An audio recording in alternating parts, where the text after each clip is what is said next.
Welcome at this Europe Day streaming festival powered by the European Cultural Foundation. My name is Rima Samir and I am your host for the day. Allow me to introduce the theme of this year's Europe Day. Europe is yours. As we gather here today, let us take a moment to reflect on the significance of Europe Day, a time to honor the ideals of peace and unity that we share and cherish across our continent, and the reminder that we should strive to celebrate these values in Europe not just once a year, but every day. We have a reason to celebrate the remarkable achievements of the Europe we have built, but let us not forget that there is still much work to be done to make it even better, and that should be a promise we make to ourselves and to the future generations. Celebrating achievements is one way to start working on our futures together. Hence why we dedicate this day to all of you. This day is dedicated to those who possess the drive and determination to effect positive change, those who are committed to shaping a better future rather than simply waiting for it to unfold, to those who actively engage in building a more democratic, inclusive, and culturally aware Europe through their collaborative efforts. This day belongs to you. We have a live streaming program for you lasting up until 10 o'clock tonight, taking you from Amsterdam to Lviv and from Berlin to Brussels. You can find the program in the schedule just below the window in which you're watching this. I will make a proper introduction to all the program parts later on. Now I would like to welcome the director of the European Cultural Foundation, André Wilkins, to share with us what he thinks and why he thinks we need celebrating Europe Day today. Thank you, André. Thank you, Rima. A good question. Why should we celebrate Europe Day? I think there's a lot to celebrate. Our European Union is a miracle. We used to be enemies and now we're allies and even friends. We have lived in peace for almost 80 years, something which is historically quite remarkable and new for Europe. We live comparably well and support each other. We base ourselves on universal values and have created laws and institutions which protect those values.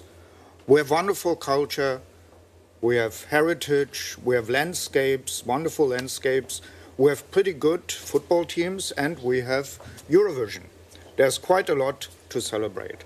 Of course, we have many problems and challenges too. We carry big historical burdens. But we're facing these problems, challenges, and are coping with the burden together.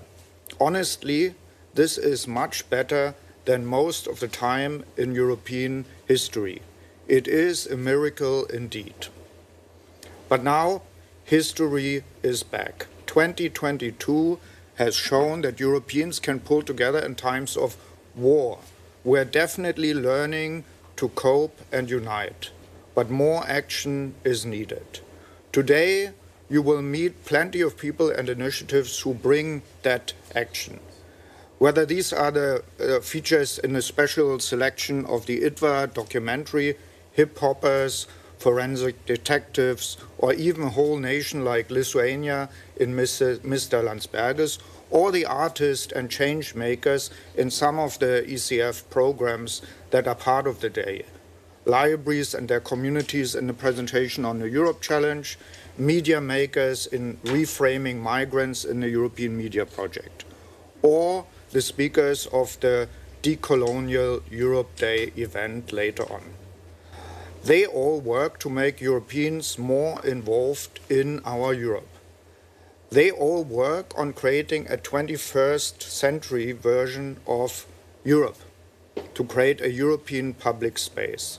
They are the ones to whom I like to dedicate this Europe Day. For they are the ones fighting also the battles of Europe today. Later today, we will launch the latest edition of the European Sentiment Compass in the way, and it will feature how Europe dealt with the Russian invasion of Ukraine. I'm looking forward to this. There's much at stake, but we also need to celebrate our achievements. So today, we will also have a party at the end of the day, and I hope you will too. Happy Europe Day.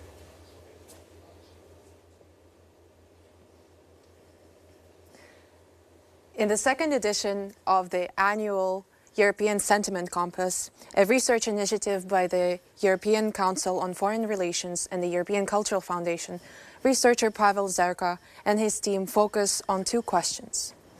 As the EU provides unprecedented support to Ukraine, its leaders are confronted with challenging decisions on how to engage with Russian culture, media and citizens amidst an ongoing war. The question is whether their response will uphold or erode the values that lie at the heart of Europe. The study also looks into how the EU's cultural sector has responded to Russia's invasion of Ukraine. The findings of Compass will now be launched in a panel conversation chaired by ECF's own Isabel Schwartz, Head of Public Policy. She will introduce the panel herself. Good morning and welcome to the European Sentiment Compass Edition 2023 debate. I'm here at the studio Engage TV in Amsterdam. My name is Isabel Schwartz. I'm the head of public policy at the European Culture Foundation, and I will be moderating this fascinating debate, which will be live streamed, which will be recorded, and which you will be able to re-see and invite your friends to look at if interesting.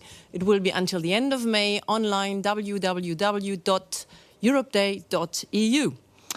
The European Sentiment Compass is a joint initiative with the European Council of Foreign Relations and the European Culture Foundation, publishing every year on the 9th of May on Europe Day the survey results around European governments' attitudes and citizens' attitudes towards the EU, towards Europe and its 27 EU member countries. The European Sentiment Compass is, of course, nearly an impossible project and necessarily an incomplete one. The title alone speaks very different sentiments, from hope, aspirations, anxiety, confusions, nostalgia, or cynicism, depending on who and where you are. Our debate today will be unfolding European realities across Europe and discussing possible solutions and possible responses to something that 15 months ago was nearly unthinkable: war being back in Europe. The title of the 2023 edition of the Sentiment Compass is called Culture Clash, Russia, Ukraine and the Fight for the European Public. But let us start with a trailer, a 3-minute video that exemplifies exactly what we will be talking about. Please launch the video. Thank you.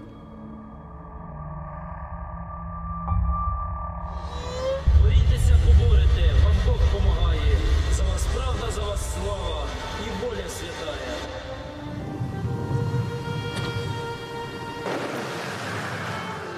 Ну дай же нам пожити самостійно. Ми 70 років жили у такій кабалі, де нам казали, що Бога нема. Очі країни після 24 лютого – це очі людини, яка швидко і сильно подорослішала, якій довелося бачити те, чого б вона, мабуть, і не хотіла би бачити. Чесно кажучи, хотілося не вмерти, щоб тобі встрелили в потилицю кулю. Мені хотілося вмерти зі зброєю в руках, щоб це було по-лицарськи. У всіх у нас громадянські професії. Склалася ситуація в країні, що нам прийшлося стати солдатами. У нас є, крім автомата, є ще камера. І ми можемо те зробити, що цю історію і цю війну запам'ятають. Приклад того, що антитіла залишили там інструменти, мікрофони і пішли воювати, це логічне рішення. Для дуже багатьох українців стало шоком, стало цілковитою несподіванкою те, якою є Росія насправді.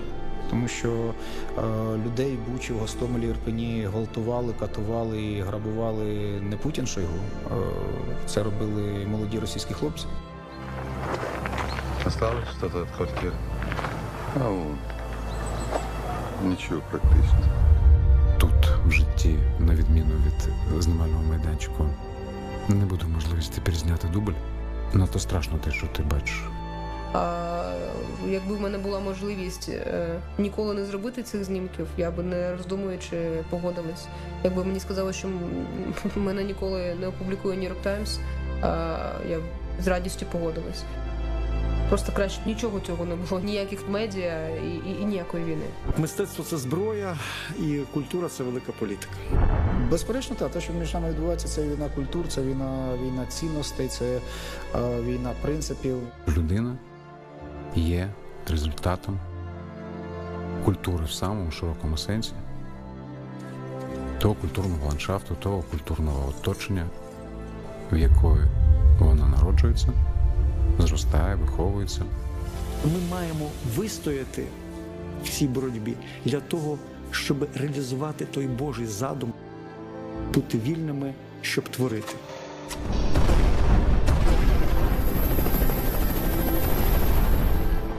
Тому боремося і в полях, і на інформаційному фронті, і на культурному фронті. І я впевнений, що найстрашніше вже позаду. І ми приречені просто на перемогу.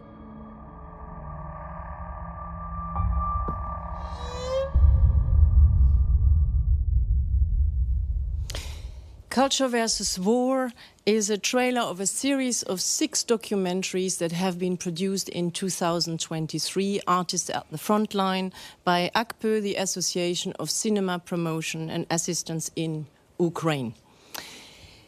Let me start by introducing our wonderful panelists and discussants today. I would like to start with Pavel Zerka on my right. Pavel Zerka, who is the author of the European Sentiment Compass of 2022 and 23. He's a senior policy fellow at the European Council of Foreign Relations, and he's also the ECFR lead analyst on public opinion. Then on my left, I have Dr. Olga Burluk, who is assistant professor on European External Relations, Europe External Relations at the University of Amsterdam, the UVA.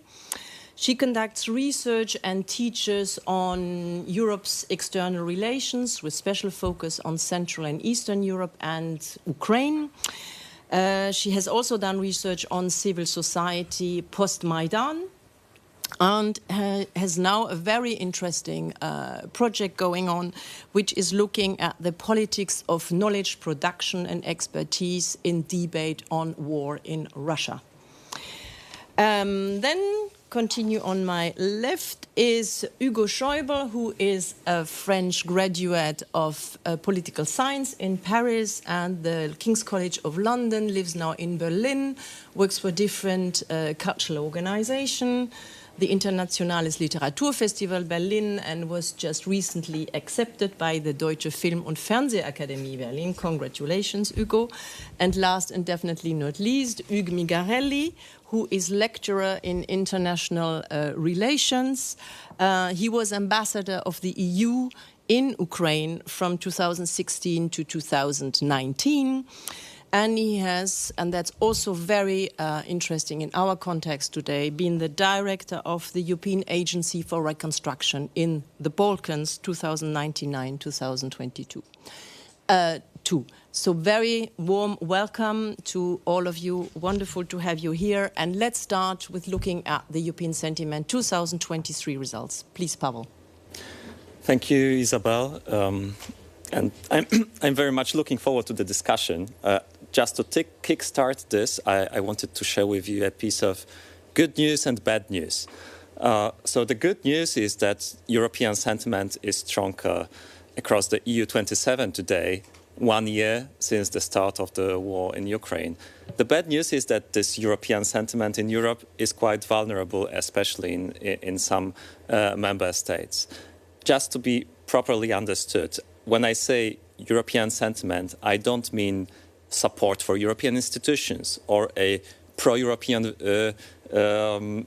vigor which could be displayed by millions of people marching in favor of Europe on the streets of the European cities. We don't see that happening much in Europe today, but still, what I will argue is that the European sentiment is strong, because this is what especially if we understand European sentiment as the feeling that we share the same space, that we subscribe to the same values, and that we share the same future. In order to be able to compare the European sentiment across the EU 27, we have selected a number of variables which look at the government level, but also at the public opinion and at social behaviors. And they allow us to see whether this European sentiment is strong and where is it stronger or weaker comparatively between countries. And so let me start with the good news that I already flagged to you.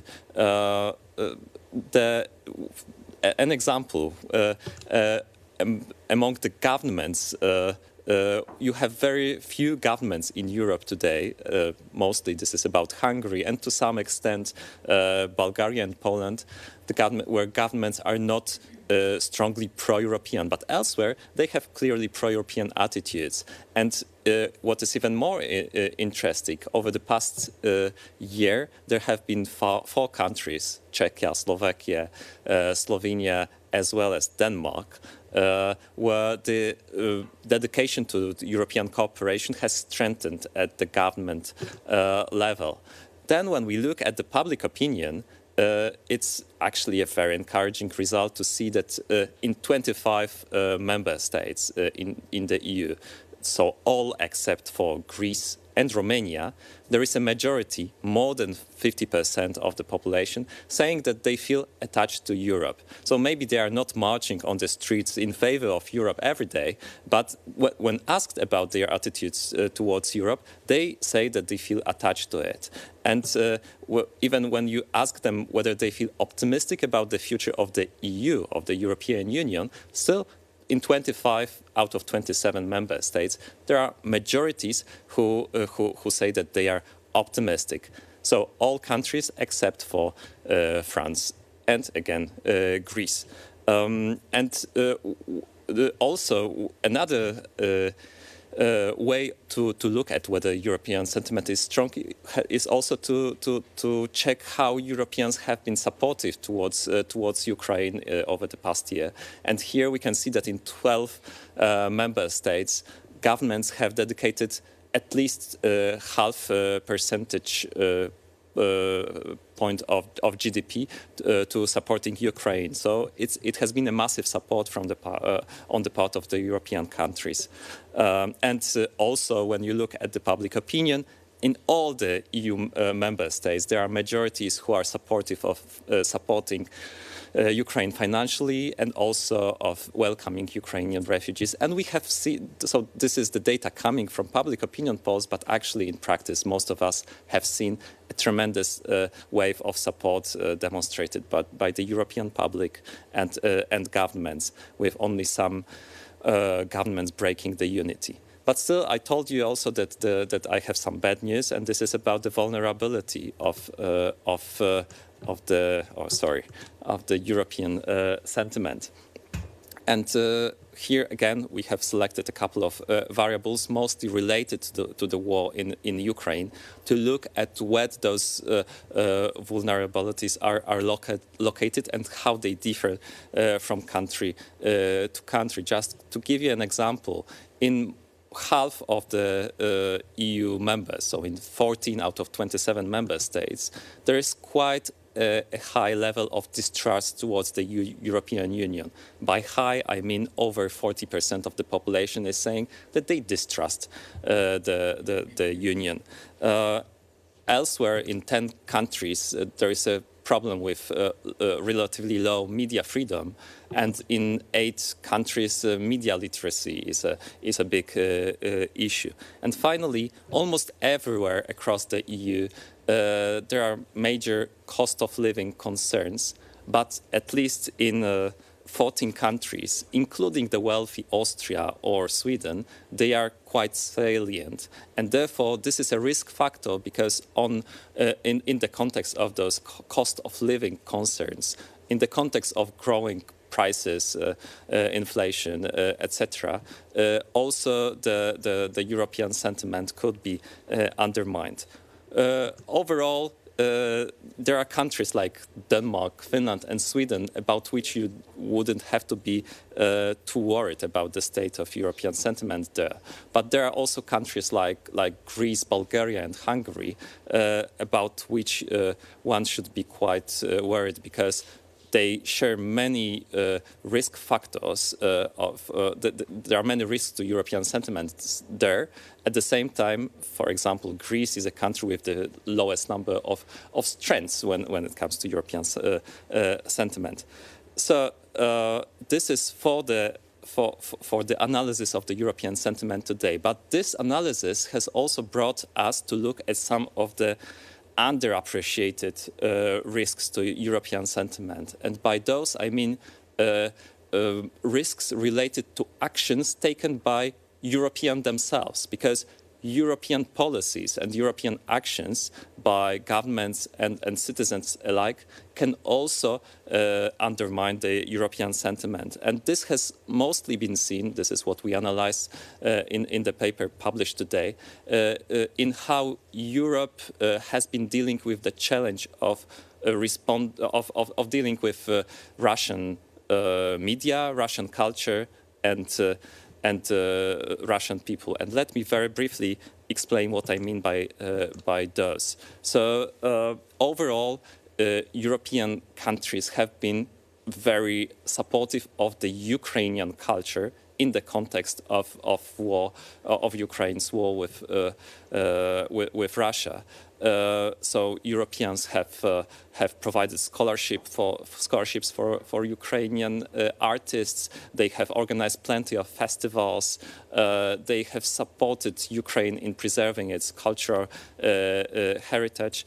And they demonstrated a lot of symbolic support too. But at the same time, Europeans have struggled to respond to the question of whether there should be a place for Russian culture in Europe today, given that there are so many atrocities happening in Ukraine. And some of the European governments, in order to respond to Moscow's influence, but also under pressure from the Ukrainian government, have been tempted to encourage their national cultural institutions to boycott Russian culture.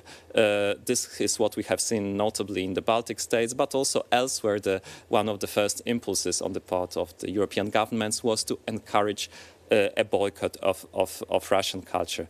And I can understand this, but what we did in the paper was to point to a risk of such an attitude, because it then clashes with the European value, which is one, for example, of freedom of cultural expression. And if it clashes with European values, it could also, as a consequence, undermine the European sentiment, because suddenly it provides a confusion to European citizens. Actually, what are the values that we are all standing for? A similar thing concerns Russian media. So immediately after the Russian aggression, European countries have celebrated a big, as an important decision, the fact that they blocked Russia Today and Sputnik in European countries, alongside some other Russian media in the Baltic states. And I can perfectly understand such an attitude, because these are the media that were spreading a lot of Russian propaganda and disinformation, thus also misleading European citizens. But if you focus too much on such defensive instruments, then there is a risk that at some stage this clashes with the European value of freedom of speech. And finally, the Europeans have faced the problem as to what to do with Russian citizens. This has been notably the case when what we debated in Europe was a potential travel ban on Russian citizens, and it was also discussed in the context of what to do with Russian draft evaders, people who were supposed to go to Russian army but wanted to escape the country. And in that context, we have seen several European politicians who were arguing that no, we should stop letting Russian citizens, and including draft evaders, entering the European Union. This is not just Putin's war. Actually, all of the Russian population is responsible for what is happening in Ukraine. I see a danger of such a framing because this is the same as attributing a collective responsibility to the Russian population, which partly perhaps is justified. It's not just the regime that is supporting the war. There are many people who support it as well. But I think that it's important that Europe demonstrates its attachment to individual responsibility. So again, it's another of the dilemmas that Europeans are clearly facing. In the paper, we are suggesting some ways out of those three dilemmas, although none of them is very easy to resolve. But I will keep them for the later part of the discussions. For the moment, this is my input. So there is good news about European sentiment. There is some bad news about the vulnerability of some European countries when it comes to the European sentiment. Plus, there are also those three underappreciated risks to European sentiment related to how Europe responds to the Russian challenge while also reaffirming rather than undermining the European values. Thank you very much, Pavel, for this very insightful presentation and glimpses of hopes, but also quite a lot of dangers at hand. So thank you for joining back our table. Let me start by putting you straight away the question of what were for you, as it is the second edition, sort of the main surprising result of it compared to the 22 editions. Was there anything that you really thought, like, this is really extremely new, unexpected in looking at the 27 EU countries? I was particularly looking at the public opinion and comparing how it has and whether it has changed vis-à-vis the past year. And first surprise for me was that when you look at the average for the EU 27, and when you look at those questions, whether people trust the EU, whether they feel attached to Europe, whether they are optimistic about European future, things like this, then there is almost no change when it comes to the EU 27 average. So you might then feel, okay, so the war in Ukraine, despite all the unity and solidarity, has not strengthened the European sentiment in Europe.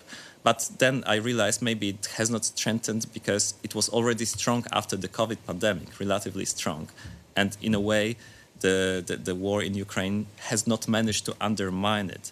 But then another surprise is that when you look at specific countries across the EU, then you see that there is some movement, but that this movement is very concentrated in some geographical zones. And notably, it's in the Scandinavia, Denmark, Sweden, and Finland, where attitudes of the public opinion towards Europe and the European Union have remarkably strengthened and improved. This is also the case of Latvia and Luxembourg, for reasons that I ignore about Luxembourg. But at the same time, there are countries, again, concentrated in Central and Eastern Europe, like Hungary, Czech Republic, Slovakia, and another Baltic country, which is Estonia, where those public attitudes have notably declined, deteriorated. So, and what that means also that in the rest of Europe, in Western, Southern Europe, attitudes towards Europe over the past years have not changed substantially. The past year has been important for the public opinion in those zones which are closer to the conflict zone, and not so much to others. Thank you very much, Pavel. That also gives us, the taste and the appetite of looking into the 27 individual country profiles. I think that are really interesting results to actually not only put everything under the European sentiment, but really zoom into the fine details of each of the individual countries. But let me continue as a quick reaction to the report, maybe from the Ukrainian perspective. Olga, your first reaction to what you've heard and the results so far?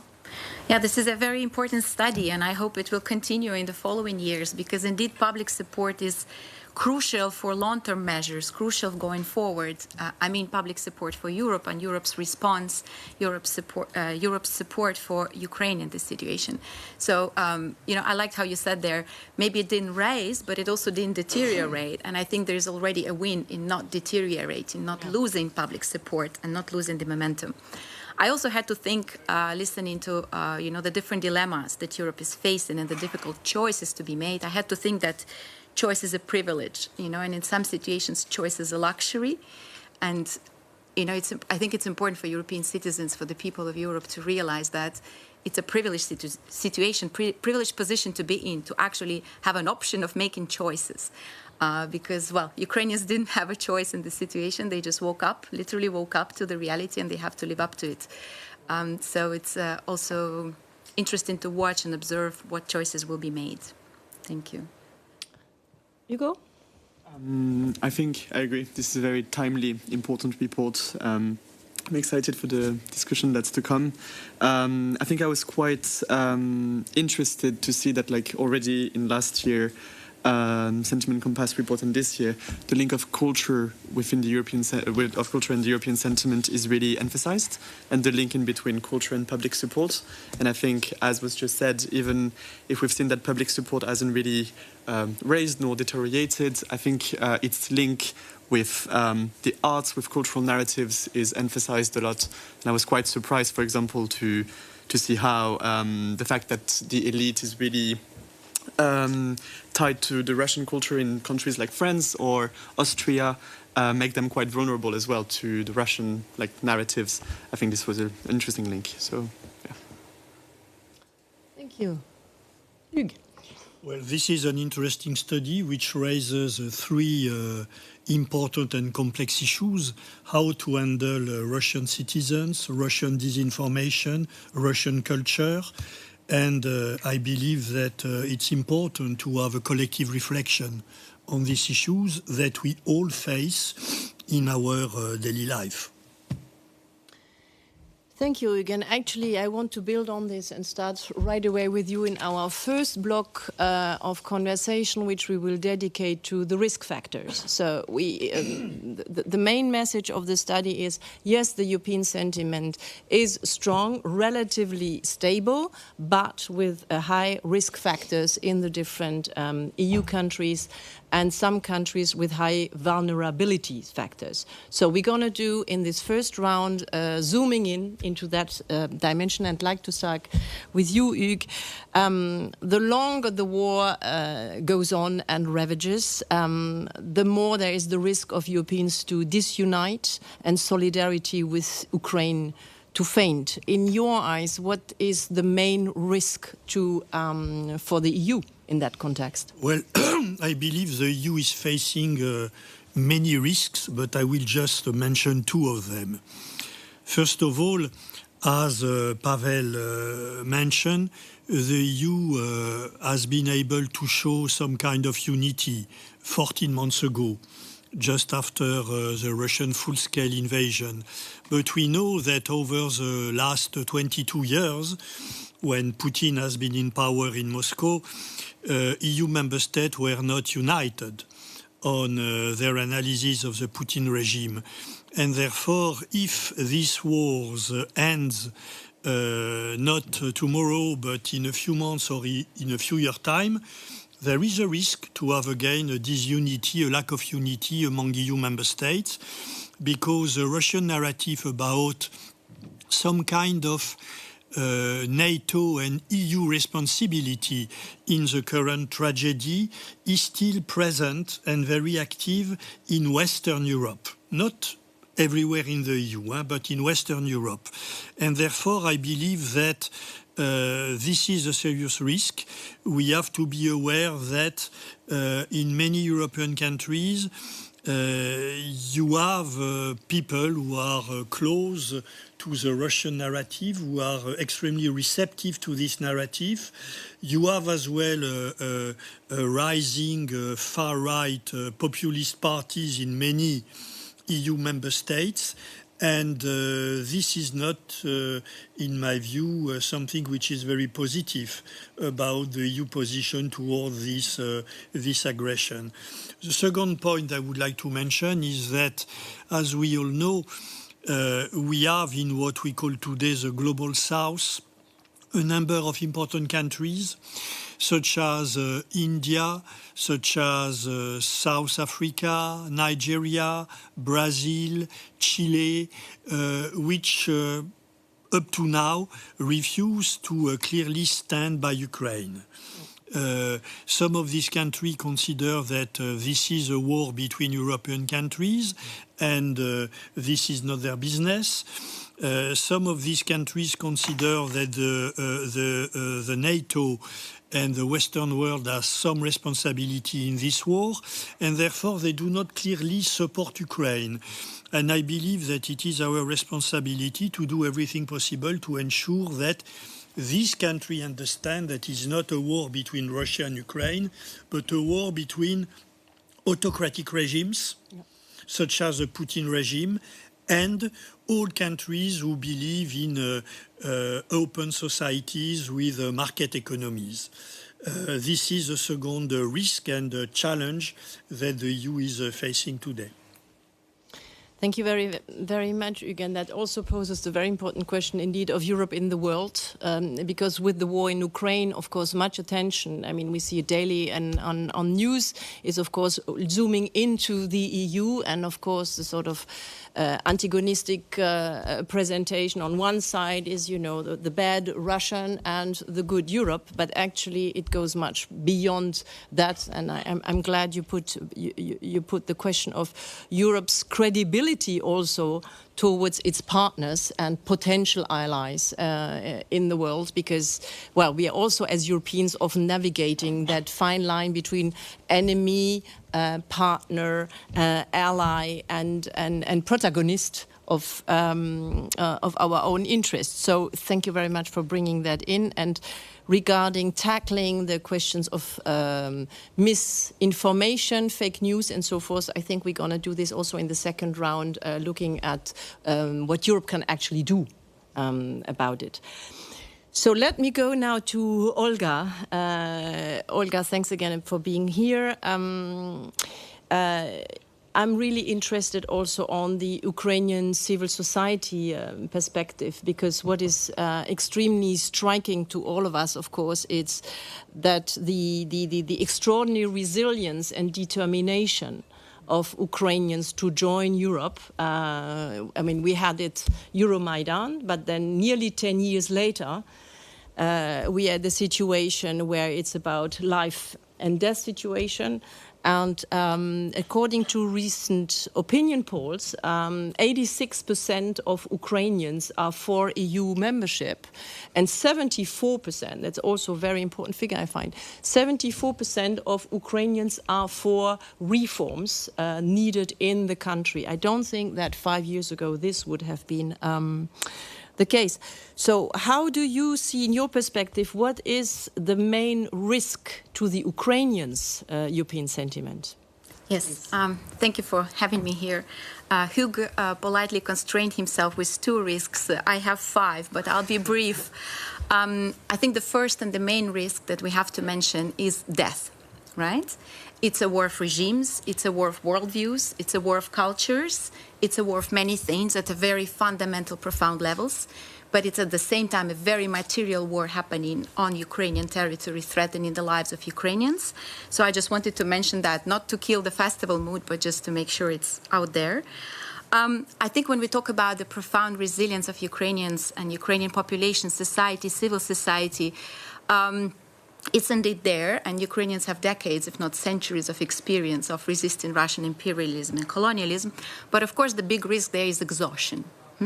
We are used to think about, in terms of work-life balance.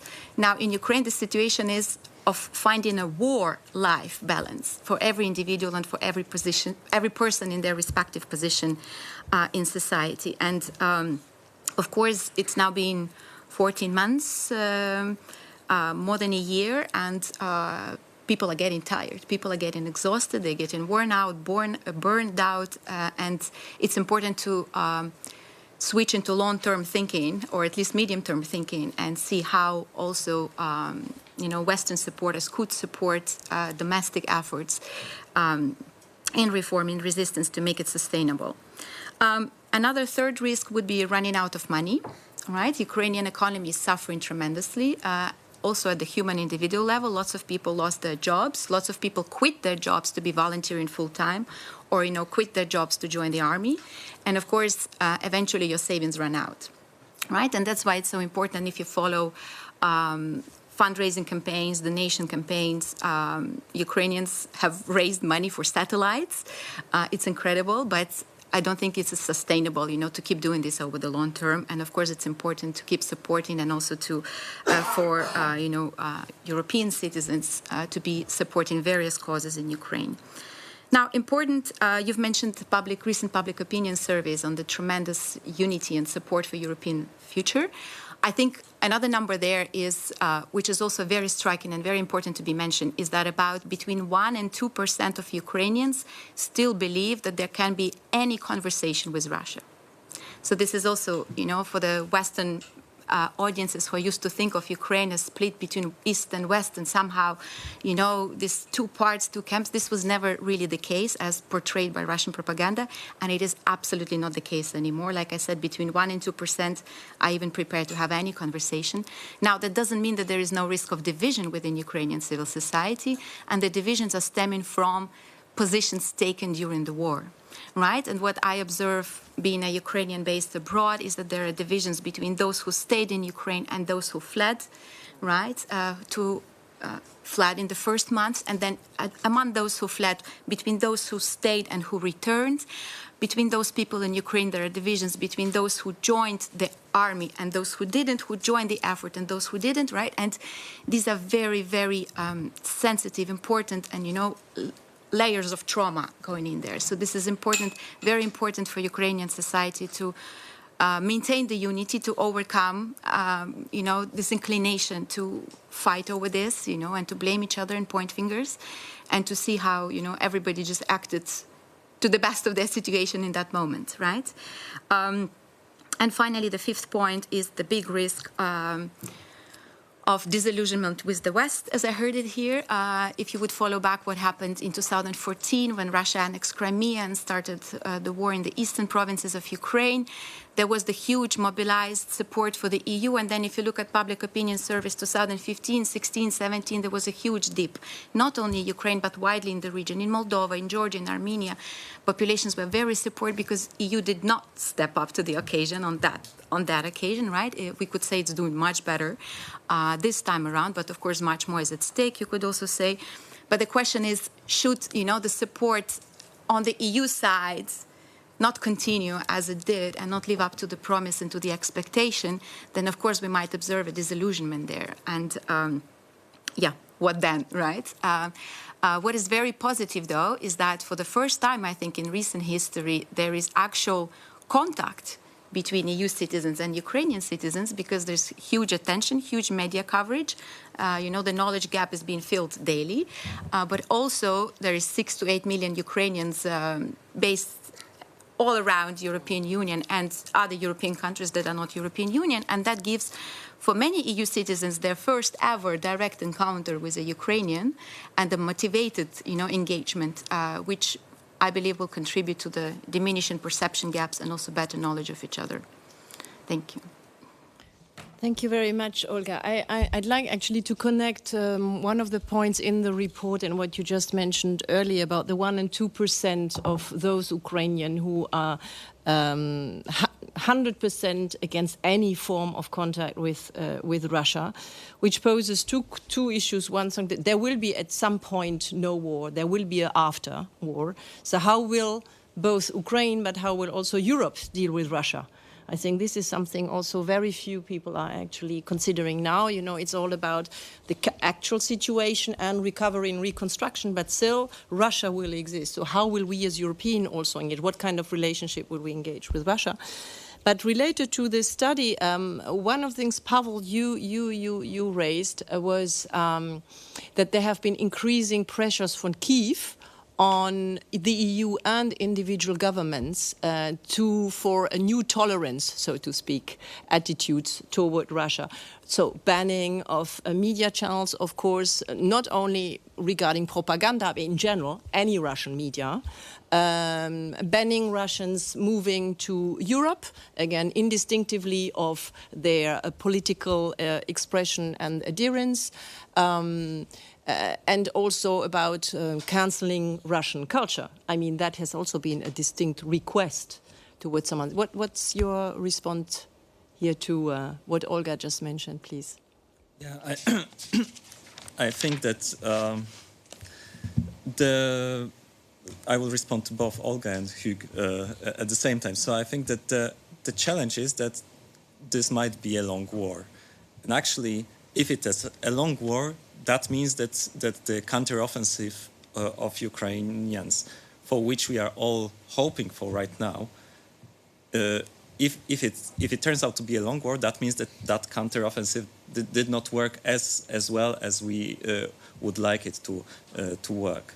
And so let's imagine that in 3 or 4 months' time from now, we are already after or in the middle of the Ukrainian counteroffensive, and it's not very successful. This can prolong the conflict, but it can also undermine the feeling that the things are moving in the right direction. That could undermine also European solidarity, I believe, because that solidarity is based on 2 important pillars today. One is that we are defending the attacked country. So it is based on values, on the genuine feeling of what is right and what is wrong. But I think that it's also partly based on the feeling that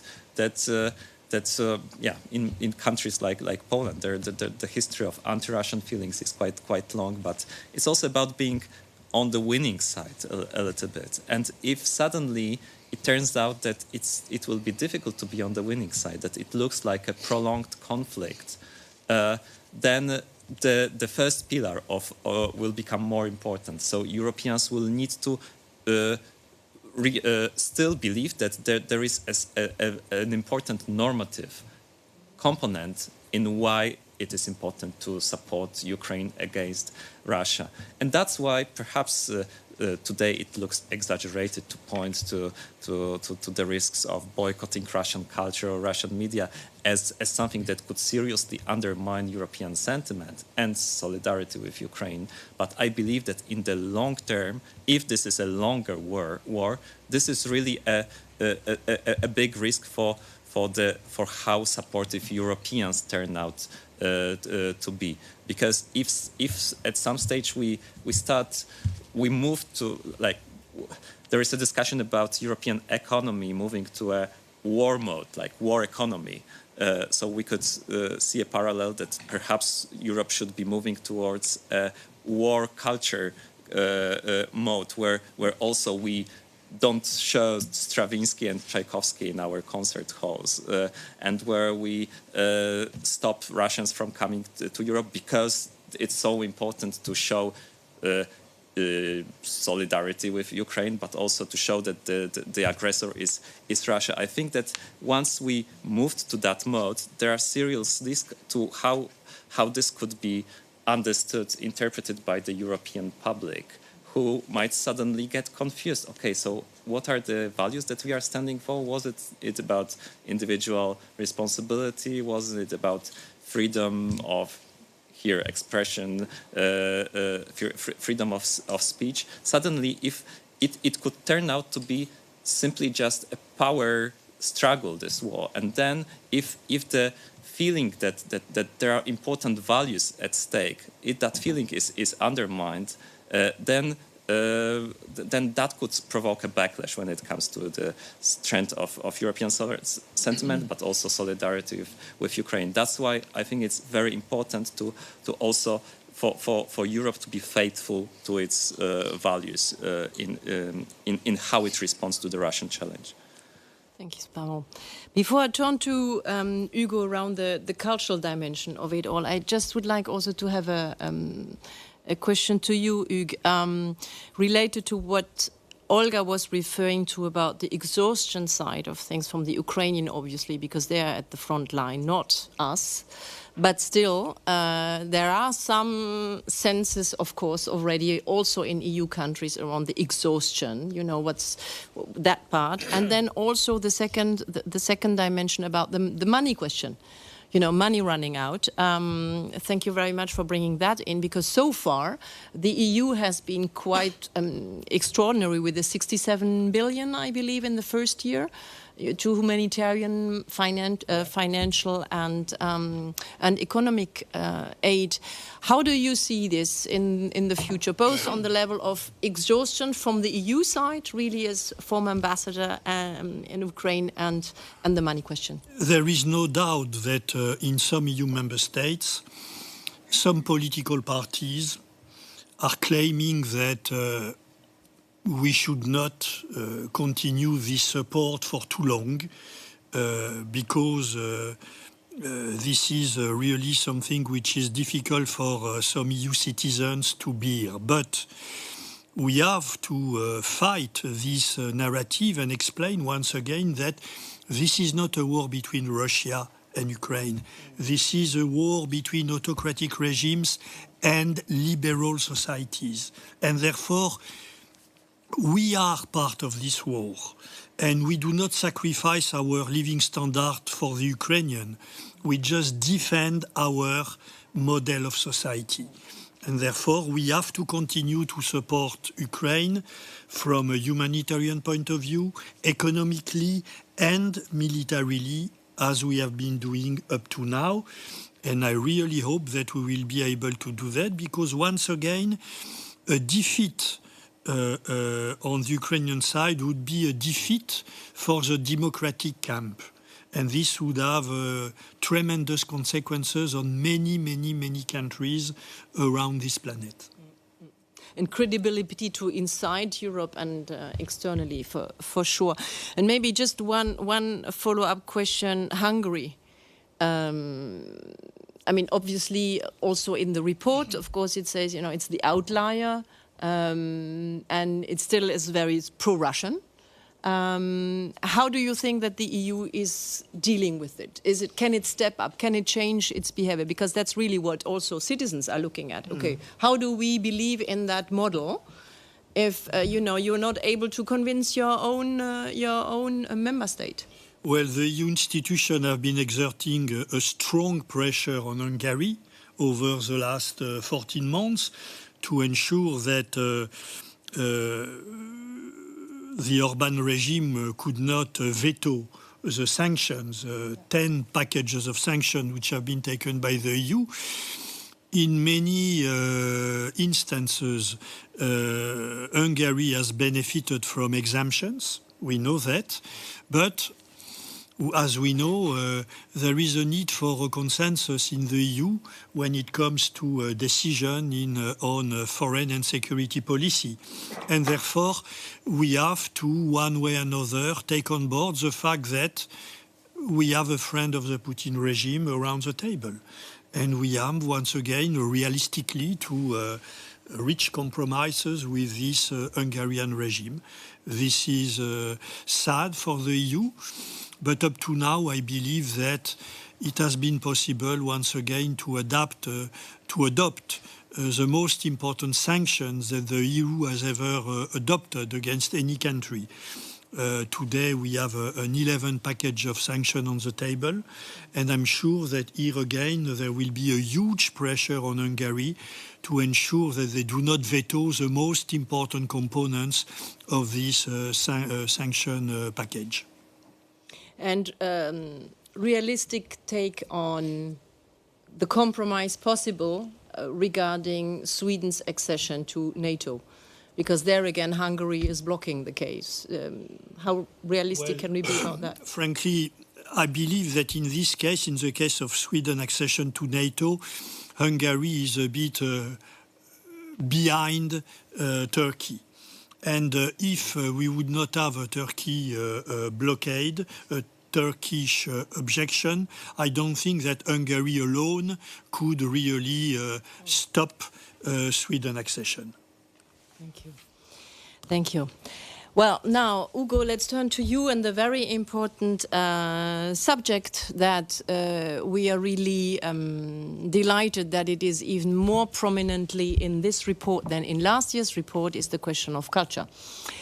And culture, that what we see, of course, what is happening in Ukraine, and Olga also referred to it, and the title of the report refers to its culture clash.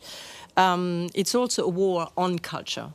We are not in war with Russia culturally, but it is a war on culture that is being unrolling. And Putin is denying Ukraine its history, its identity, its culture, cultural heritage. Sites are being attacked, cultural infrastructure is being bombed.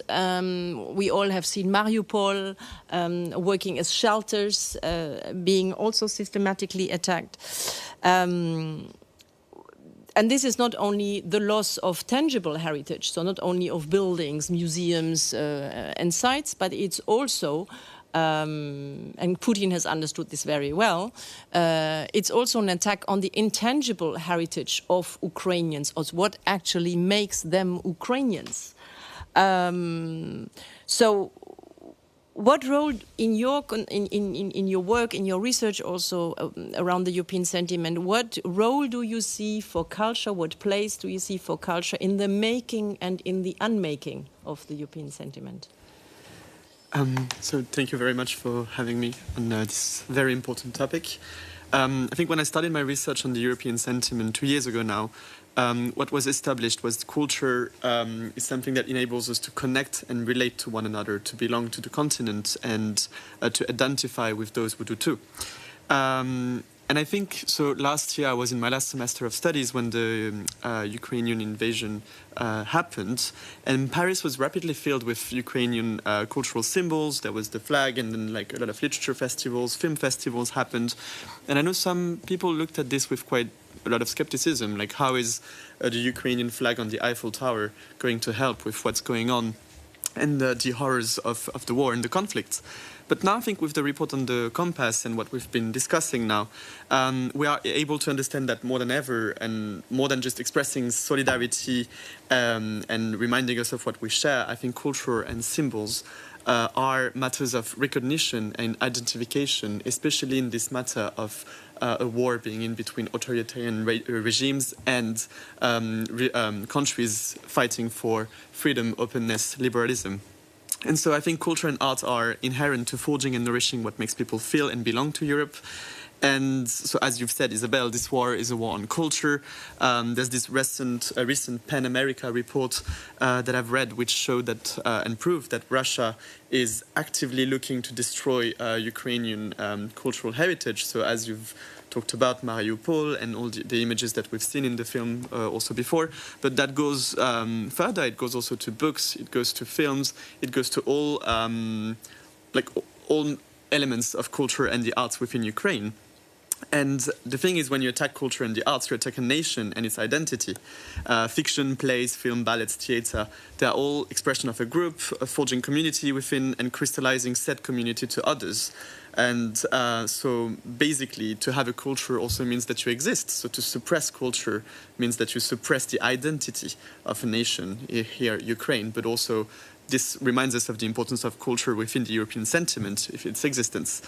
And as you've mentioned, Isabel, it's not only just tangible culture, but also intangible. And I think we can go as far as talking about cultural narratives, again, in between authoritarian regimes and the EU, but also on that matter, Putin, and even long before invading Ukraine, had put himself as a defender of anti-Western cultural values, more traditional, going against the decadent West, on matters, for example, such as LGBTQ+ identity and equality.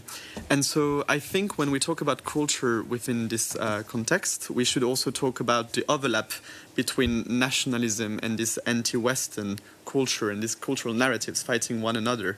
And as was shown in the report, this appealed to a lot of people from the far right in the West, who are then like more inclined to go for Putin's narratives. And so cultural narratives are central. And I think then what we must remind ourselves is that culture can forge the European sentiment and can harm it, as was put in the report, notably with the presence of Russian culture and some countries wanting to boycott it. But it's so important not to do this, because when there is a risk with culture leading to certain countries being more vulnerable to Russian narratives, then the response should be even more culture, to have discussions, pluralistic discussions, conversations, deconstructions, and also a trust from European countries to European citizens to be able to respond to these messages themselves and not to boycott, because as we've said, to have culture is to exist. So, I think culture is inherent because it reminds us that we are connected. It's important because it reminds us that we are connected, linked, and tied by cultural values that we need to protect, share, and celebrate, as was shown with all these symbols that I've talked about before. I think my take on the flag on the Eiffel Tower then changed a bit, because we need to remind ourselves of who we are, who we were, and who we aim to become in that regard. Merci, Hugo. That is also today, Europe Day, a very strong signal and symbol is that the President of the European Commission, Ursula von der Leyen, is today in Ukraine. I think that can't be a stronger signal than that. And I'm glad you bring up the question of the cultural narratives, but also the inherent dangers of narratives fighting each other. Because what the take of the report is indeed that it's not about us and them, and the sort of black and white context that is being sort of demanded from many EU states, that they really have to take that very strong hard line. But actually the role of culture in this is to make to allow that critical debate. And we will come later to the question of media freedom and media literacy, but also for culture to be able also to explore that complexity and that challenge also within the society, within your own society and within your own context. I think that's very important. I'd like to hear from you, Olga. Where do you see culture being part of the solution for the future? I think now it's maybe a question of helping the survival, providing some aspects of hope, but also later, of course, in the recovery and in the healing of all the traumas and so forth. How much do you see the value of culture in that process? I think the value of culture is tremendous. And I actually had to, now you mentioned Europe Day, I had to mention Eurovision Day. Tonight is the first semi-final of Eurovision 2023, which is hosted by hosted by the city of Liverpool on behalf of Ukraine for lack of opportunity to host it in Ukraine. And I think that in itself is a huge demonstration of resilience, persistence, and survival. That's an act of survival by Ukrainian artists community, everybody who participated and contributed to making this festival. We know from science, right? The culture is a fantastic tool for division and inciting conflict, but it's also a fantastic tool for reconciliation and healing, as you called it. And I think in the context of Ukraine's belonging in Europe, Ukraine recovering from Russia's war of elimination on Ukraine, I think it will be very important, beginning with the sustaining of the sentiment, right, and familiarity, raising familiarity and filling up knowledge gaps in Europe and generally in the world about Ukraine, but also in decolonizing Russian imperialism and revisiting the history of it that's never been visited or revisited through a colonial lens, right? Maybe you've seen museums, world museums, one by one, changing name tags for artists and branding them as, this is Degas on Ukrainian dancers, and this is, Malevich born in Kiev, and things like that. This might seem sentimental and funny, right, in the global scale of things when nuclear bomb might be dropped. Hopefully not today, because von der Leyen is in Kiev, right? So that's how I heard the news yesterday. Oh, she's going to Kiev? Oh, good. So at least not tomorrow. So, when they drop the bomb, at least not tomorrow, because von der Leyen is there, right? Sorry, I'm now maybe rambling longer than you had in mind, but I think culture is tremendous there. And if you listen to Ukrainian artists today, they say we just want to lie flat and die, but we need to keep going because, you know, it's an attack on our culture, on our identity, on our nation. And I had to think of Maria Malkse, who gave a lecture last week in Brussels at a big conference, and she called it the bouncy logics of Putin. I love the word bouncy in there, that he's on a mission to denazify a nation that did not exist, does not exist, and should not exist. So either there is a nation that you will denazify or it does not exist, right? So I will leave it at that. And I think culture is crucial there. And it's not a soft tool, it's a hard tool. And also Russia's war did not start with the invasion. It's ending with the invasion because cultural war did not succeed, information war did not succeed. Ukrainians still wanted Europe, still wanted democracy, still wanted freedom. So they had to go in with tanks and missiles. Thank you. Thank you. Pavel. If I can quickly react, I'm coming from a foreign policy think tank. Among my colleagues, we have focused usually on very strategic factors, on power of diplomacy, but also on power of economic tools in international relations. And culture usually was like marginalized as part of so-called soft power. And so since it's soft, then nobody really wanted to focus too much on it because, yeah, what matters is a hard power. But for me, it was a great discovery to realize how much culture matters in that conflict, which is not just a war between Russia and Ukraine, but also a conflict with the West that Russia is engaged with. And Timothy Schneider, he argues that for over a decade, it has been in that conflict with the West more broadly and with Europe more specifically. So in that conflict, it's crucial to understand how Russia operates culture, so how the allure of Russian culture, for example, across Europe, can alleviate a little bit the attitudes of European leaders and societies towards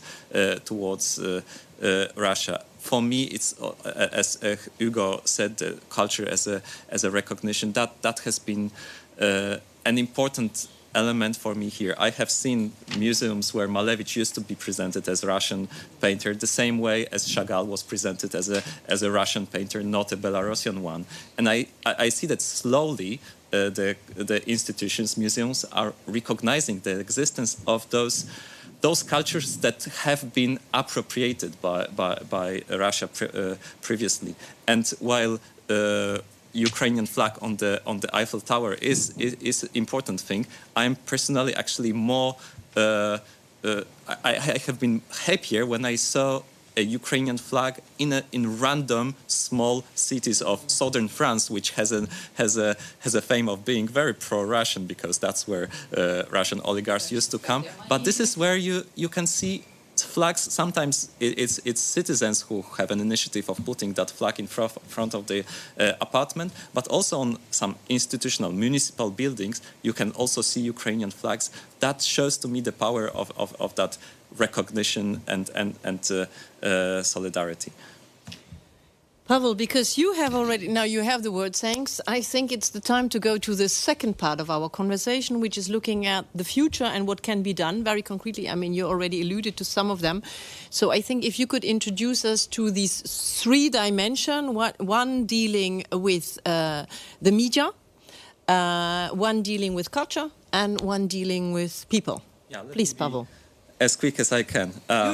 And I will start with culture. So, of course, for me, it's difficult to find a red line, but I was struck. So during the research process, we collected cases from across Europe of how European institutions have been dealing with the challenge of whether to give space to Russian culture or not. There is, for example, an opera, La Monnaie, in Brussels, which decided to keep its Russian program for 22-23, explaining that art has a role of constructing bridges. But this was controversial. Still, one philharmonic in the Netherlands, in Haarlem, decided to cancel concerts of Tchaikovsky, Stravinsky because of war, and it also was controversial.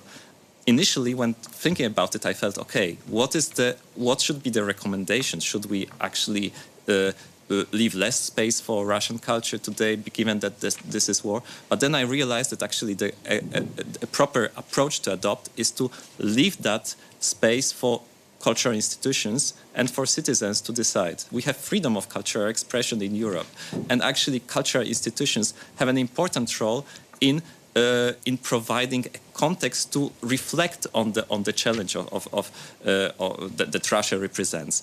And it would not be very European if we decided top down that citizens should be deprived of an opportunity of experiencing a controversy. So even the decision of La Monnaie in Brussels to keep the Russian programming is valuable if citizens, if the audience can experience the controversy. This is where you can have a proper discussions about how culture matters in that war. So I would say, when it comes to dealing with Russian culture, don't boycott it, don't encourage a boycott top down. Leave the space for cultural institutions to provide their own response and to decide, for citizens to experience it. But at the same time, what I am seeing already, but I would like to continue seeing it despite the economic constraints, is a strong public support for Ukrainian art and for European artists through scholarships, through also support for preserving Ukrainian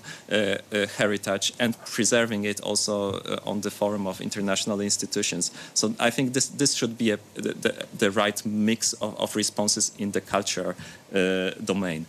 When it comes to disinformation, I wouldn't say that we shouldn't be banning Russia Today and Sputnik.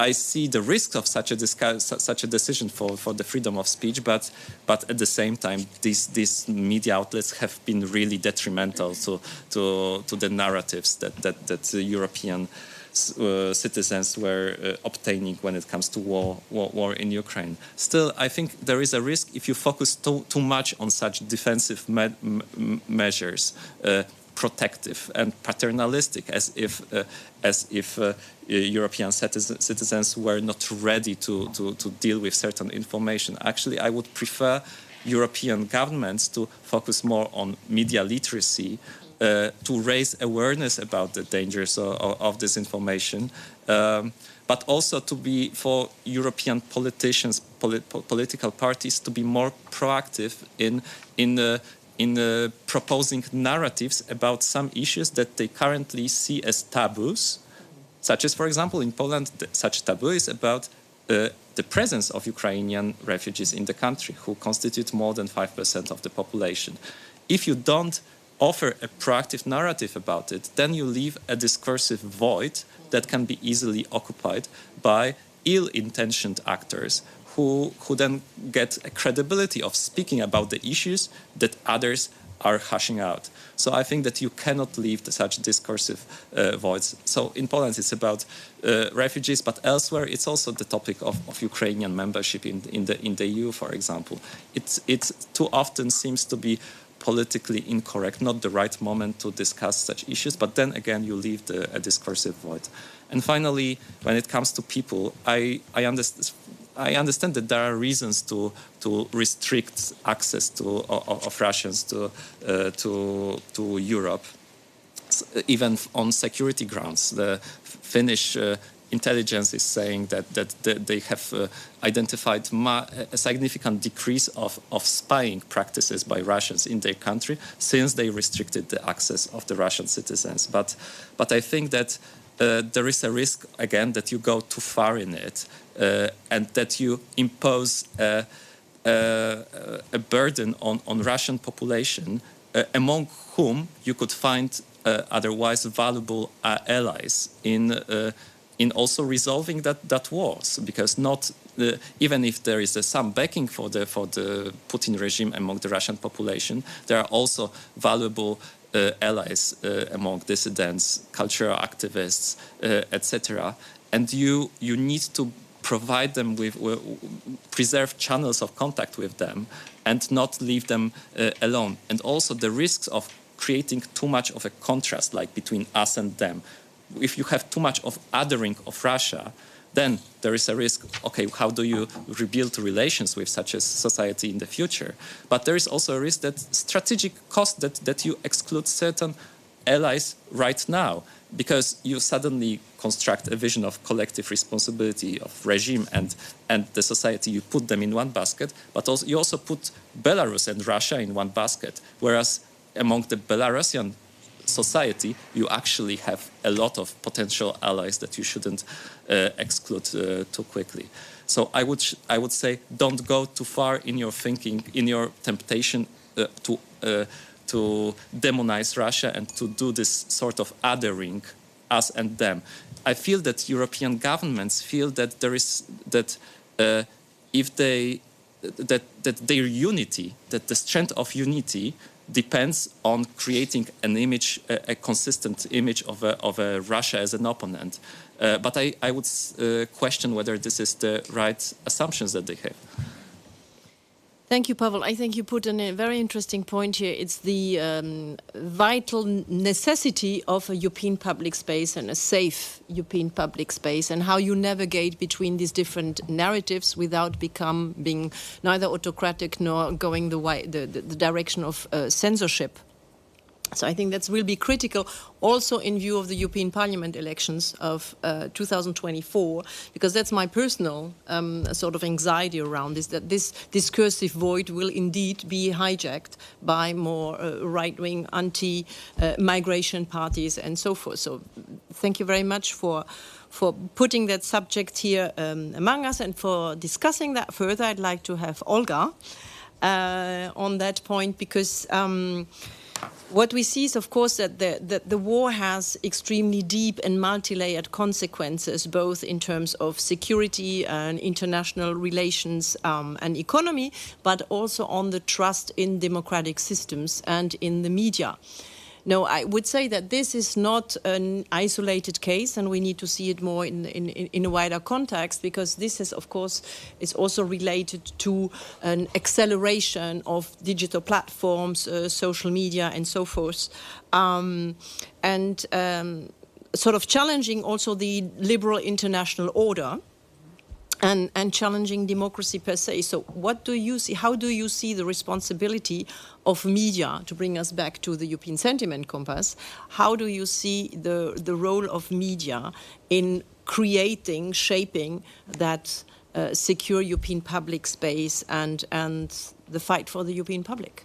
Yeah. Thank you. When I think of the responsibility of media, I think in terms of Russian media and what do we do with that, but then also European media and how do we, boost our own expertise and coverage, and then the role of Ukrainian media and Ukrainian journalists on all this.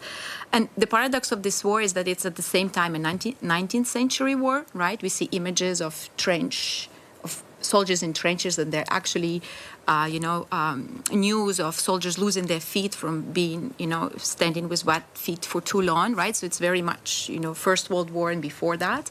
But at the same time, there are news headlines on how this is the first AI war, right? So the first war with artificial intelligence, and how can you tell, what's really happening and what's been generated, and the battle of algorithms in the online space and such.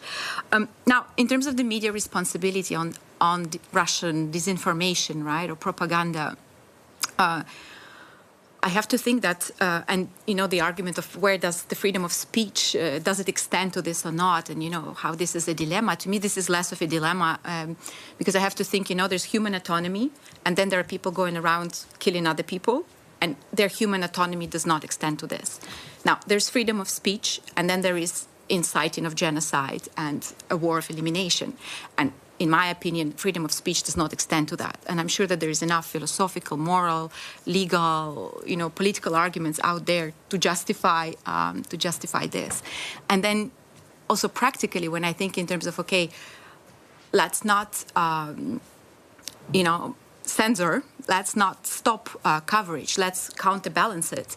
We haven't got the money, we haven't got the resources. I mean, Russia's doing a tremendous job with their propaganda, so much so that many in the West do not even, they would argue with you on the scale of it. They would argue that it's much smaller than it is, or they would argue that they themselves are not susceptible to it. That's what a great job the propaganda is doing, right? Russia spends billions of money. The BBC of Russia Today alone was bigger than the budget of Russia Today was bigger than the budget of BBC, right? And then there are all the other outlets. We just haven't got the money. And also, I just have this image, a metaphor. I don't know if it will be helpful to anyone in the audience. I have this factory that's dumping waste in the water, and we're arguing whether we should be closing the factory or investing in our water filter facilities, right? And I think, yes, at this point, we need water filter facilities because the water is already contaminated, but we definitely have to address the factory, right? There's just not one without the other. And yeah, if you want to learn more on how Russia's disinformation war is an element of the war, I would highly recommend the book by Oksana Zabushko. It's a Ukrainian writer, intellectual. She wrote a book. It's an essay called The Longest Journey, or The Longest Tour, or The Longest Book Tour. It's translated in many languages differently. So in Dutch, for example, it's Mijn langste boektournee, so my longest book tour, but then in English it will be The Longest Journey, I think. She kind of goes over the past, 10 years, 30 years, 300 years, and how, information has been part of that.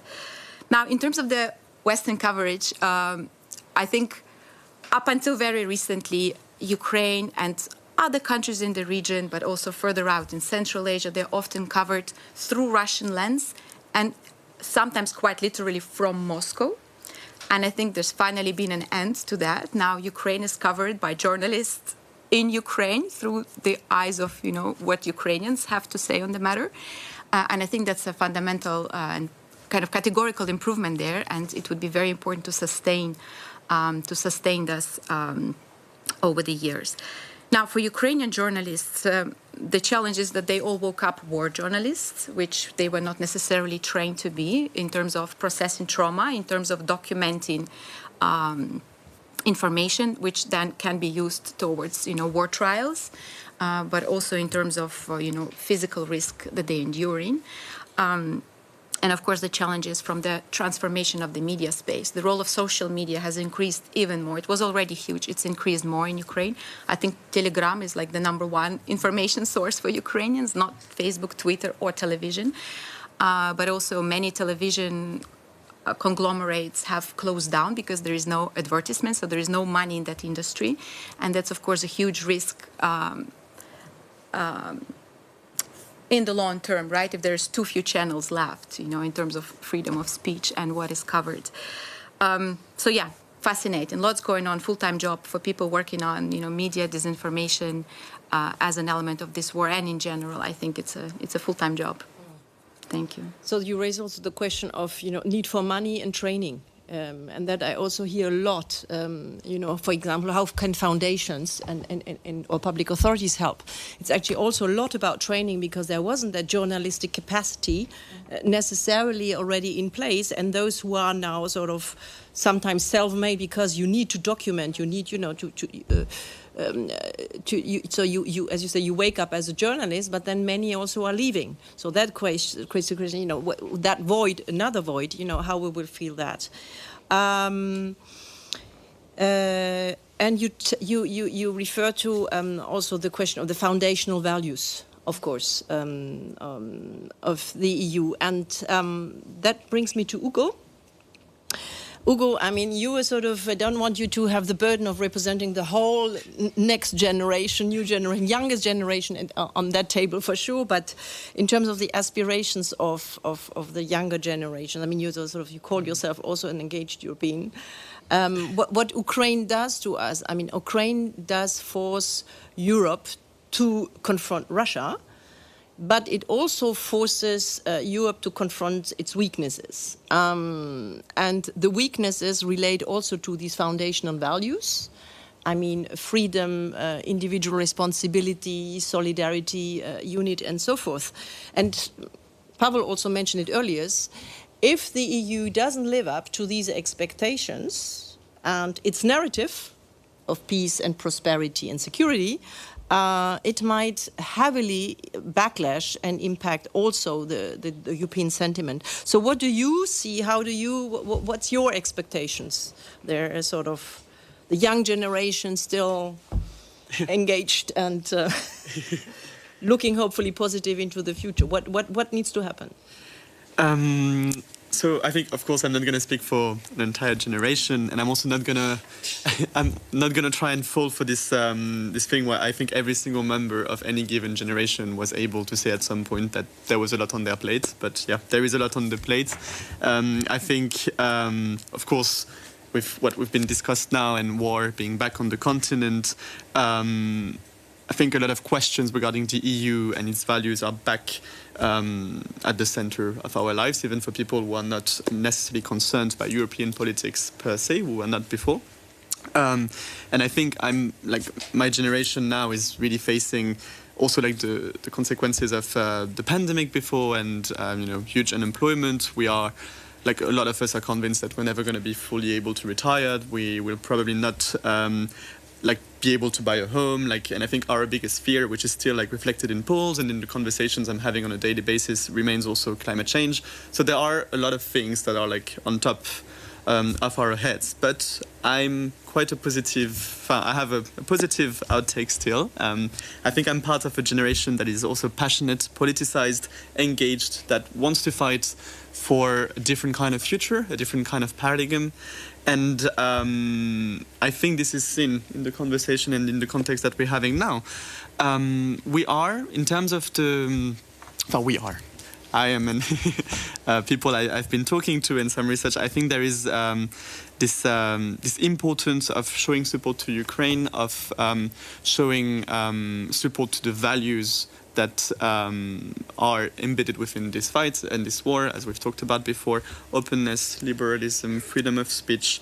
And we want this to be reflected not only in the European Union, but in our daily lives. I think we don't want to just work anymore. We are aiming to act according to certain values to be fulfilled. And we are expecting fight against climate change, emphasis on inclusion, fairness, protection of human rights, because this is something that is at the center of the conversations that we are having ourselves.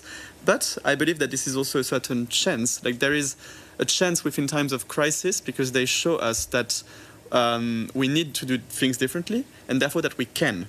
And I think, as I've said before, discussions on Europe, discussions on the future of Europe were only held in between people who were studying the matter or who were having the privilege to discuss the matter. Most of my other friends or people were just saying it's too complicated, or frankly it's a bit too boring. But now I think we are back into this question of we realize what it means to be European. We realize what it means as a matter of privilege, as a matter of values, as a matter of norms that are upheld within this. But there is still a matter of a willingness for more recognition and agency. This was shown, for example, last year with the Year of the Youth that was implemented, but still there is more to do. And I think there is more to do in terms of EU weaknesses, in the sense of, it's mentioned a lot in the report that the EU must hold up to its values in order not to appear as weak and hypercritical even. But I think these discussions were also held before regarding, for example, Europe's colonial past, or treatment of people at the borders, human rights issues, internal big problems against BIPOC communities, queer communities. And I think something that I expect for Europe is to have actions aligned to words as well. Merci, Hugo. Time is running quick. Hugo, I leave you to, I would say not to close, but to make the connection between culture and politics. Soft power was mentioned several times. Where do you see the future for culture in the recovery and the future reconstruction of Ukraine?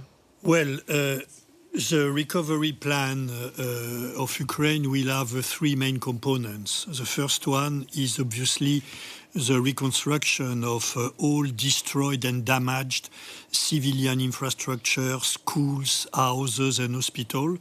The second one will be the resumption of the reform process, which started in 2014. And the third and last one will be the EU accession negotiation, which I hope will start this year in 2023 if Ukraine manage to fulfill the 7 requirements which condition the beginning of the negotiation. During the current discussion about the recovery plan, it's clear that culture is not a priority. And therefore, we have to convince the decision makers in the Ukrainian government and among the main donors that it is very important to develop an ambitious cultural policy for Ukraine. If we want to strengthen the Ukrainian national identity, it is absolutely necessary to preserve the Ukrainian cultural heritage and to develop an ambitious cultural policy for the next few years. We have for that to mobilize the Ukrainian government, obviously, but the local authorities as well, the exceptional civil society which exists in Ukraine, and the private sector. The private sector has to be mobilized through tax incentives, public-private partnerships. The local authorities should be mobilized in the context of the decentralization process, which has been a major success in Ukraine since 2014. And obviously, we should as well ensure that in the government in Ukraine, they understand that it is necessary to provide the Ministry of Culture and Information Policy with the necessary financial and human resources. If we want to safeguard and strengthen the Ukrainian national identity, we have to promote a very ambitious cultural policy. This is absolutely necessary. Thank you very much. I think this is a brilliant end of our conversation, because this is exactly what we are working on a very ambitious plan for Ukraine's cultural future Ukraine's cultural future in Europe. And I would like to post this here. This is what we call for a European cultural deal for Ukraine that is part of a cultural deal for Europe. And we will certainly return to you, Monsieur Mingarella, to help us realize it. And I'm confident we're going to make it. This is all what we can share today. It's been a wonderful conversation, very insightful. Thanks so much to my wonderful discussants. Thanks so much to the audience online. All for now. Wishing you a good day, happy, if possible, Europe Day, and hope to see you next year. Thanks a lot. Bye-bye.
In the publications section of the dedicated Europe Day website, you can find this year's European Sentiment Compass at europeday.eu.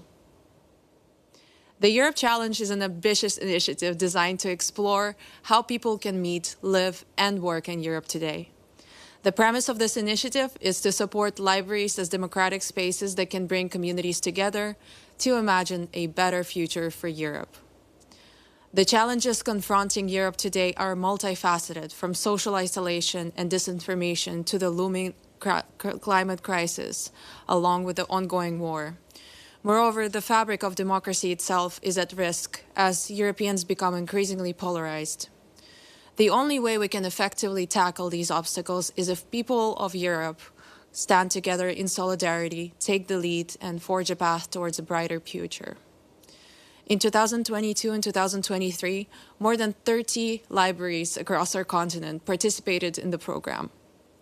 In the upcoming half an hour, you will get to know many of them, either while in the meeting at Amsterdam's public library or in some of their own surroundings.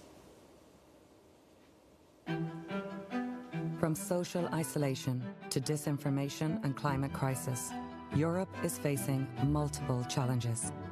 Democracy itself is at stake as Europeans become more and more polarized. If we are to respond to these challenges, the people of Europe must lead the way in solidarity. That's why the Europe Challenge was launched, an ambitious initiative designed to explore how people can meet, live, and work together in Europe today. The premise is simple: to support libraries as democratic spaces that bring communities together to imagine a better future for Europe. Since 2021, 39 teams in 16 countries across Europe have taken up the challenge. They have developed an array of innovative solutions, from installing urban beehives at a library near Barcelona to tackling inclusion in Amsterdam using virtual reality. Harnessing the power of public libraries, large and small, from Scotland to Greece, the Europe Challenge shows the vital role libraries can play in Europe's future.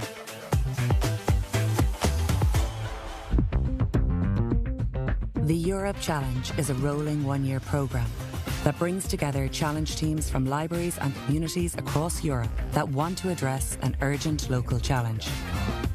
These teams receive funding to work on their solutions locally and enjoy a series of inspiring online and face-to-face working sessions.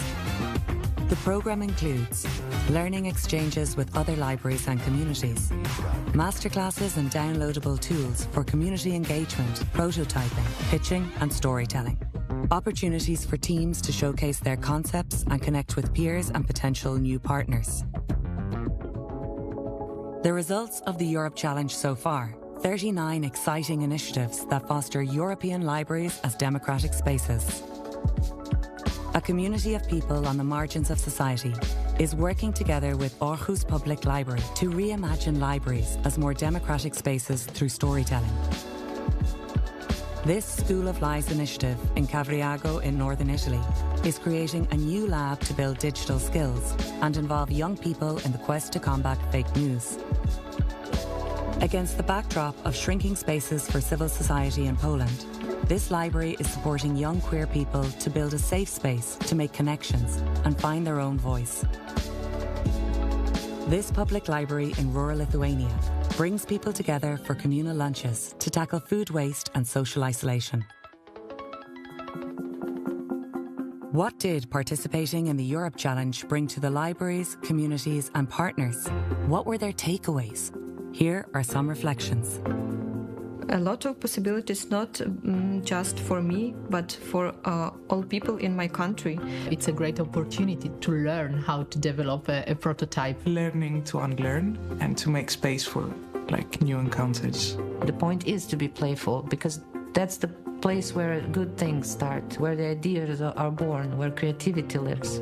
That's the core of the Europe Challenge. That's the beauty about libraries. We're not competing.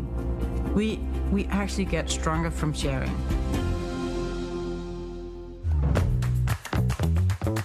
As the challenge teams continue developing and growing their initiatives, and the Europe Challenge is getting ready for the next edition, a series of publications about the programme see the light of day.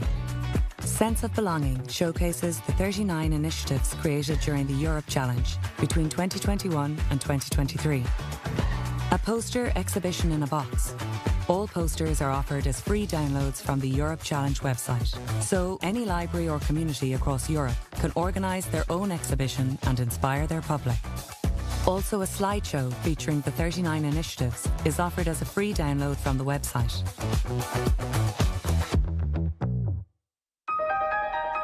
There are 65,000 libraries across Europe. You can access them for free. They offer you space to learn and gather with like-minded people and feel safe to be who you are. Libraries can be quiet or buzzing spaces. Libraries can be anything you want them to be. Let's foster libraries as true democratic spaces. Let's imagine and co-create a better future for Europe.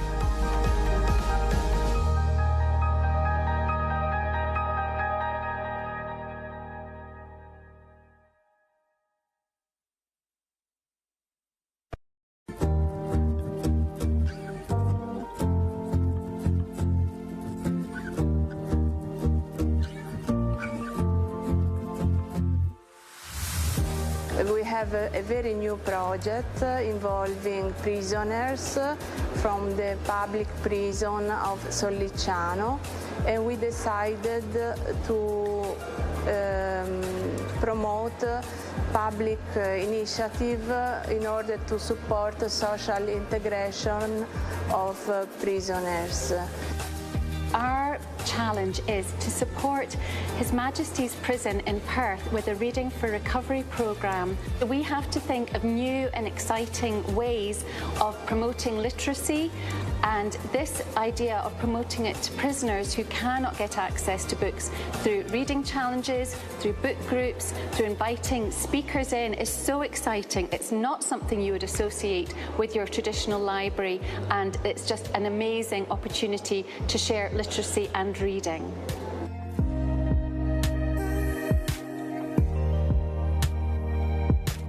Решихме да изберем нашето предизвикателство да бъде свързано с културна интеграция на млади хора, по-специално изолирани групи, мигранти, бежанци, най-вече украинци, украински деца, защото те имат проблем в момента. В България има много украински бежанци. Затова решихме, че можем да им организираме различни групи. Работилници, workshoпове, неща, с които те да излязат извън средата, в която живеят, да се чувстват себе си.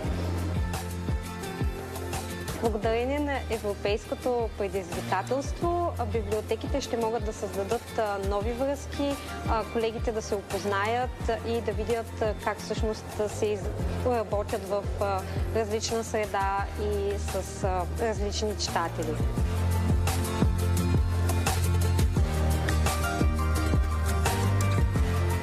We think that this challenge of multiculturality is a common aspect for different cities in Europe. This is a special occasion because it's the first time that we are building a network between libraries in Europe.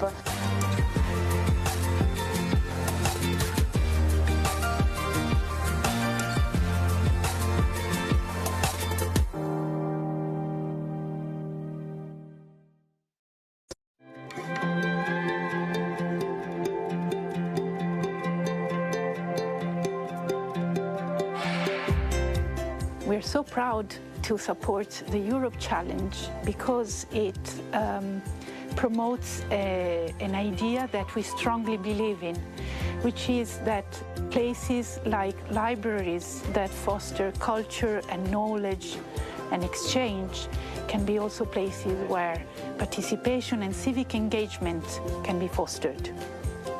And we strongly believe in this principle, and we are so happy that a number of libraries can join this European platform in order to learn and test their solutions. There are a lot of challenges in our world, but of course to be ready for big challenges, we have to think about our local ones. And the challenge which we chose was targeted for the local community, because the times what we experience now are not very easy, and people, they feel stressed, they feel depressed, they feel nervous, and to help them, I think this is a good challenge for the local library. Credo che l'incontro con diverse persone sicuramente aiuti a migliorare le idee ed ad arricchire le proposte che poi faremo noi nel nostro piccolo comune, come le nostre idee possono arricchire quelle degli altri. Questo credo sia il senso di questi incontri. For us, it is important to work with other foundations in Europe because it allows Cariplo Foundation to absorb knowledge and to bring a lot of opportunities to our territory and to the country as a whole.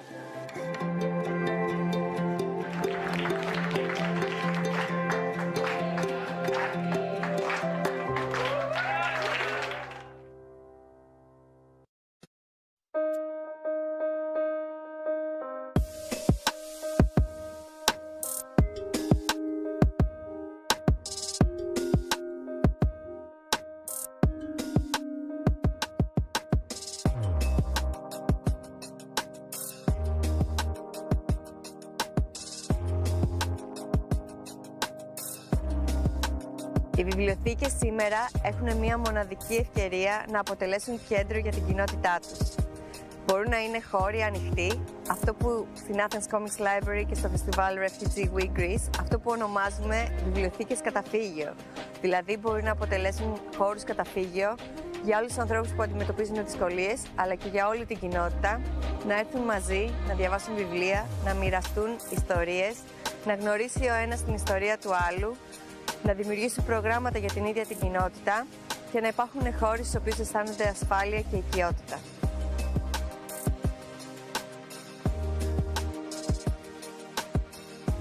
Estamos en unas comunidades muy pequeñas en las que no se invierte en la cultura, con lo cual necesitamos esto para impulsarlo. Para nosotros era muy importante que la población supiera que tiene un lugar en el que estar seguro y en el que tiene una información veraz, en el que puede tener iniciativas culturales. Y Europe Challenge nos ha brindado la oportunidad de tenerlo. Όλες οι ευρωπαϊκές χώρες σήμερα, περισσότερο από ποτέ, αντιμετωπίζουν τις ίδιες δυσκολίες και τις ίδιες προκλήσεις.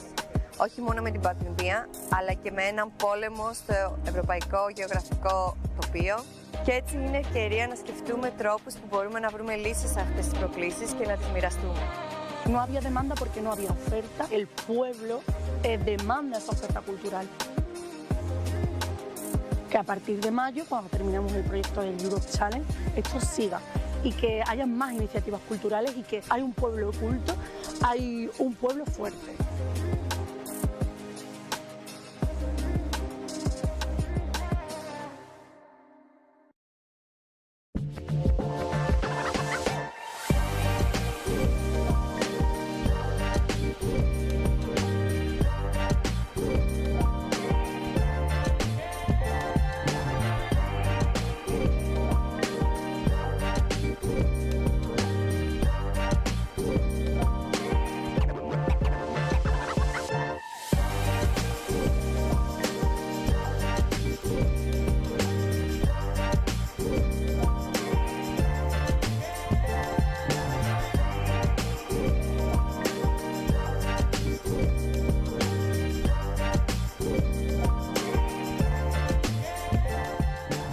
Is to be playful, because that's the place where good things start, where the ideas are born, where creativity lives. That's the core of the Europe Challenge. We're networking across Europe. It's important in order to be stronger libraries in our own city, but also be stronger as a sector in Europe.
Is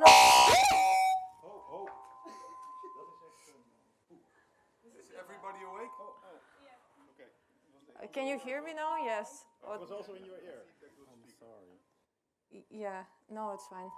Hey. Whoa.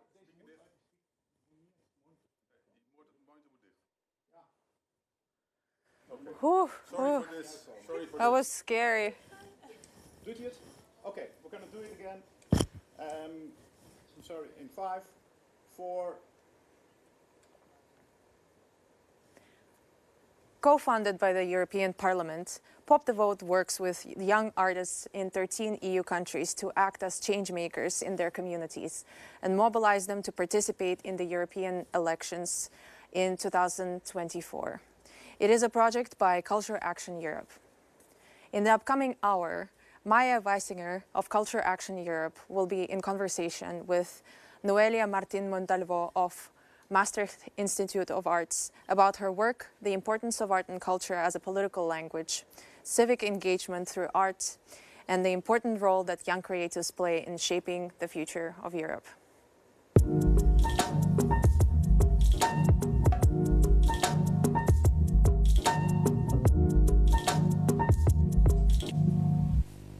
Hello, everyone, and welcome. My name is Maya Weisinger, and I am the Projects and Communications Manager at Culture Action Europe. Culture Action Europe is an intersectoral network of cultural networks, organizations, artists, activists, and policymakers. And we are the port of call for informed debate and opinion on cultural policy in the EU. We believe that culture should be put at the heart of public debate and of decision-making. And we do this in a number of ways, one of the ways being advocacy at the EU level with our interlocutors in the EU institutions, and through our projects, of which we are here to talk about today, our new project, Pop the Vote, Culture on the Ballot, which engages young artists in creating impact in their communities. We will work with 52 change makers to engage in topics that they find important and just very important for their futures. So today I have such a change maker, Noelia Martin Montalvo, who will be speaking us today about her artwork and about her impact on the communities that she serves. Hello, Noelia. Hi, Maya. Thank you so much for having me here. I am very glad to be part of Europe Day once again this year. And I'm very happy and excited to start conversating about my experience as young artist in Europe. So, yeah, thank you so much. Great. I am a third-year student from the Maastricht Institute of Arts. I am an interdisciplinary artist, so I'm studying interdisciplinary arts. And my work is mostly focused on socially engaged projects with communities that are in the front lines of the climate change crisis. So, for the past years, in starting my career as an artist in the European Union, I have the opportunity to delve in different kind of socially engaged projects, for example, decolonization projects. But last year, I was commissioned by Culture Action Europe to work with a community from the European Union, which was underrepresented. And I did this with the participation of young Europeans who were experiencing eco-anxiety. And the final result, we presented it last year in Europe Day 2022. And it was a very nice performance. So I'm very excited to keep on talking about this project. Yeah, thanks. I actually had the pleasure to watch your performance last year, of course. And it was really amazing how you amplified the voices of marginalized communities, especially around the climate emergency that we're experiencing right now. I'm curious to hear how your work has evolved since last year, and what are you working on now, and how are you thinking about your artistic practice? Well, definitely my work for Amplify, which was the name of the project last year, Amplify, Make the Future of Europe Yours, was a starting point in my career. I am just at the beginning of my artistic career, and a lot has developed since last year's experience. And now I'm very interested in working with underrepresented communities, European but also non-European, and as I said, who are at the front lines of the climate crisis. I am now, for example, working on a film project with an indigenous community from the Bribri indigenous community from Costa Rica. And yes, I am trying to research the role of women in cultural and natural heritage and how mediums like film and photography can help these communities in maintaining culture and also preserving their environment. So yes, a lot has happened, and I'm very excited to see what I have for the upcoming years to present. Yeah, I'm really excited to see your work, and everything you've told me so far. It seems super interesting. But I'm really interested in the methods that you used and the artistic approach that you had. And why do you think it's important to use the arts or use an artistic lens to unpack some of these issues, especially around the climate crisis? Yes, so I think the climate crisis is something that, as a young European and as an artist, I couldn't leave out from the topics that I work on. I think it's an umbrella problem that has a lot of different impacts in different areas, and we should address more of the discourse behind its effects. So, for example, last year I focused on the project of eco-anxiety, so the frame of climate change and its effects in mental health. And this year it was more with indigenous communities and their role in preserving nature and how we can learn from their traditional knowledge and their ancestral practices. So as an artist, I think it's important to address those problems that are pressing for many. Definitely working with the communities that are affected by its effects, I think is the most efficient way to find solutions when we look really at the needs that these communities really struggle communicating to the wider public. So the methods that I use are usually participatory storytelling, which is basically working on the stories of the community and finding ways to, empower them and see how to navigate those stories into a specific form that is,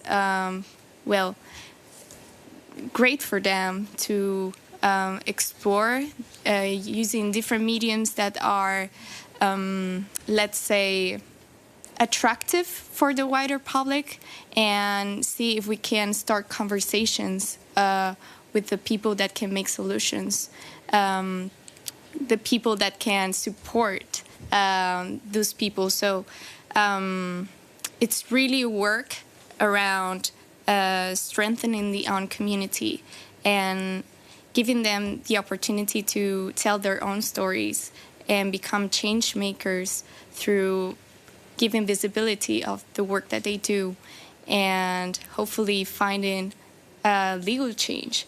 So that's more or less what I see that my work flows. Mm-hmm.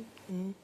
I'm thinking about your role as an artist in this space, and you're working at the community level, and in one hand, for artists who also work at the community level, they're not always part of the community that they're working with, and they require a lot of bottom-up approaches, a lot of listening, a lot of work that is really focused on what the community wants and needs. But at the same time, there's a need to communicate this at the political level, and I'm wondering how you balance these two worlds. Well, I think my role as an artist is to work with a community and give them a space in which they can be heard, they can discuss their needs, and they can create something out of their challenges out of their needs. And I think what's important from my work is that people really see the value of working together, of trying to see ways in which we can develop a project, an artistic project that is going to be presented to the wider public and that hopefully is going to be heard by the policymakers that can actually have a most effective impact in making those needs be tackled. But so I think it's a process in which the person really expands, how to approach problems. For example, last year, when I was working for the eco-anxiety project, my community, my participants were already really engaged in the climate crisis context. They were part of climate groups. They were really active. They were up to date with the information of what was happening, the violations of the environment that were happening at the local, but also at the global level. Somehow, they still didn't have this space in which they could, let's say, communicate their fears and what they were dealing with all this information. I think we need to acknowledge, and we have also had a hint after the pandemic what was all mental health about. And we are now very exposed to a lot of inputs in our daily lives. But of course, this problematic of the climate crisis, it was something inevitable that I wanted to work on last year. Because if we were in a space like this, talking about the future of Europe, how can we work thinking about those things if there are people who cannot even think about a future where there is no destruction, no violation of rights and the environmental rights?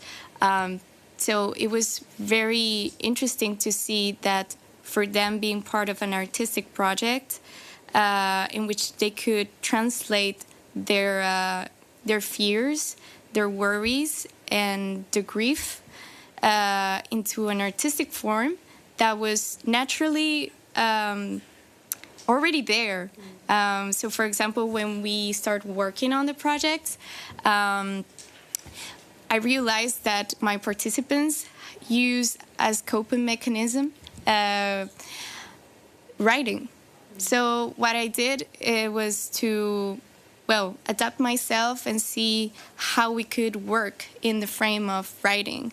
And I asked them to write a poem in which they were going to talk about their worries, their fears, and they knew that this was going to be heard in Europe Day. So, of course, they were really courageous to really explain in a poetic form all their ideas and their fears and nightmares. And after that, we came together and we merged it into one. So we took the pieces, the extracts from each poem that we most liked, and we merged it into one. And then we, I was so amazed by the fact that at the beginning my participants were super shy and super scared of, being part of such a big thing, of presenting this into the European public and being heard by the people that can actually make the legal change. So, of course, they took this responsibility and they overcame this fear of being listened, and they recorded their own voices. And what we did was an audio collage that was, the main artwork. I was in the presentation just holding some cardboards in which I was just highlighting some of the key aspects of this performance of this audio. So for me, it was a very important moment in my artistic life, because I realized that no matter what are your, let's say, tools and materials, you can always work on something when you have a story that matters.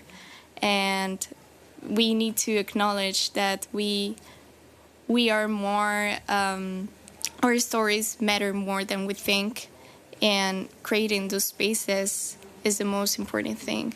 So yeah, I think it was a very great experience for my participants, because they were now more engaged into looking at different ways, different perspectives on how to navigate the climate crisis and the climate fight in a way that was going to be more, let's say, less stressful, or they wouldn't feel that they were putting a lot of effort for nothing. They were just in the strikes, screaming and whatever, but there was no actual change. But this was tangible. This was something that people would experience.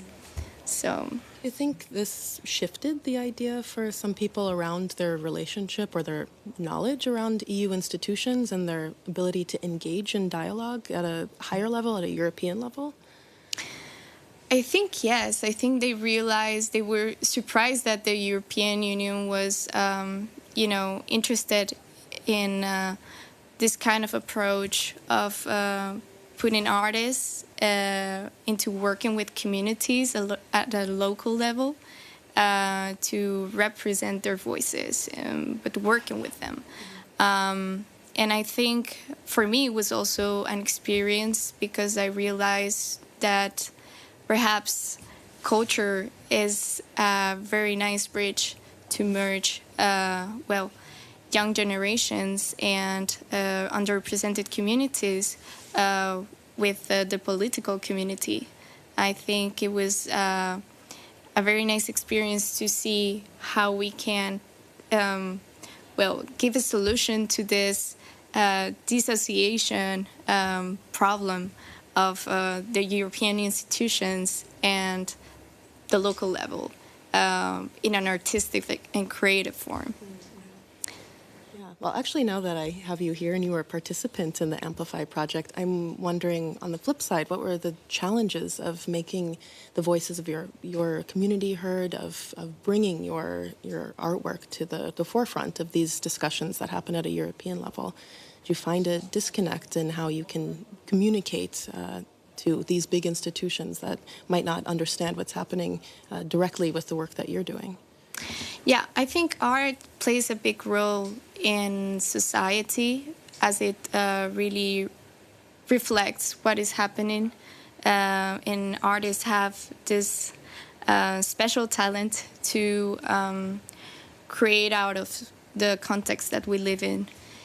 So when we have very difficult situations, when we see that the political situation in Europe is sometimes very complex to navigate, when it's something that still feels very vague and abstract, this European identity, I think projects in which we work together, in which we hear each other, and we realize that we are not that different as we think, I think this really give me a lot of hope in Europe and what art can do for the future of Europe, how it can really, put together or closer the public with the political community.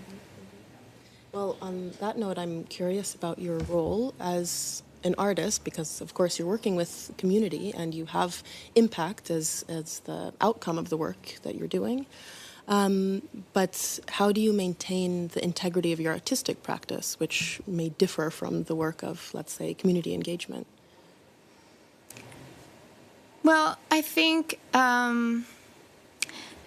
my work, I try always to adapt myself to the needs and also the curiosity of the community what do they want to navigate? What are their interests? For example, when I was doing this project in Costa Rica with this indigenous community, I saw that there was already a huge interest from the younger generations with the technological devices. So they were having smartphones, but how they were using it was really what would make impact in the future. So for me, it was interesting to see that there was this cultural loss in this specific community.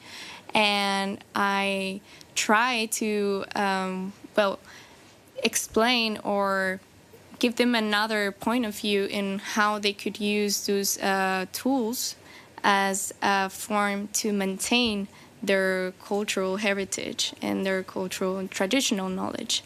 We did a lot of workshops with them on how to use cameras, film, but also smartphones to document their culture and how to, protect what is there. And I thought that was a beautiful example that sometimes we don't need much to do a bigger impact. I think when we just start to create a space for conversations, whether it's individually, whether it's with a wider group, but sharing it to the world, sharing this process, and that there is a will to change something behind, I think that's the most important thing. And in my artistic practice, that's something that I really want to keep doing. I think we still have a lot of stories to tell in this world, especially in the context of the climate crisis, at the European level and at the non-European level, because at the end, we need to acknowledge that this is an umbrella problem that affects us all around the world. And what happens in Africa or in Asia might also impact Europe. We saw that in the pandemic, so it's inevitable to think about collaborating. Collaborating is such a key role in my artistic practice. Great. I'm thinking, you're talking about collaboration, and a lot of the work, your artistic practice is really focused on creating this change. And of course, this requires a lot of civic engagement, because a lot of change that can be made also requires the participation of people in democratic processes. Mm-hmm. And I'm thinking a lot about the sentiment around the upcoming elections, especially with young people. And we've heard in previous elections, and we continue to hear in this upcoming election, that young people don't always feel like their voices are heard at the EU institutional level, that their votes don't necessarily equate to change or impact in their situation or facing the future that they're facing with all of the weights of our society right now.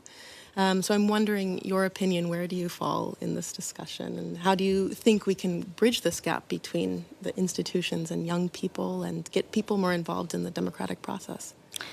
Well, yeah, I think that's a huge question for young Europeans, because in my personal experience, I think it's something that I still feel very apart. As a citizen and young person, I feel like the European institutions are very far from me. Perhaps also the fact that we need to think about the political situation at the national, but also at the wider level. It's not something that is clear for most Europeans. How does it function? Or how even some countries look like.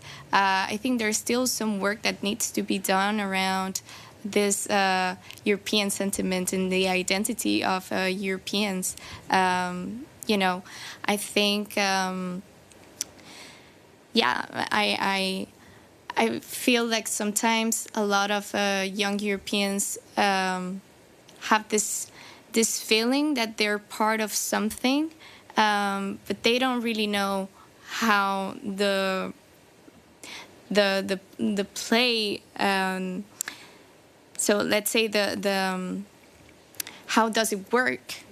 It's very complex. So we need to find ways in which we can make this process more tangible and more clear for young Europeans and how they can be part of the solutions, because taking in account the climate crisis problematic, now we see that a lot of young Europeans are taking the streets and they make strikes and they make these demands, but they don't feel like they're being heard.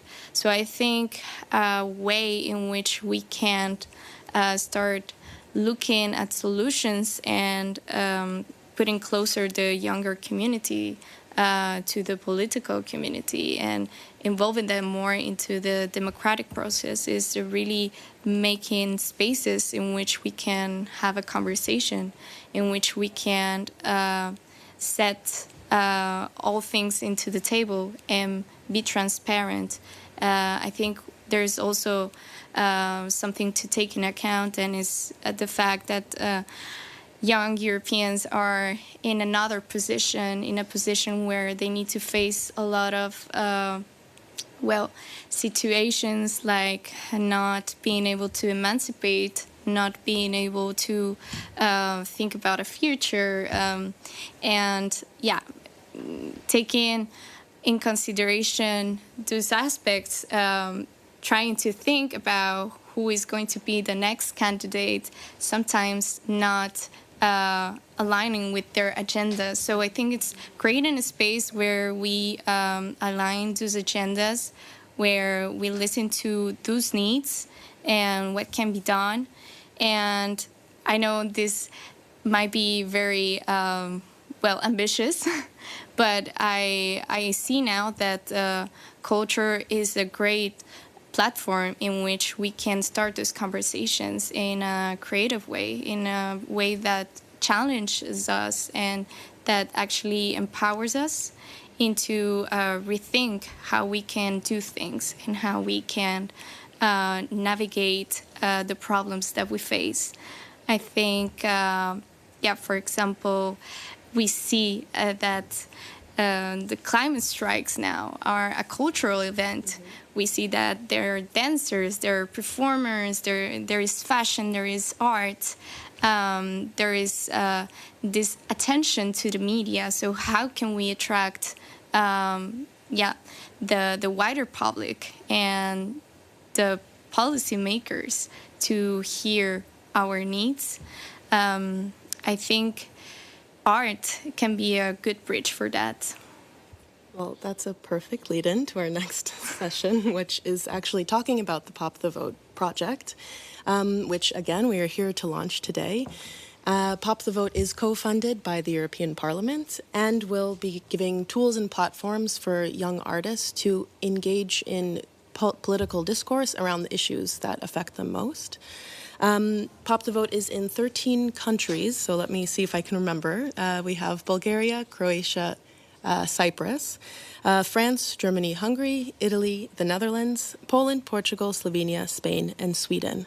And so from these 13 countries, there will be an open call in September for applicants to send in their applications. And we will eventually have 52 change makers between the ages of 18 and 30 years old. And these will be artists, student artists, cultural professionals who are really seeking to make change or already making change using art as their tool. So yes, there will be an open call in September, and we hope we get lots and lots of applications. And from there, those who are selected will participate in the Changemaker Playground Camp, which will be a 7-day training full of workshops around civic engagement, around political campaigning, theories of change, artivism, and how to engage in dialogue with EU institutions and how to push for the issues that they care about, especially at the polls.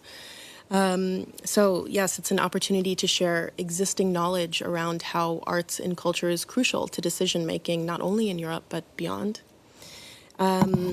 Yes, I can't stress enough that the open call is in September, and we'll have, of course, more information about this on our website, cultureactioneurope.org. So you can stay updated there. We also have our social media accounts for Pop the Vote, which is another way that you can stay informed of the process, and hopefully we'll see your applications in September. And I also want to mention that we have 13 Culture Action Europe members who will really act as ambassadors in each of the Pop the Vote countries. So if you're also interested in seeing who else is involved in our cultural ecosystem and who might be the ambassador in your own country, you can also see that at the Culture Action Europe website and get more information there. So yes, this is about the project, and I think now that we've been talking about Pop the Vote, I've been talking to you, Noelia, I've realized that you are a great candidate for the project, and I hope that you apply in September. I will. Great. So you've been inspired already. I am. Great. Perfect. In the spirit of Pop the Vote and how we really do want to provide these tools and resources to young people to accelerate or to put their work on a different level, and engage with communities. I'm wondering what you think about what artists need to really to spread their work and to really illuminate these issues that they're discussing or trying to work with. What can EU institutions provide to support this work? Well, I think, first of all, artists have to think themselves now that there's so many problems going on in the world as actors of change. They need to see themselves as a platform, so they should take some responsibility on the stories that they want to amplify in their works. I think today, in my case, I see this importance of giving space to the stories of the people who are suffering the impacts of climate change and all the umbrella aspects that it touches. So I think giving voice to that in my work is a way for me to also be part of the solution of this global problematic. But this can happen in many other topics. So we need to focus on the stories that matter today in order to think about how we're going to redesign our future. How do we want to envision ourselves? What is the role that we envision for Europe to play? And what are those roles that we want to detach from? So it's really about thinking ourselves as catalyzers of stories and promoters of this change. I think when we think about Europe, there is this inevitable value that is democracy and freedom of speech, this union in diversity. And that's something that can only happen when we collaborate with people, when we speak, when we hear, when we create spaces and we work on something that is inherited from this community and put into perspective into the wider public. So, work on this narrative in which we are delegating this platform, this network, and those talents, creative talents, to support people to be creative, to think beyond what is there. And I think that's why the European institutions should put more interest in the platforms, that in the ways that we are going to amplify the work of those artists, in how we are going to support financially those people who are willing to work with those kind of visions and those ways of working. So I think that is the way that I would say we should navigate this new project of Pop the Vote, working together and listen to each other. And I'm definitely thinking that it will have very, very great outcomes. Well, thank you for the confidence, and I do hope that we continue to collaborate and that young people feel supported by the process with Pop the Vote, because we really want to infuse in these trainings. I mean, I don't want to even call it training, because we want it to be highly collaborative, interactive, that there are skills that we can learn from each other as well, and we're bringing people together that probably already have a wealth of experience to share with others from other countries. So yes, I hope that we can do this for the Pop the Vote project. And thinking about elections some more, we hear, and we will continue to hear, especially in the 2024 elections, the rhetoric about youth being the future and putting a lot of the weight of this discussion on what youth reaction and youth will do. But we also know that oftentimes young people aren't at the table, or they have a very limited input into these kinds of conversations, and are either spoken for or don't have the direct communication to how they see the future. So I'm thinking, now that I have you here, I can ask you, what role do you play, and what role do you think young people play in shaping the future of Europe? Well, I think me as an artist, we play a role, or I play a role in starting conversations with these young generations in what they feel are their needs and what are the gaps, in order to imagine how to fill those gaps into reaching this, harmonious conversation with the political community. As a citizen, I think I would like to have more facilities to understand what are the impacts that my vote can have in my local and the wider European level.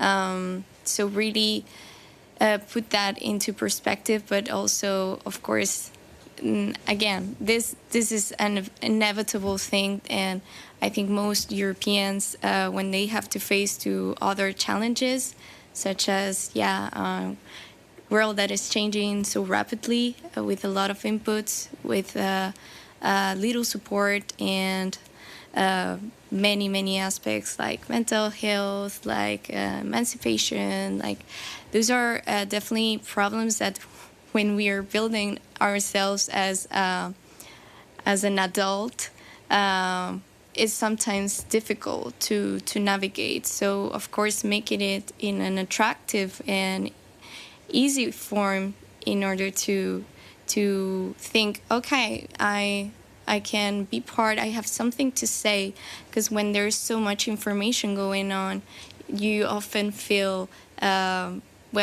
insecure about who am I to express my opinion.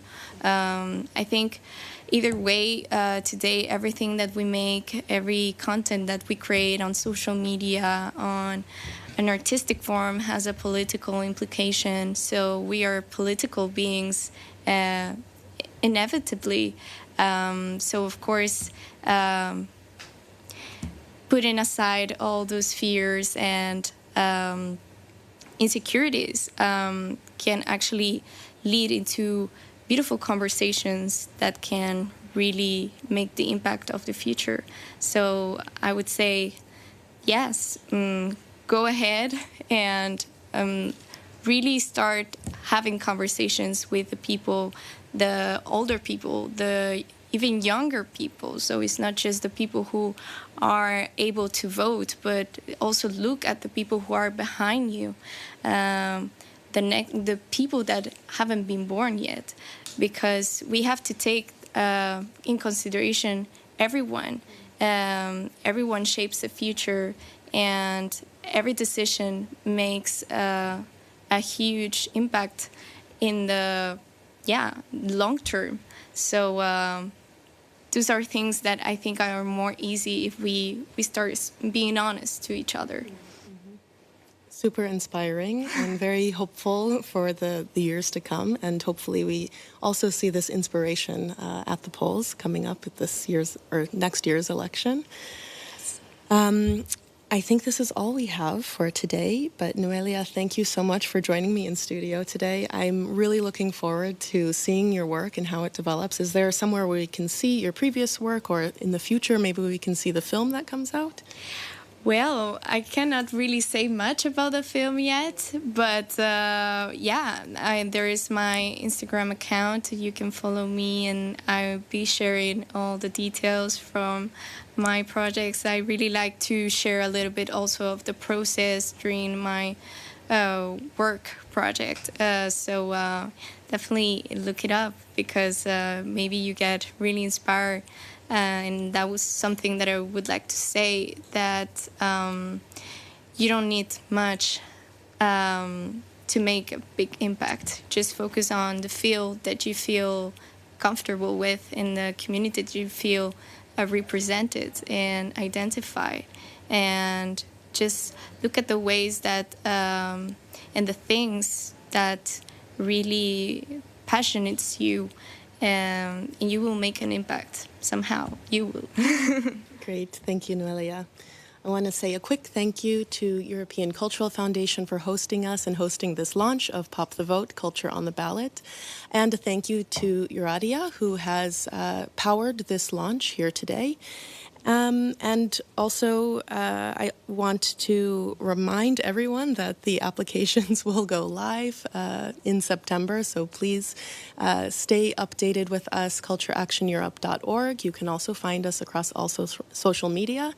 I think today you'll probably see we have hashtag #PopTheVote, so please follow it if you would like more information, and we hope to see your applications for all those change makers out there who want to be part of the project.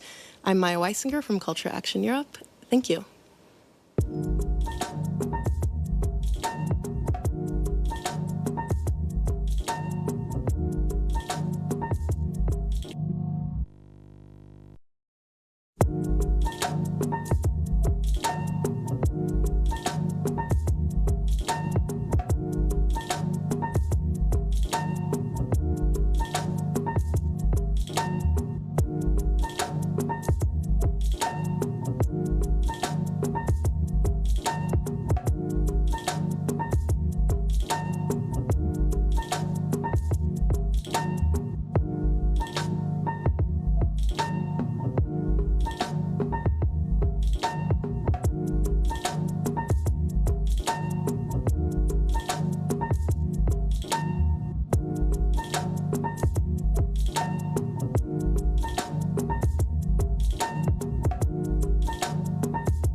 In our program, we had scheduled to show you the launch of the third edition of the European Review of Books, Is Europe a Joke?, which took place last night.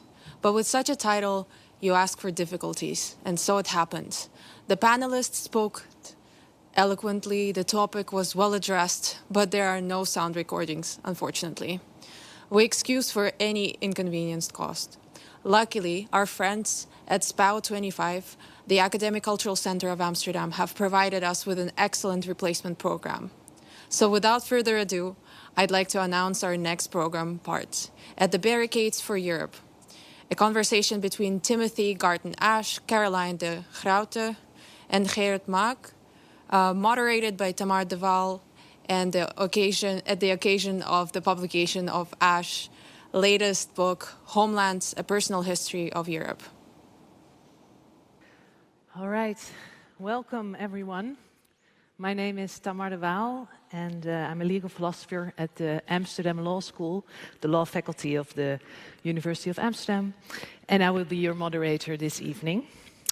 And this evening, we're going to have an event and a discussion and a conversation about this book. It's the new book by Timothy Garton Ash, who is here. Welcome. And the book is now translated in Dutch with the title Europa, een persoonlijke geschiedenis. And the title in English is Homelands, A Personal History of Europe. Timothy Garton Ash is Professor of European Studies at the University of Oxford. For half a century, he's been reporting on European politics, witnessing some of the continent's most dramatic scenes and interviewing its protagonists. His pieces appear in The Guardian, The New York Times, The Standard and NRC, among many others. Europa is his 11th book. His book has received numerous awards and appears in 22 languages. Everything we have achieved in Europe is now at stake. That is the gist of the book, or as I see it, Europa. It is a personal history of a period of unprecedented progress and a testimony of what has gone wrong, from the 2008 financial crisis to the war in Ukraine. Drawing on a half a century of meetings, interviews, academic research, and his own family history, Garton Ash describes how the continent recovered after the Second World War, how it rebuilt, liberated, and united at the beginning of the 21st century, and came close to an ideal of unity, freedom, and peace.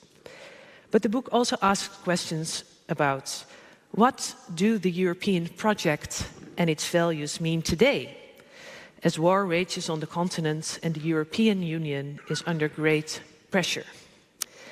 These are some of the topics that I hope will be covered tonight.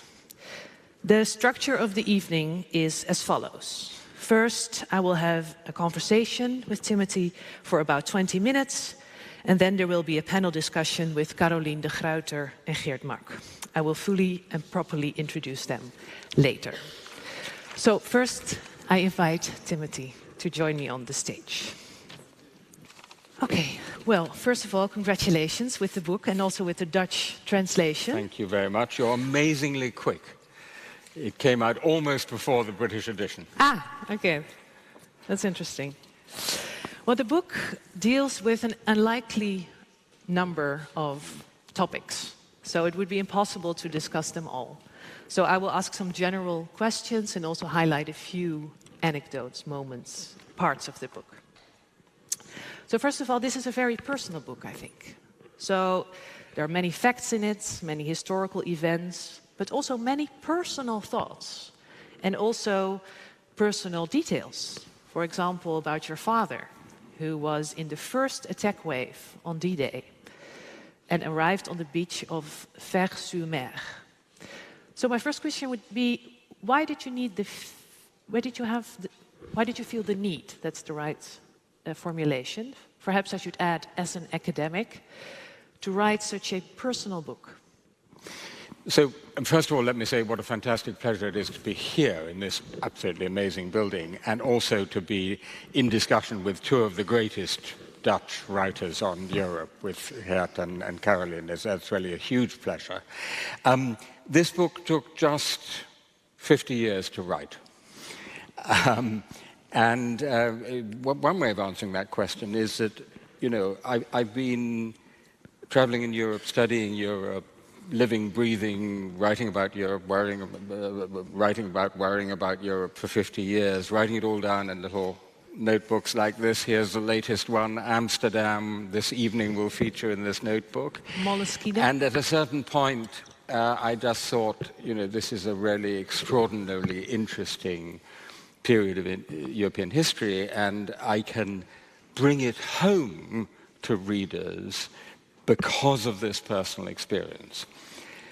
In addition to that, and this is really the shape of the kind of story the book tells, I think we can all agree that Europe at the moment has a heap of problems, and that everything we've achieved in Europe over the last 50 years feels as if it's threatened. And that was the other motivation, which was, if you like, a political motivation. So the way I look at it, I started traveling in Europe in the early 1970s. In the early 1970s, most Europeans were still living under dictatorships. We forget that. We tend to forget the Spanish, that, yeah. The Portuguese, the Greeks, the whole of Eastern Europe. We did the numbers for the book. 389 million Europeans were living under dictatorships, 289 million under democracies. And then you have this extraordinary, actually, forward march of freedom and enlargement of the West over roughly 35 years, through the ends of the fascist dictatorships in southern Europe, the end of the communist dictatorships, which is a very important part of the story, the collapse of the Soviet Union, southeastern Europe. And then I would say, starting roughly in 2008, we have what I call the downward turn. And starting with the global financial crisis, which segues into the Eurozone crisis, and Vladimir Putin's seizure of 2 chunks of Georgia, we have crisis after crisis after crisis, refugee crisis, Ukraine 2014, Brexit, Trump, COVID, now the largest war in Europe since 1945. And so there was a political impulse to writing to the book, which is, let's just understand how far we've come in Europe over the last 50 years, and let's get out there to defend it. Yeah. And it's impossible to write that without some personal stories as well. Well, I think people in this room might agree that, present company excluded, there are a lot of rather boring books about Europe. I don't know if people would agree on that point, on the EU. I once encountered the exceptions, of course, Gert and Caroline's book, that has to be said immediately. I once bumped into the writer Martin Amis at a drinks party, and he said, what are you writing about? And I said, the world's most boring subject. And he said, oh, you mean the EU? He guessed. But this is a book about the real Europe, which is, of course, the EU, but it's also 40-plus different countries, cultures, languages, places, people, above all people. So it's full of personal vignette, but each of which tells a larger story. So to give you an example, the day after the Berlin Wall comes down, I'm walking down a street in East Berlin, huge excitement, and I meet an East Berliner who says he'd just seen a handwritten poster which said, "Only today is the war really over." It's not just an anecdote. There's a real sense in which, for everybody in Eastern Europe living behind the Iron Curtain, the Second World War only ended in 1989. And so telling stories like that enables you to bring the reader in. Yes, it's a beautiful part of in the book as well, I think. One question about the title. So the Dutch title is Europa. The English title is Homelands. Do you think something is lost in translation there? I'm afraid it is. Everybody tells me the translation is terrific, but I'm very attached to this title, Homelands in the plural, because for me the unique feature of being a European is that you can be at home abroad, right? So I came this morning from London. I'm in Amsterdam, I'm abroad, but I'm also at home. And the same is true in Paris or Prague or Budapest or Warsaw. Nobody else has that. Poor old Americans only have one homeland, as in Homeland Security. Chinese only have one homeland. But that's a peculiar quality that we've achieved in Europe. And that's what I wanted to say with this title, Homelands in the plural.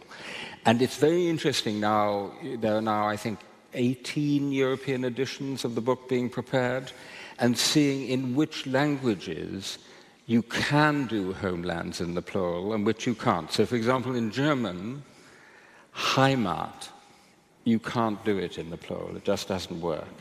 But in French, patrie, yes, maybe, possible. The Italian edition will be called patrie. So, but it says something very important. So it's not that Europe as such is a homeland. That's too much Euro-pathos for me. It is that we're able to be at home abroad in other European countries. And if I play the devil's advocate for a moment, do you think that's a widely shared feeling, that you're at home in all different European countries? Or do you think that it's also something that's true perhaps for us, academics or other groups in society, or do you think that's something we all share in Europe? Yes, including the most Eurosceptic Brits who have houses in Tuscany or Provence and feel very much at home abroad in Spain. So it's a much broader European experience, which is only possible. I have a chapter in the book called Being There, which is about the explosion of mass travel starting in the 1960s, right? So if you think of all the little cars, like the Fiat Cinquecento or the Volkswagen Beetle and Golf, or the Mini, or the Deux Chevaux, they all date from that period, because it was the first period when many Europeans were able to travel. For thousands of years before that, most people, most Europeans, had never been in another European country except if they were in an army or they had to emigrate because of famine. And suddenly millions of us were traveling to other European countries. So we had this lived experience of being at home abroad. And that goes way beyond what's your attitude to the European Union today. Mm-hmm. At the same time, your book, I think, is also a political book, as you also already said. And the Dutch title of this evening it's also on the screen, Op de Bres voor Europa, which is also quite difficult to translate. But I would say it's something like Defending Europe, in defense of Europe.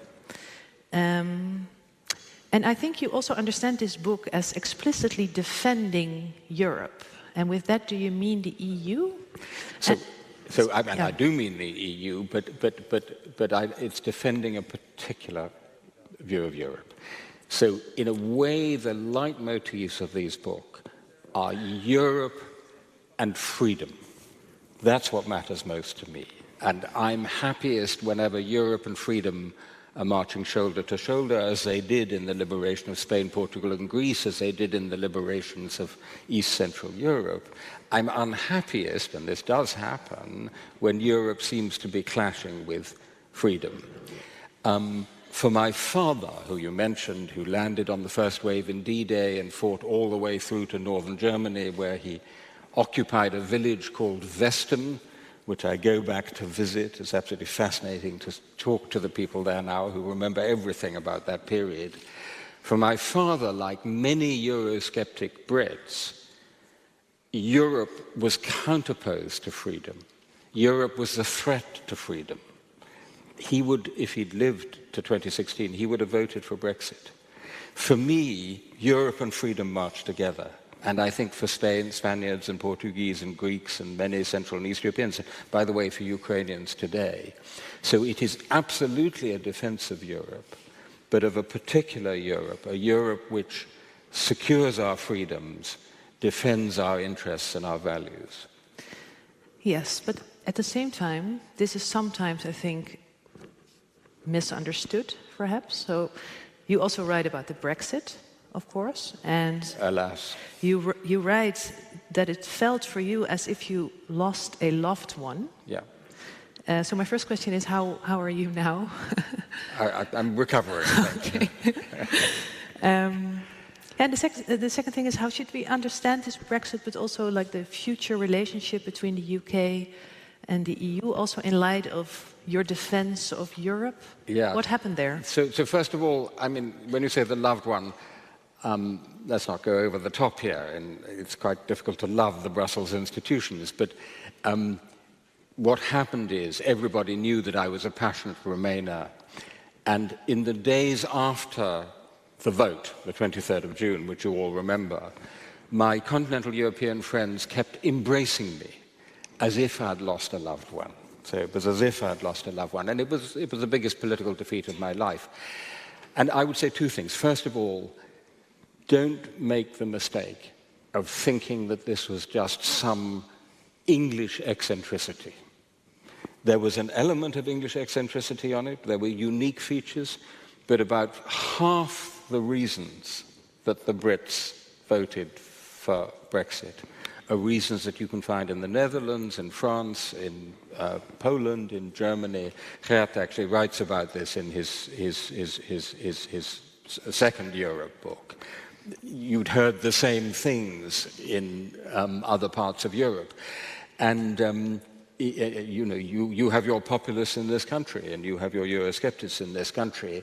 So I think it's really important to look at those causes of Brexit, like the fact that, because this is also a book, there's no point in writing a personal history unless you're also self-critical.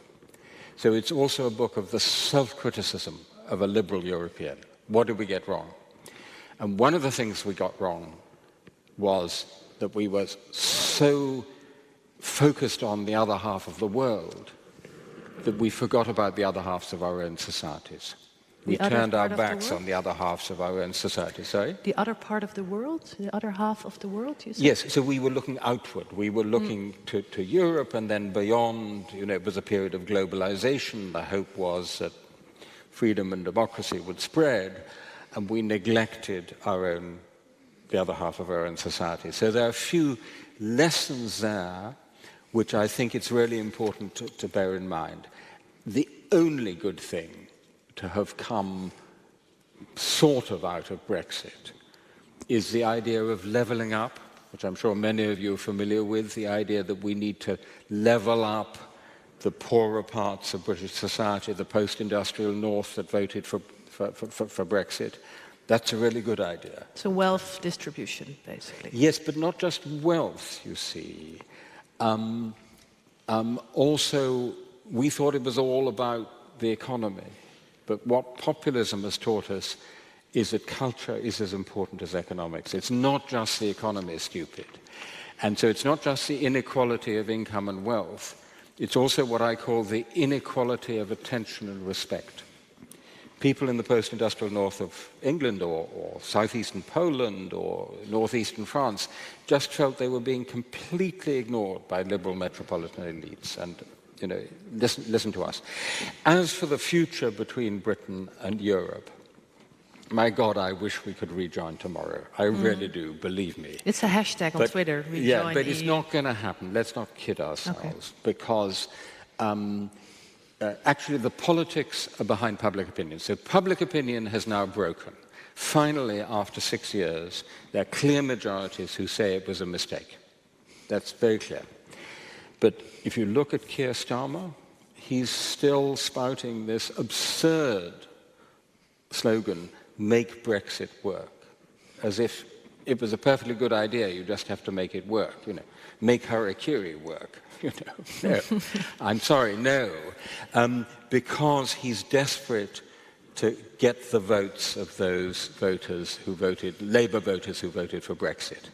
So it's going to be a gradual, incremental process. We have some more grown-up, sensible people in power now. Thank God we got rid of the Boris Johnsons.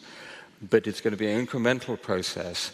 And I think what's going to happen is, I hope we can talk about this in the discussion, that sometime in the next parliament, so we have an election next year probably, towards the end of the next parliament, the question will be maybe customs union, single market, do we rejoin that? And then there'll be a debate about that. And then maybe someone will say, well, why be a rule taker when you could be a rule maker? Mm-hmm. So why not go the whole hog and come back in? So maybe in the 2030s, we will have a discussion about actually rejoining, but probably not before then. And if I may say, what I'd love you all to do is to make the EU so overwhelmingly attractive by then that a clear majority of the Brits will want to join. I'd love that to happen. I have to tell you, as a historian, I have my doubts whether that is going to be the case, because, you know, as we all know, the EU itself has a heap of problems. It's not just Britain. True.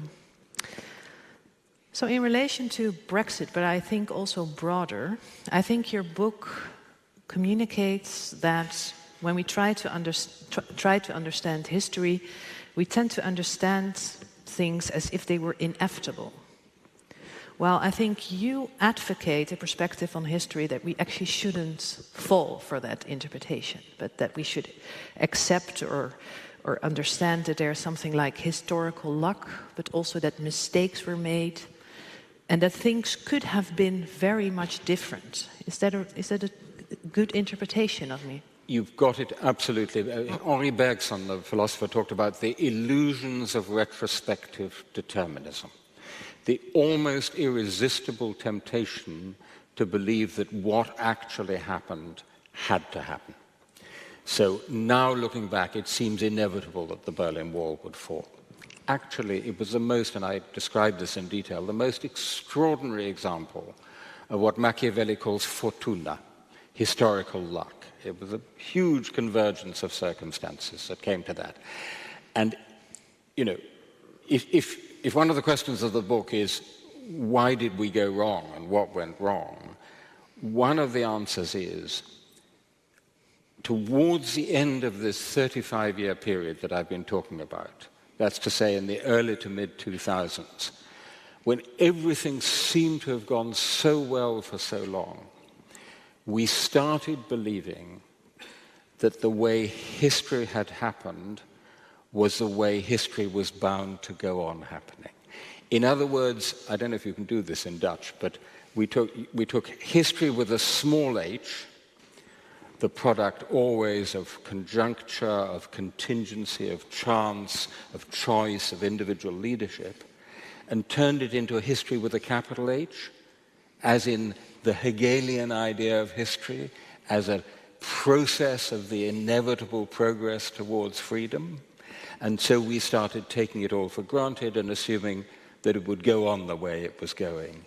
And of course, it's exactly at that moment of hubris, when we thought things were going to go on going that way, that they started going bad, and you get that whole sequence of crises.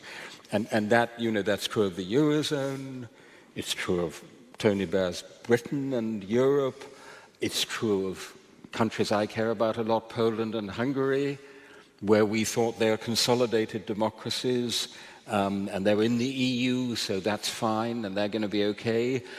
it's true in spades of our relationship with Putin's Russia, right? Remember, we thought everything was going to be okay. We could go on taking our energy and trading with Putin's Russia, and history has taught us something different. Well, you describe in the book that the period of beliefs in inevitability and also hubris are now over. And you describe several crises in the book. And I also saw an interview with you in which you described the war in Ukraine as a tragedy, a political turning point, but also as an opportunity for the EU. So we have all these different crises, democratic backsliding in Hungary and Poland, the fences around Europe, migration crises, the war in Ukraine. Perhaps we can discuss that a bit more later. But in general, do you think these crises can all be potentially an opportunity for Europe? Will they bring us further together? Is that a possibility, or is it too optimistic? So first thing to say maybe is that I think that the 24th of February 2022, the beginning of the full-scale war in Ukraine, and remember, the war actually began in 2014. I mean, Ukrainians always remind us of that. It's actually been going on for 9 years. I think that brings to an end what I call the post-wall period. So you have the post-war period, post-45, and the post-wall period since after the fall of the Berlin Wall. And the illusions of the post-wall period have hit the dust. So that I think we are probably in a new period. That's point number one. Now, as for the crisis theory of progress in European history, everybody at this point quotes Jean Monnet, that Europe advances by crises. But you know, if you look at it, the truth is sometimes it does, and sometimes it doesn't. In response to some crises, you have a great forward movement, but in response to some other crises, you don't. I mean, I'm not sure that I could demonstrate that the refugee crisis, for example, actually generated a great forward movement of European integration. Rather the reverse. We actually started building more walls and more fences and had a renationalization. Ukraine 2014 didn't have that effect. So the question is this one different? And my hunch, but it's much too early to say, is that it is. Because it's just so big. I mean, the largest war in Europe since 1945. I've been to Ukraine twice in the last 3 months. I mean, it's absolutely shattering what you hear there. You know, when I started writing this book, I thought I must talk to people who still remember 1945, because we've got to bring home to people the hell in which this all started. Well, last month I was talking to people who just got out of Mariupol, who are actually experiencing this hell, and they're 17 years old, not 87 years old. And I think we all in Europe feel that it is just such a big event, such a traumatic event, a major land war in Europe that's been going on now for more than a year. And if you look at the EU's response, you know, it is actually quite impressive after a slow start. You know, Zeitenwende maybe remains still just a slogan, but everybody recognizes we have to do things differently. So that certainly that's my hope, that we shape up to this opportunity. By the way, an opportunity not just, you know, to take military power seriously again, to make sure we can defend ourselves, but I see a huge opportunity, and I'd love to discuss this here, in a new phase of the great eastward enlargement of the EU. You know, basically, we had this extraordinary, those 35 years were also an extraordinary, what I call enlargement of the West. 1972, 6 members only of the European Community, only 15 of NATO. Get to 2007, 28 members of the EU, 26, 27 members of NATO. I mean, extraordinary. And then it stopped. Basically, apart from Croatia slipping in and a couple of small countries coming into NATO, it stopped. And it stopped for about 15 years. And you know, poor North Macedonia, anyone remember North Macedonia? candidate country for EU membership in 2005, still waiting. It reminds me of a New Yorker cartoon which shows a businessman talking on the phone to some obviously rather irritating caller who's trying to get an appointment for lunch, and the businessman is saying, how about never? Is never good for you? And that was kind of what the EU was saying to the Western Balkans. And suddenly, since the 24th of February, this has become unfrozen, both for the Western Balkans, for Ukraine, for Moldova, even possibly for Georgia. Now, it's a hugely ambitious agenda. It's an agenda for 10 to 15 years. There shouldn't be a fast track. We shouldn't hurry it. But it's an enormously exciting agenda, which at the end of the day would give us a richer, a larger, a more powerful, and a more secure Europe. So there I see a big opportunity. Okay. But I think there may be some people in the Netherlands who don't entirely agree, possibly. Some. Last question before we invite the other panel members on stage. So you've been to Ukraine last week or last month for a week? Last month, yeah. So can you perhaps tell us a bit about your experience? So I arrived, like everybody else, on the train immediately into an air raid. So I spent the first 4 hours in a bomb shelter. It's actually the first time I've given a university lecture in a bomb shelter. There was extraordinary stories of suffering, as I mentioned, people who, the 17-year-old from Mariupol who'd seen things that a 17-year-old should never, ever see, people who'd lost relatives in the war, talking to wounded veterans. There was people divided from their families. There was all that side of suffering. But there was also extraordinary courage, determination, solidarity, and hope. And I'll tell you what it reminded me of.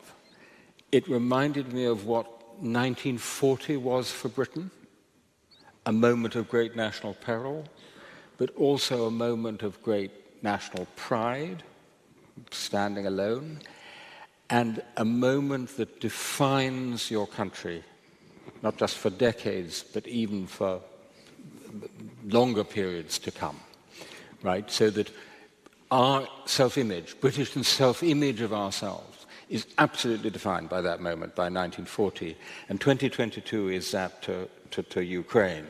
So in a way, it's also, and it sounds an odd thing to say, although it's a traumatic and drastic situation, it's also a hopeful moment. And there was a great deal of hope there. And for them, it's now all about Europe. It's about getting as far away from Russia as possible in ways, Pushkin Street in Kiev has been renamed because he was a Russian writer. We may feel uneasy about that. I said, why rename Pushkin Street? He had nothing to do with Putin. They said, it's not an accident. There's no Shakespeare Street, there's no Molière Street, there's no Goethe Street. It was an imperial statement, Pushkin Street. This is a war of decolonization. We want to get just as far away. Stop talking Russian. In a bookshop where they're pulping Russian language books, they told me touching stories. Old ladies in Kiev come in who basically are Russian speakers, but now they want to speak Ukrainian. And so they say, can you give me something simple to read in Ukrainian? And so they give them children's books in Ukrainian. It's really touching, because they want to read something in Ukrainian. And it's all get away from Russia and get as close to Europe as possible. So it's all about being on the track to Europe. Thank you. So we now invite the panel members on stage. I will sit here so you can sit next to each other. So first, Caroline de Gruyter. She's been writing about Europe for over 20 years, including from Brussels and Vienna. Oh, you can applaud. She is a columnist and correspondent for NRC Handelsblad and also publishes in the Standaard and Foreign Policy, amongst others. And she wrote a book in 2021, Beter wordt het niet, and it's a journey through the Habsburg Empire and the European Union. And Geert Mak is a non-fiction writer and journalist, wrote a many famous books, amongst others De Eeuw van mijn vader, In Europa grote verwachtingen. And his work appears in more than 20 countries. And Max received numerous awards, both in the Netherlands and abroad, and also made successful TV programs. So indeed, what we in the Netherlands have the most expert panel you can imagine, Timothy. So Caroline, you wrote the blurb on the Dutch book. So could you tell us what you thought of the book Europa? I loved it. Why? Because usually books about Europe are unreadable. I mean, it's those of us who... can you all hear me in the back? Okay. Those of us who deal with Europe and the European Union and the institutions every day get perhaps a bit further in all these difficult books about Europe. But this one is personal. And I really had the impression that Timothy had just thrown everything out of the window, had sat down and thought by himself, what do I really want to say? Well, Europe is a different thing for everybody. It depends on geography, it depends on age, it depends on so many factors. And so he showed actually what a mosaic, a kaleidoscope it is. And that's what I loved about it. It's really, it's a terrific read. Yeah. And then, you know, he's a professor after all. So, you know, but the theory is all hidden under the table, but it's there. But you get it for free and you don't even notice it. I think it's great. It's a super read. It's your best book, I think. Okay. Geert, I'm going to ask you the same question. So... Yeah, I agree totally with what you're saying. It is a living book. And it is not...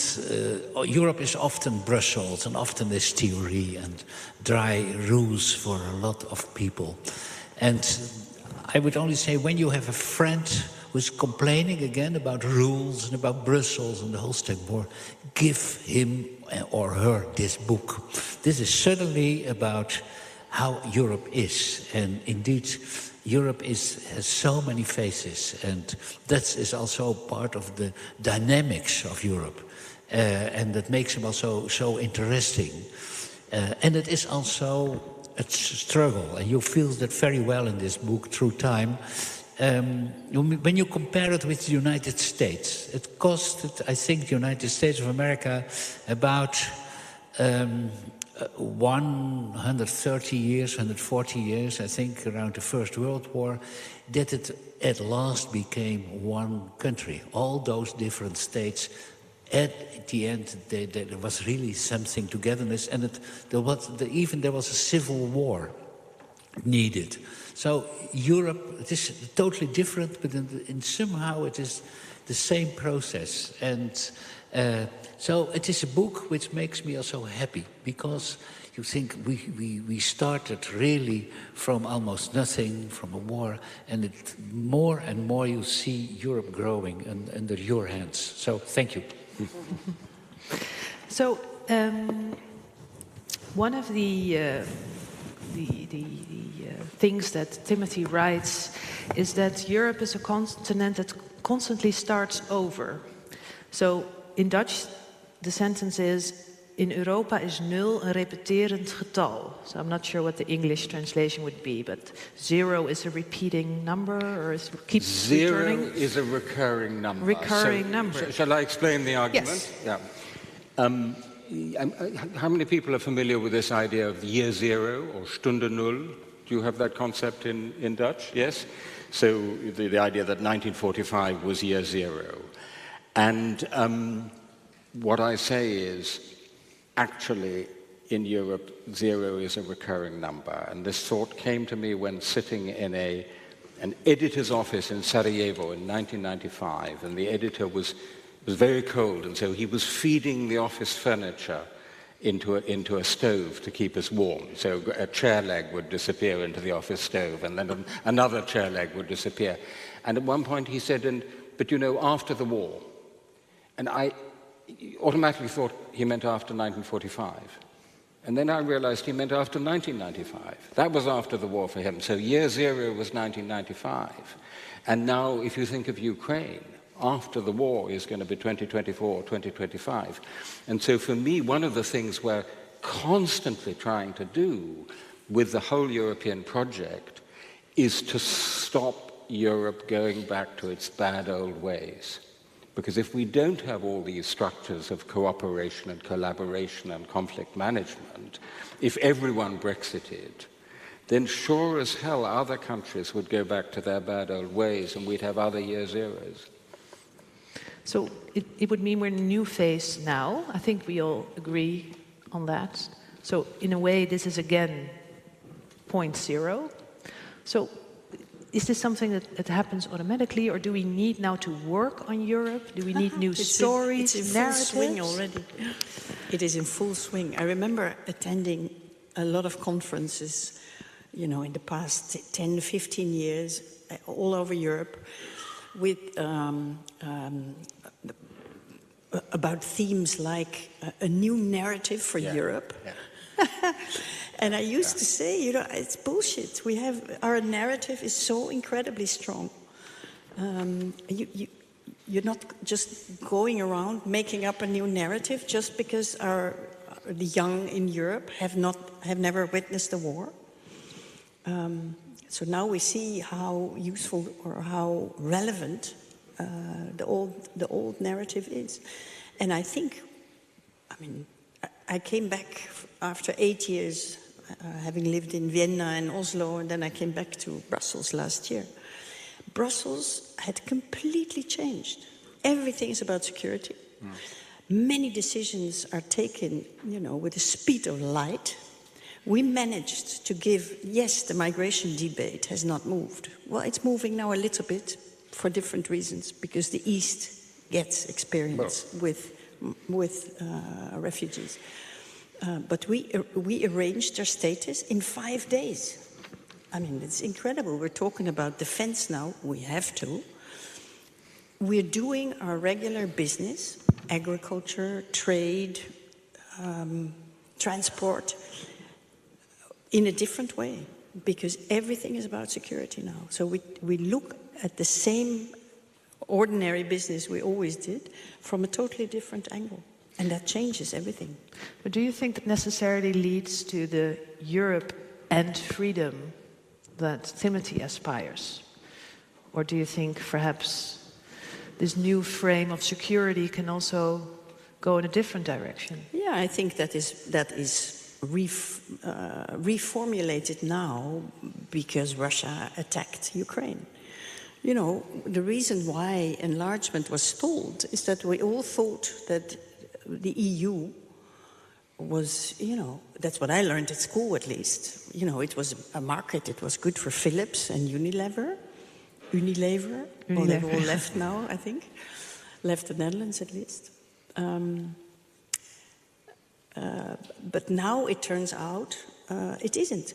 And enlargement has stalled because of fatigue. You know, we didn't see the use actually anymore, the strategic, the geopolitical use. But now we do. Ukraine is reminding us that, I mean, it's a political discussion all of a sudden. And it's not a discussion about, are there abattoirs actually ready to be integrated into the European rule system? How many square meters of tiles an abattoir, a slaughterhouse has to have? All this is European law. Huh? Mm-hmm. No, it's a political decision now. Don't you both think, because it feels to me that there was a way in which, with the war in Ukraine, people suddenly said, yes, this is what Europe is really about. This is really what we have to defend. Yeah. And they're fighting and dying for Europe. And it gave an extraordinary... You remember Heraclitus says, war is the father of all. And there's a sad truth in that. But I think also it was a feeling. This is about us. And I see now, and perhaps you have that too, and there are a lot of people sitting here too. Now we have also to think and to discuss why it's this. It's not, the feeling is right. but what is our identity exactly? And we have to think about this feeling too. And on the other hand, we have also, I think, a part of the European identity was always the compromise, dealing, soft power. And of course, since the 24th of February last year, that has changed. Suddenly, we have also to use hard power. And I see a country like us, Netherlands, have really to get used to it and to have to reorganize the army, and our army is really almost it's not much, in fact, and we have really to make a big change of mind, and sometimes I'm a little bit sad because this old European soft power was also for a long time really very effective, did it very well. We could keep France and Germany had every generation there's a war. And suddenly after 45 it was gone. So I hope we are really Europe is in a totally new area and in a totally new mood. But I hope we can keep also some of the old values. And it's not only liberal values, it is also the values of, how can I say it? But isn't it about values now? I think it's very much about values. Also because of the war. But I mean also the value of compromise, of dealing, of tolerance, and so on, and so on, and so on. But the soft power instead of next to the hard power. Yeah, Timothy, but don't do you think that that one way to think about that is that, I'm not sure if soft power is quite the word, but compromise and so on, that's a great virtue internally, right? And so you need a combination of that softer kind of power internally, but hard power when you're faced with Vladimir Putin or Xi Jinping or Iran, so that Merkel's mistake, and we should talk about Angela Merkel, because I think, with hindsight, history is not going to be so kind to her, was that she applied those same methods externally as internally. Yeah. But having said all that, I don't think Europe will ever be a hard power. But it has to understand, and it starts to understand, how hard power works. When we were a soft power, thinking that if we were soft, the others would treat us softly too. Yeah. We never really thought about the question, what happens when somebody attacks us? And we have completely deconstructed, because almost all of us did, our armies. So when you say you don't think it'll be a hard power, I take it what you're saying is that we're never going to be, as it were, a superpower in the Gaullist sense, that Europe being able to defend itself, which I think is absolutely right, because it's really interesting. If you look at public opinion on the Ukraine war, actually European countries have come closer together over the last year. We did some polling, my project at Oxford did some polling with ECFR, which showed that Polish and German public opinion are actually quite close together. Why is that possible? Firstly, because most decent people have the same reaction to a war of terror and genocide in Ukraine. But secondly, because we're doing this with the United States, not against the United States. So my argument has always been, you will never unite European public opinion against the United States. Look what happened with the Iraq War. But if you're doing it as a partner of the United States, then you can actually have a united European public opinion. And so I think we could have an element of hard power, but understanding that our security will still depend on the United States. I think a multinational entity, because we're not a state, although we have all the characteristics of it almost, can never be a total hard power. Because to be a hard power, you have to be able to wage offensive wars too. Yeah. And we cannot, because you need all the noses in the same direction. A defensive war, like Ukraine, I mean, we have no boots on the ground, but we're helping Ukraine. That puts our noses in the same direction. Okay, but a defensive war, yes, but offensive, no. So let me try on you, all of you, a little thought/provocation. Maybe Europe needs to become a kind of empire. It is an empire. Right. Well, I'm glad you weren't provoked. A benevolent one. Because you know, if Ukraine manages to win this war, then we will have for the first time what I would call a post-imperial Europe, a Europe without empires run by one country, overseas or on land. But to defend our interests and our values, the EU itself has to become a kind of empire. So you have supranational authority and law and power.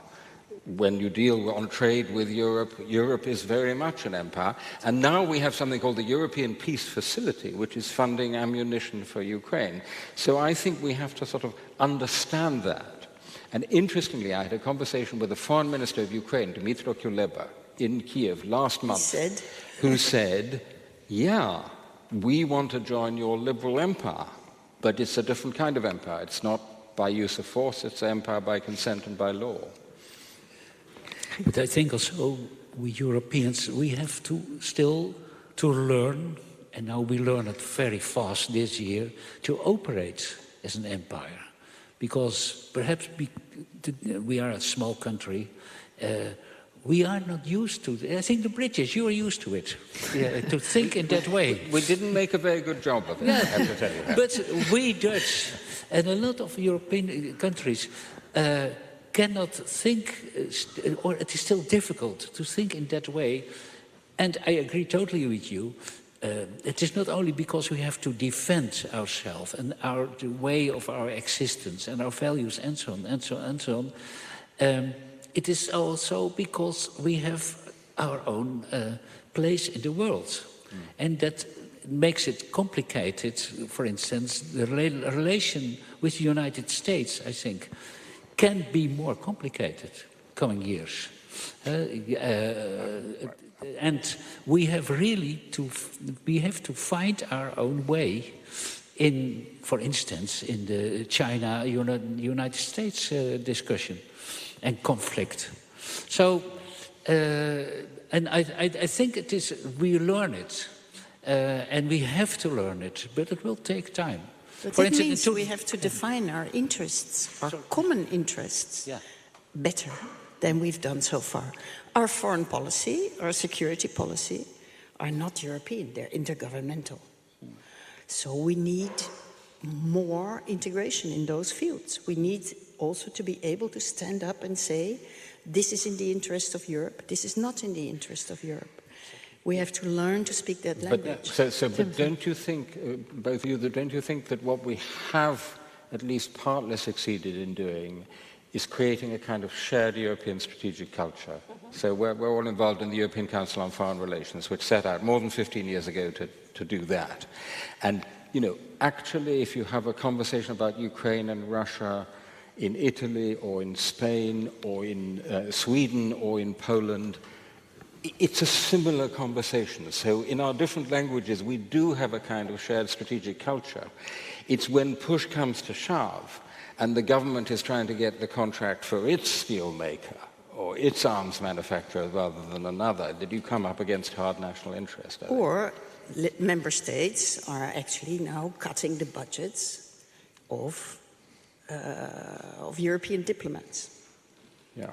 So they're asking more Europe in the foreign policy and security field. Yeah. At the same time, the budget of the EAS is cut with 5%. No. I mean, explain that.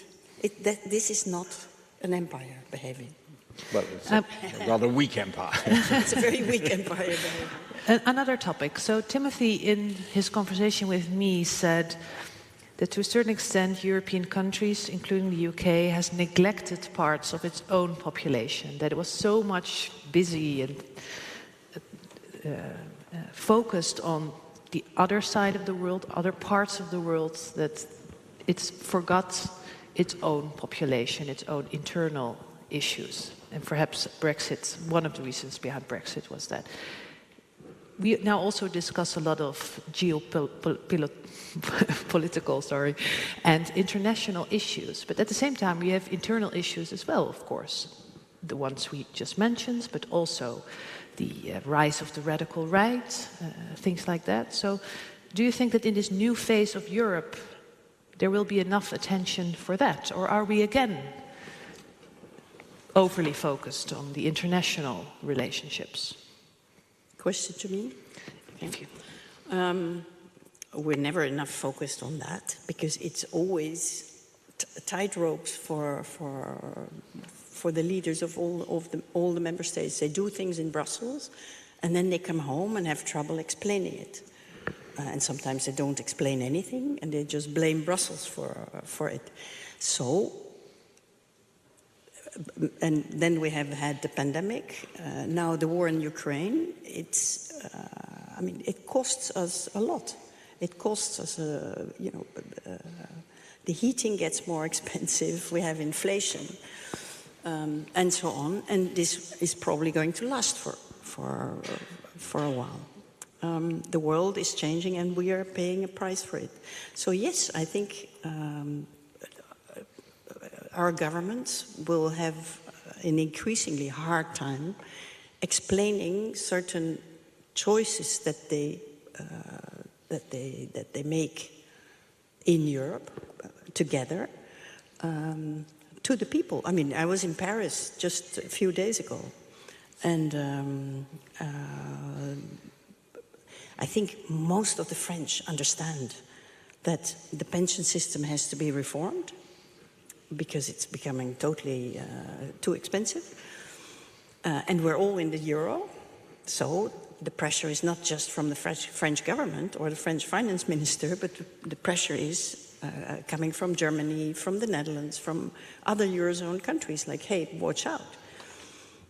They know all this, but at the same time, they don't like the way Macron pushed the law through. And they don't like the law either. So some of the streets in Paris were there were street battles. So yes, it's difficult. It's always.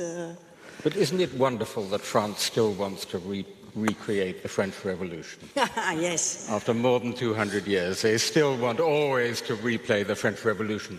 You know, it's very funny. Most academics I know fiercely resist having to retire at 68 or 70, and the French are on the streets in order to continue to retire at 62. Well, the sad thing is about it is that, you know, the generation before us, they went on the streets in 68 because they wanted to have a better life than their parents. And now the young people go into the streets. There were students occupying lycée, so I mean teenagers today in schools all over France, and they want to keep what their parents had.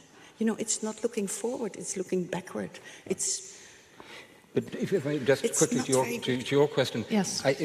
One of the things populists rather skillfully do is to say the nation against Europe and democracy against liberalism. So Viktor Orban, who plays a large part in my book, is the most skillful politician in post-communist Europe. He does this brilliantly. He says, you know, I am standing up for the nation against this horrible Europe over there, and I'm standing for democracy against this conspiracy of liberal elites. And so, you know, I think we, if I can put it this way, pro-Europeans, made a big mistake in leaving talk of the nation to the right. I think we should have talked more about the nation. After all, if you go back to 1848, liberalism and patriotism went hand in hand, right? And so we shouldn't leave. We should also say, we should say like Macron does, there's no contradiction between these two things. It's not Europe or the nation, it's Europe and the nation, en même temps. And it's not democracy or liberalism, you have to have the two together. Mm-hmm. I agree. And now there is I think it is not only the nation. We see it here in the Netherlands, of course, with this Farmers' Party. I think it is also when the society is changing very fast and the problems are more and more complicated. People love simple solutions. That's the basic of populism. But they feel also alienated from things at home. For instance, I think in France, and you saw it also in Great Britain, for instance, when I traveled there and talking to people, they come often back to the time, let's say 30 years ago, there were still trade unions, there were parties, you had fun. It was a kind of a family. Politics was also a kind of family life for generations long. And that is totally, the whole system collapsed. So Europe is full with voters who don't feel, they don't feel at home themselves. The English title is really very good, very good. And I think it is a big problem and also a task for politicians to bring this feeling back a bit and also to explain Europe to the voters and to, I see here in the Netherlands and a lot of, it's a special, perhaps more Dutch than, for instance, in Belgium, I feel much more European feeling also among the national politicians. Here I see, follow discussions in the parliament and they talk a whole afternoon and I think, this is Brussels. That is the place where the discussions, the decisions are taken already in Brussels. I have often the feeling, like you sit in a carousel, you see little boys with a car, with a small car or playing that they have power, but the real power is in Brussels. And the decisions are taken in Brussels. And I think it is a task for national politicians also to say, this is our work, we do that, but that's Brussels. And our representatives and in the European Parliament made that decisions or will make the decision. So I think a lot of good things in Brussels are brought here by national politicians with the air. We are doing it, we did it, and when something goes wrong, it is Brussels. Mm-hmm. And I think also we have really to stop this play. And because more honesty in that regard. We have to be more honest, really. It's a matter of responsibility, of course, because it is a responsibility they take. The Farmers' Party, they were talking about nitrate levels determined by Brussels, and those are European rules, and so we should abide. Yeah. But nobody says that, actually we decided on those rules. These are our rules. Yeah. It's our ministers, and maybe even our prime minister, I can't remember, I think it was ministers, who decided on that. Mm. It's not just, it's EU, we're part of the EU, so we have to follow those rules. No, it's our rules. We made our elected people decide it. And it's a matter of responsibility. That is, Brussels is also, with a lot of, it took a lot of time, but more and more, it's also a living democracy. And really, it becomes something. And I think the national, I repeat myself, the national politicians have more and more to be more honest and to translate Brussels to the national political area. Yes. Mm-hmm. That's if I may again, I have the feeling, I came to Brussels first in 1999. We had a lot of pages in the newspaper on Europe, we had lots of correspondence at the time. But I think people were not really interested. Now there's a lot of interest. It's people feel that there's something happening in Europe and that it is, and they want to know what it is. They're not sitting and waiting. You work a lot with students, with young people. I'm sure you have the same experience. I think this new generation is very political. Yeah, but I just slightly differ. I agree with everything you both said, but one of Brussels' problems is that politics is also theatre. Right? People have to relate to these actors on the stage who are playing out a drama in The Hague or in Paris or in Berlin. And Brussels is not good political theatre, right? There are not characters we clearly identify. You know, the roles are not clear, and they're not great actors. And by the way, also they're speaking in different languages, which is a problem. The debates because, are unwatchable. Theatre in a foreign language is much more difficult to follow. So I think there's a kind of intrinsic difficulty there. And actually, you know, what that means to me is, I mean, I think Ursula von der Leyen has done a remarkably good job on the Ukraine war. That has defined her presidency, and chapeau, honor to her. But, and the pandemic. Yeah, but even more, I think, on the Ukraine war in terms of really going out ahead, because they had a slow start on the pandemic.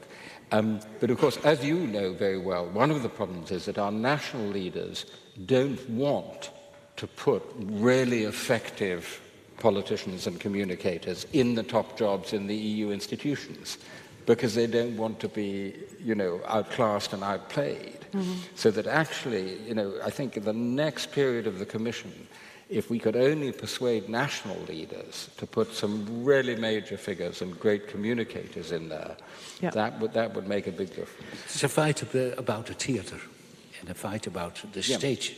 Yeah, whereas, of course, I mean, I joke in the book, the one thing all Europeans have in common is America. Because we all know who the players are in Washington, and we all follow the political theatre. Timothy, this is changing a bit. I remember early 2000s, Romano Prodi was Commission President. I went to the new IKEA in Brussels on a Sunday. It rained, of course. And in comes Romano Prodi, little Italian man. Nobody turned around. He wasn't that little, come on. Nobody turned around to look at him. And you have to zigzag through the entire building. So I followed him just to see what the response was. None. He paid for his billy. Now, if you would let Ursula von der Leyen loose in Brussels IKEA, I think everybody would recognize her. Something has happened. Okay. I can match that story because I had dinner with Romano Prodi when he was president of the European Commission. And he said, I've booked in a very nice little restaurant. The booking is in my name. So I got to the restaurant a little early, and I said, there's a table in the name Romano Prodi. And they said, who? I said, Romano Prodi. They said, who? And so I got the worst table in the restaurant. Nobody recognized him when he came in. So, yes, something is changing. So, time flies. Last question. So, in the book, Timothy says that he explicitly defends Europe. Or maybe not so much in the book, but it's clear that the book explicitly defends Europe. Geert, do you also in your work, given the current times, do you feel the need to be an explicit advocate of the EU and Europe? Oh, that is a difficult question. Deep in my heart, yes. Yes, but I'm a journalist. And when I think when something is going wrong or is wrong in the European Union, then I have to write about it. For instance, in the triumphalism, we didn't talk about it, the triumphalism in the beginning of the century, with all these half constructions. The euro is a half construction, without a common financial system. The Schengen is a half construction, without open borders, without a common immigration. I have criticized that a lot. Also, because your hope, my hope is that it will improve, of course, but yeah, deep in my heart. And it's not only, I think it is the only way to survive, honestly, in this century. That we are somehow are together and to live together and to fight together. That is a change since the last. Yeah, in the 70s, you can talk about idealism, and in the 50s especially, no war anymore. But now we have to survive together. Caroline, very briefly, do you feel the need to really defend the EU? No, I think there's no need. I think the EU can defend itself. It's not my job either. But what my job is to look at the beast and try to describe it. And it's changing all the time, so it escapes me all the time. And once you sort of pinned it down, then something happens and it reacts and it changes again. And that's what I'm describing. But in describing it, I'm not asking myself every day, should this exist, should this not exist, which is what some people do. Yeah. And furthermore, I think the best critics of this half-baked project, the best critics are in Brussels. Those are the ones who work with, you know, in a half-baked... They're aware, you mean? Yeah, they know exactly what is wrong with it, and I mean, in different ways, and what could be done, you know, in an ideal world. Yeah. Timothy, last question for you. What do you hope this book will do? What's the ambition? I hope it will be read. That's the first thing. And I hope people will see what an extraordinary story the story of Europe is over the last 50 years. And just how interesting and exciting and diverse and rich this Europe is. It's not just Brussels and the European institutions. It's more than 40 countries, cultures, languages, people, places, events.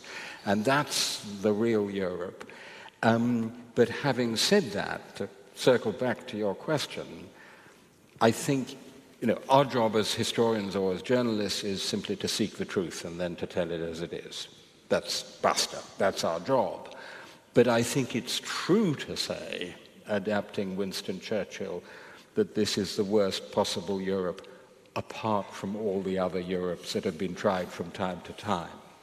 And so I think in telling the story entirely honestly, we can also say, hey guys, we've really got something here. Don't let's throw it away. Okay.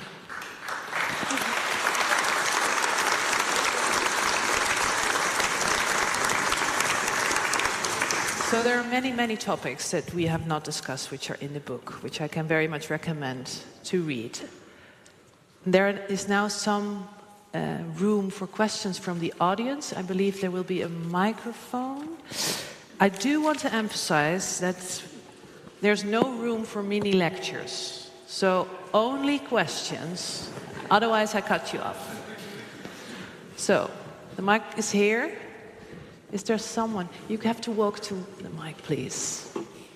So only questions. Thank you very much for your lecture. I have a question. In 1989, the wall fell relatively unexpectedly, I would say. The same could happen in Moscow. How should Europe prepare? So unexpectedly, Moscow could fall right now. That's the question. How should Europe be prepared if that would happen? So, you're absolutely right that we don't know what's going to happen in Moscow, and we shouldn't kid ourselves either that we know, that we can predict, or that it depends on us, because it doesn't depend on us, it depends on internal developments. But we should defend ourselves. We should help Ukraine to defend itself, and we should be ready to respond when political change in Moscow comes. It could quite easily get even worse before it gets better. So we have to be prepared for a Mr. Prigozhin coming to power, but also for a Mr. Navalny or someone of the Navalny persuasion. And I think it's really important that we always remember that Putin is not Russia and Russia is not Putin, despite the fact that his people say he is, and that we have to find ways to keep communicating to ordinary Russians that our quarrel is not with them, it's with Putin and his war of aggression. So, for example, I have a project at Oxford, and we have a number of partner universities. We have a Moscow University as a partner. We came under pressure to cut the ties. We haven't cut the ties. I'm not going to punish 21-year-old Russian students for Mr. Putin's war against Ukraine. So I think that's one very important thing we can do to keep the lines of communication open to the people who may one day actually create a better Russia. Are there other questions? Yes, in the back. Please walk to the mic. Thank you. It is mentioned helpful that Hungary and Poland were consolidated democracies after 1989, and it was right for Orban as well. And I would like to ask you, how would you explain to the supporters of Viktor Orban that the EU actually works in their favor and doesn't try down democracy and freedom as well? And not just in the political sense, because many of these people, after the transition, could not enjoy that political freedom because of the rapid economic changes that contributed to systematic immature deficits in the region at that time. So I didn't hear it acoustically. Did you hear it? So the whole question or a part? The last part of the question. The first part was about Hungary and Poland. Yeah, so it's not only about the political sense or realm, it's also because these people not always can enjoy their political rights and political freedoms because of the economic changes in these countries. So it should also be important that Europe, in a broader sense, is useful for these people, that they feel as if they profit from it. Yes, I mean that during the transition there was a very quick privatization regulation. Yeah. But during that time, these people were told that there is no alternative and that after the hardships there would be prosperity in the European Union, and they couldn't really experience it. Yeah, thanks. I've got the question. It's a great question. So here's the thing. There were thousands of books written about how you make the transition from capitalism to communism. There was no guidebook for how you make the transition from communism to capitalism. There was no private property, there was no rule of law, there was no civil society, there were no free media, there was nothing. The joke was, we know that you can turn an aquarium into a fish soup. How do you turn a fish soup back into an aquarium? So they did it in this crude, unfair way where a lot of bad people got very rich very quickly. The net effect was that the economies grew quite fast, but there were a lot of losers from the transition, and they were often people like workers who'd supported Solidarność in Poland, who ended up still living in grotty one-bedroom apartments in Gdańsk, while former secret policemen were millionaires in Warsaw. So there was a deep sense of injustice about it. It's very hard to see how that could totally have been avoided because nobody knew how else to do it. The mistake was made by my friends, the liberals and Democrats in countries like Poland and Hungary, was that they didn't see that and address the problem and have a much stronger social policy for the losers from the transition sooner. And because they didn't, people like Viktor Orban or Jarosław Kaczynski could come along and say, we're the guys who see you, we're the guys who are going to help you. And they did this trick where you have a right-wing nationalist cultural and foreign policy with a nationalist rhetoric, so everyone feels good about that, and a left-wing social and economic policy. So it's a very important point, but I think the flaw is not so much in the initial transition, but in the failure to address the suffering that it caused. Thank you. If you have a question, please walk to the mic. This microphone is off. Can't hear. Oh, whoops, be careful. I have two questions. I have the misfortune of having lived a lot of my life in South Africa, so Homeland has the very good punchy stance to me. Europe has its inside and its outside. What in the values of Europe is not going to lead Europe to just become a bubble of privilege in a world that's exploited. What's going to stop Europe from becoming a bastion for capitalism in a world that can be exploited from within Europe? That's the first question. The second question is directed to Caroline. She mentioned the strikers in France. It's almost every country in Europe, 30% of gross domestic product goes to capital. In the 1970s and 80s, it was 10%. Why has that become so natural that we can't, there's no money anymore to pay for pensions, to pay for social provisions?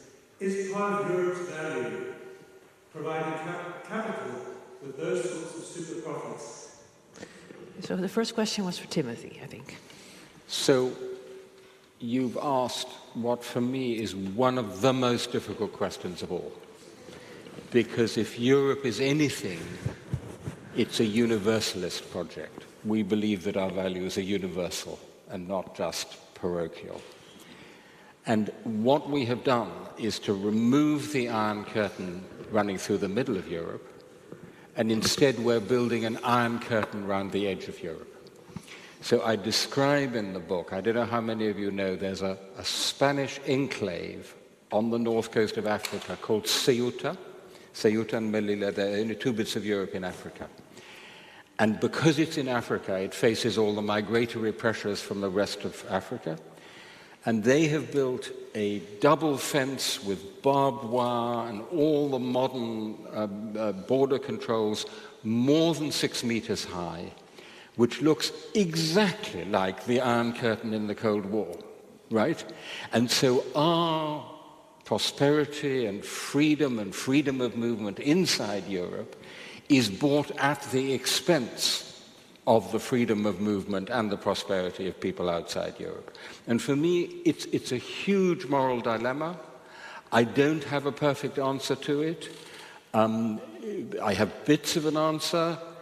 Number one, we should have safe legal routes of immigration.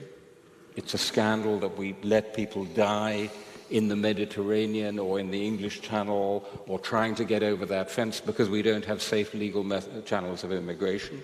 So we should do that, like Canada. And number two, honestly, I think it's ridiculous that we spend 0.7% or less of our GDP on development aid for the rest of the world. We are still pretty rich countries in global terms. And I think the least we could do would be to spend more on development aid and look very closely at those practices of exploitation that you're talking about. But having said that, it's not an adequate answer. It remains a big, big problem. Caroline, can you briefly answer the second question? Second question, inadequate answer. Two, I think. You put the finger on a big problem. I think one of the solutions could be not to just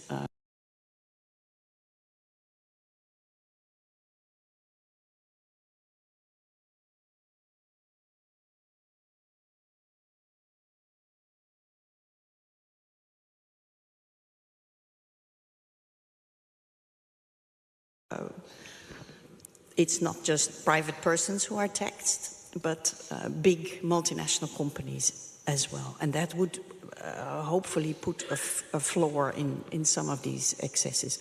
Although there were bankers' children protesting on the streets as well, in Paris and in other places. Yeah. Okay, thank you. Last question. Well, first, thank you all for being here tonight. It was great to see you guys talk. It was a great discussion.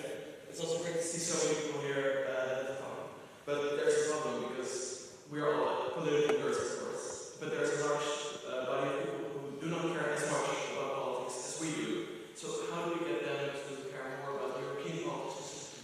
Also with the 2024 election coming up, and as you said, we have a political problem in the EU with a brand image where people do not know maybe the major figureheads. So do you maybe see any solutions to this problem? I think that's a question to all of us, isn't it? Yes. Shall maybe we you all start. have a go? Yes. It's such a great question. This may sound a bit sort of...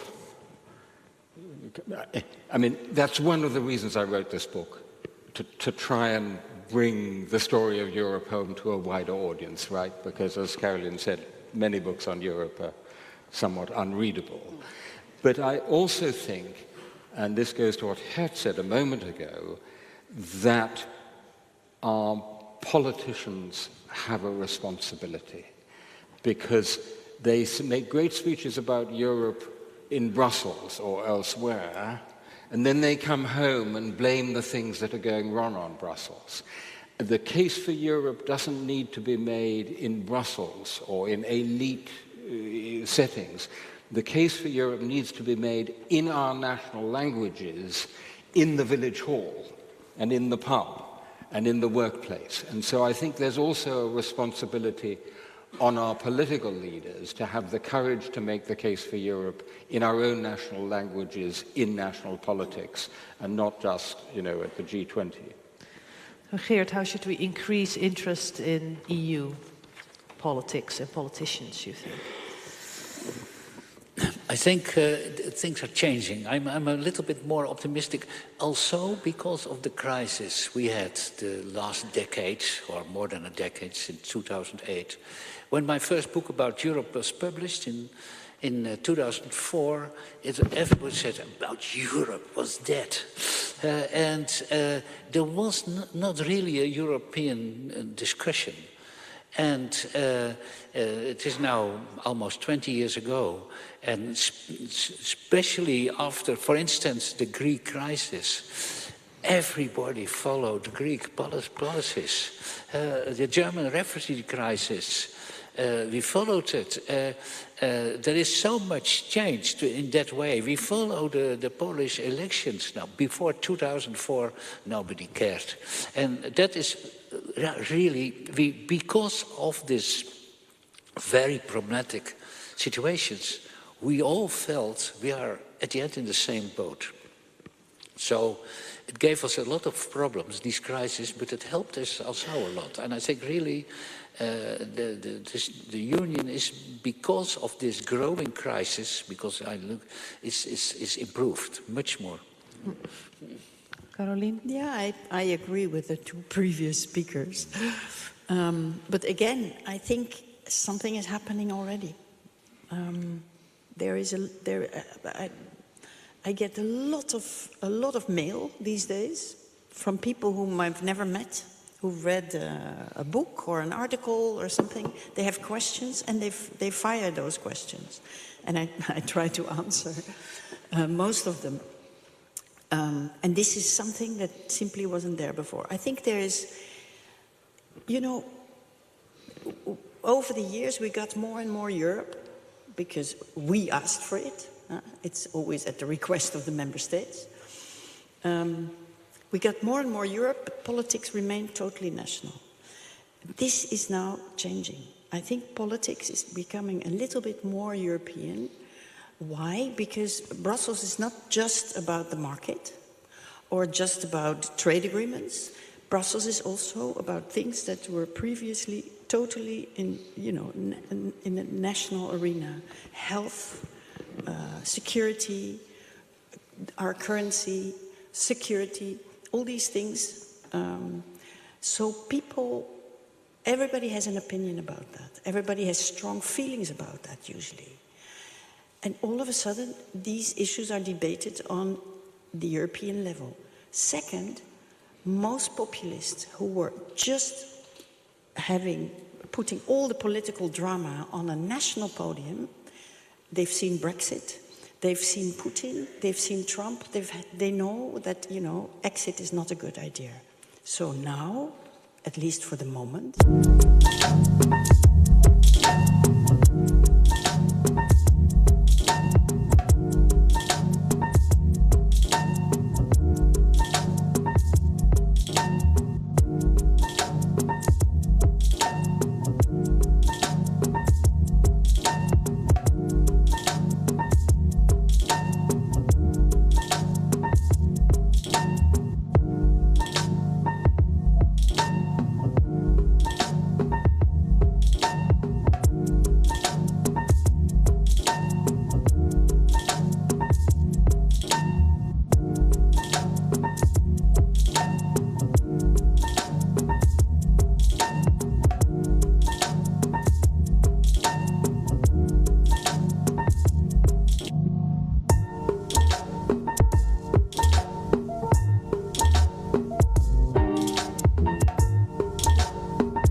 For the next half an hour of our program, we stay in Amsterdam, yet once again travel all around our continent.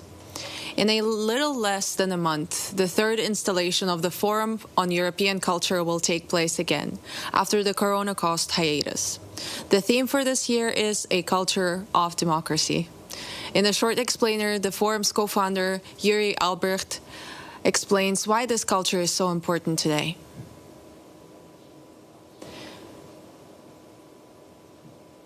Europe's future is about culture. Europe is a civilization.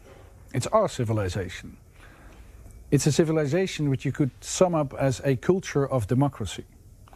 Because democracy is not only voting, it's not only rule of law, it's not only an open society, it's the will of every citizen, or at least as many citizens as possible, to have a culture of democracy, which means that you respect minorities, which means that not 51% is going to decide for everybody, which means that we listen to cultural agents, that we listen to artists, which means that we decide that we have a culture of democracy. And Europe decided on several occasions to have a culture of imperialism, a culture of war. But if we, as the citizens of Europe, decide that we want to have, and we are going to have, a culture of democracy, our future is the best possible future we can have.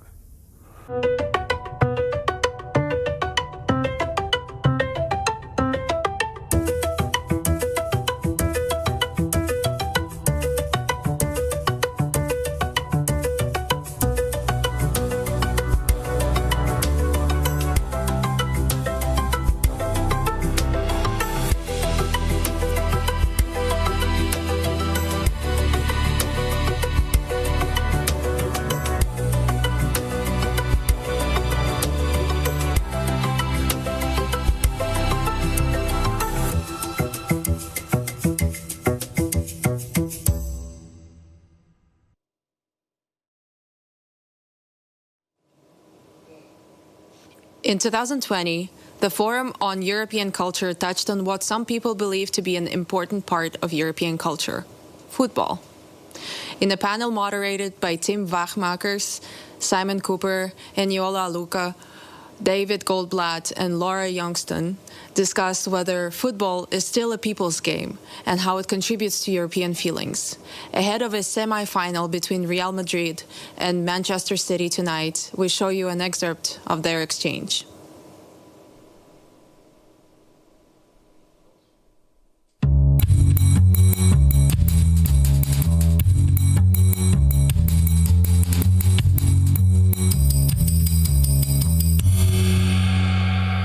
Maybe Simon Cooper, in the speech of David Goldblatt, he talked about the football being the best maybe of Europe and also sometimes showing the worst of Europe. You are actually right now writing a book about maybe the most prolific club in Europe, FC Barcelona.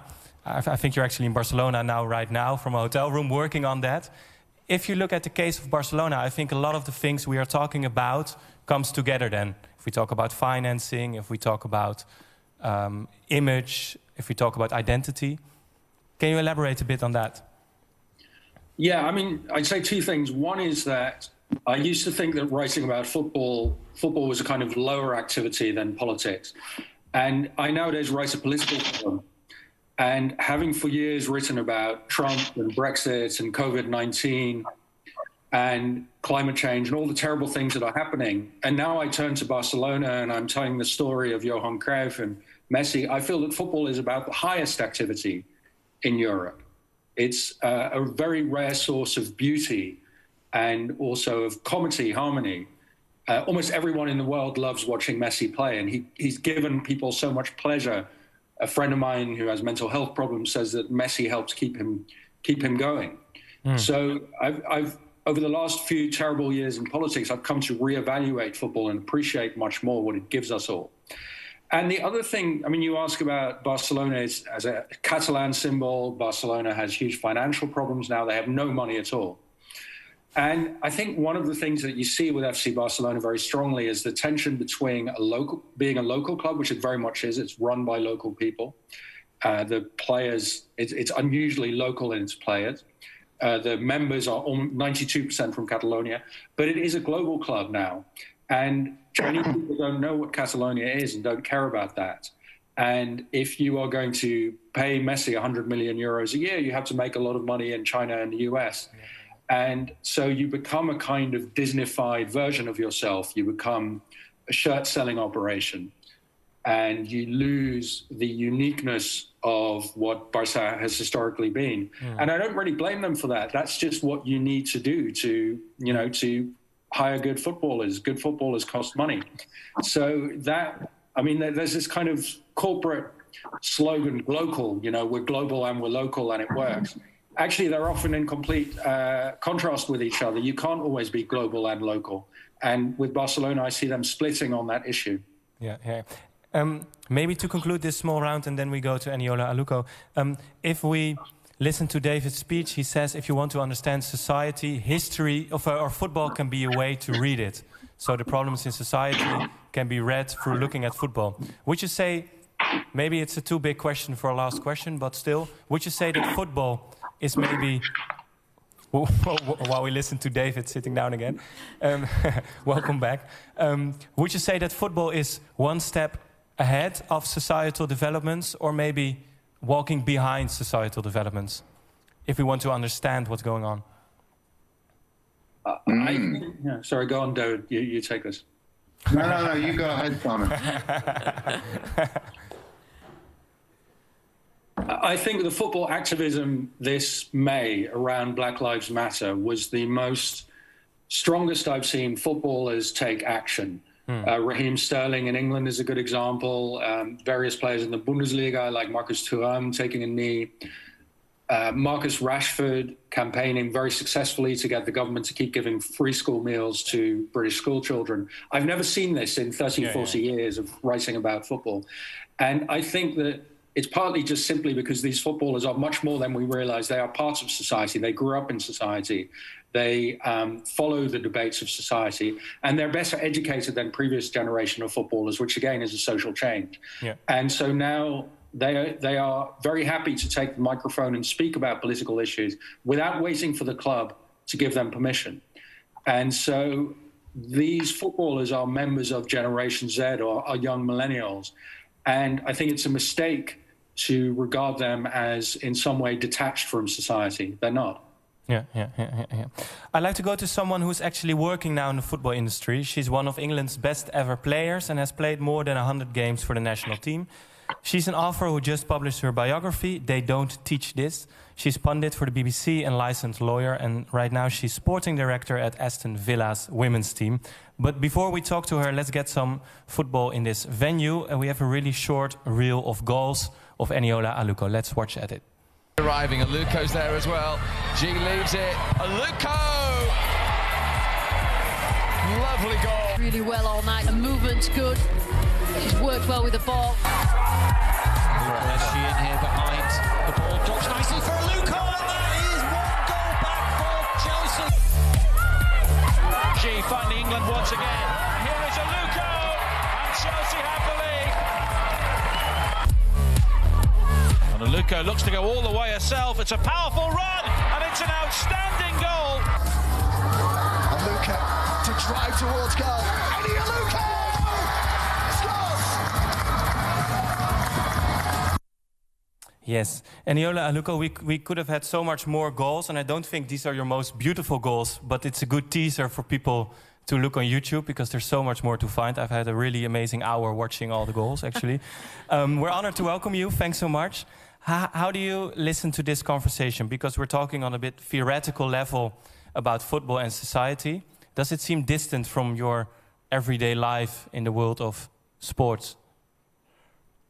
Well, first of all, thank you for having me. Thank you for sharing my goals. I still get nostalgic when I hear about and see my goals.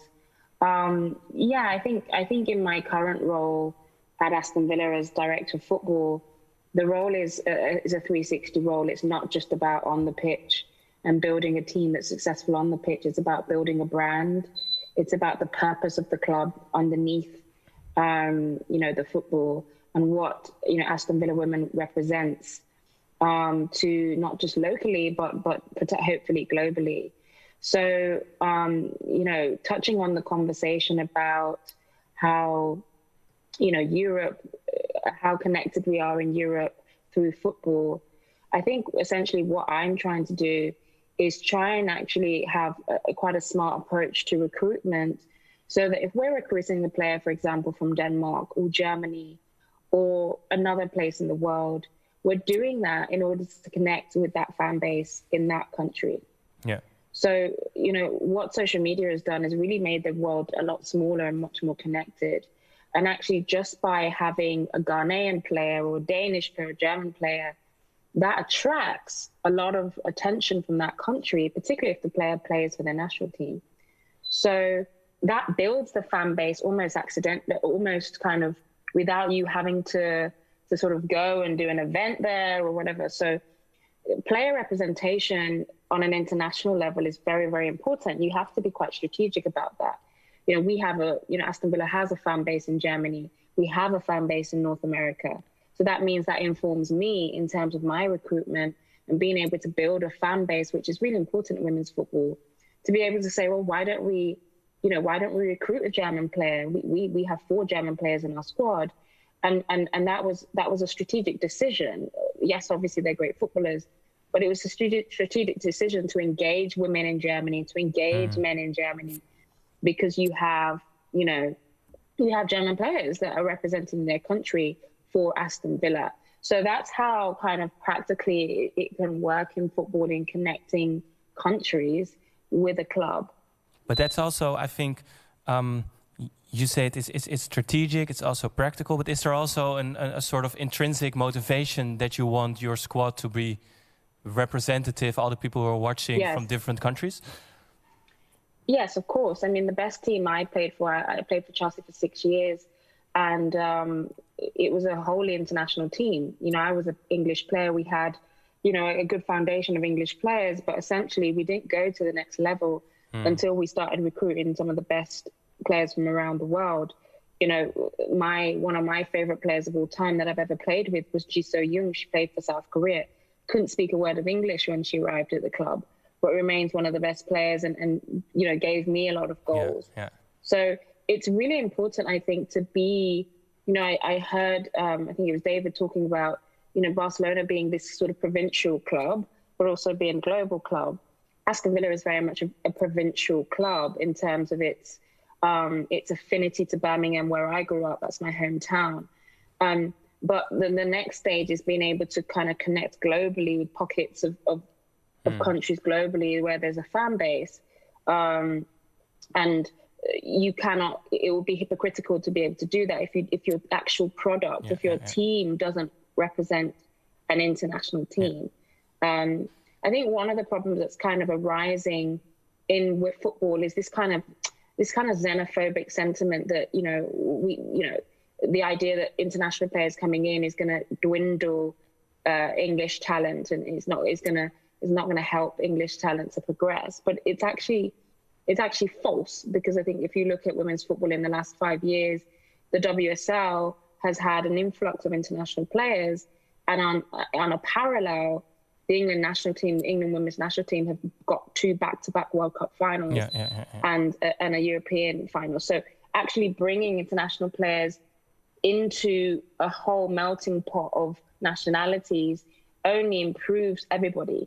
Yeah, but improves actually everybody else's national team.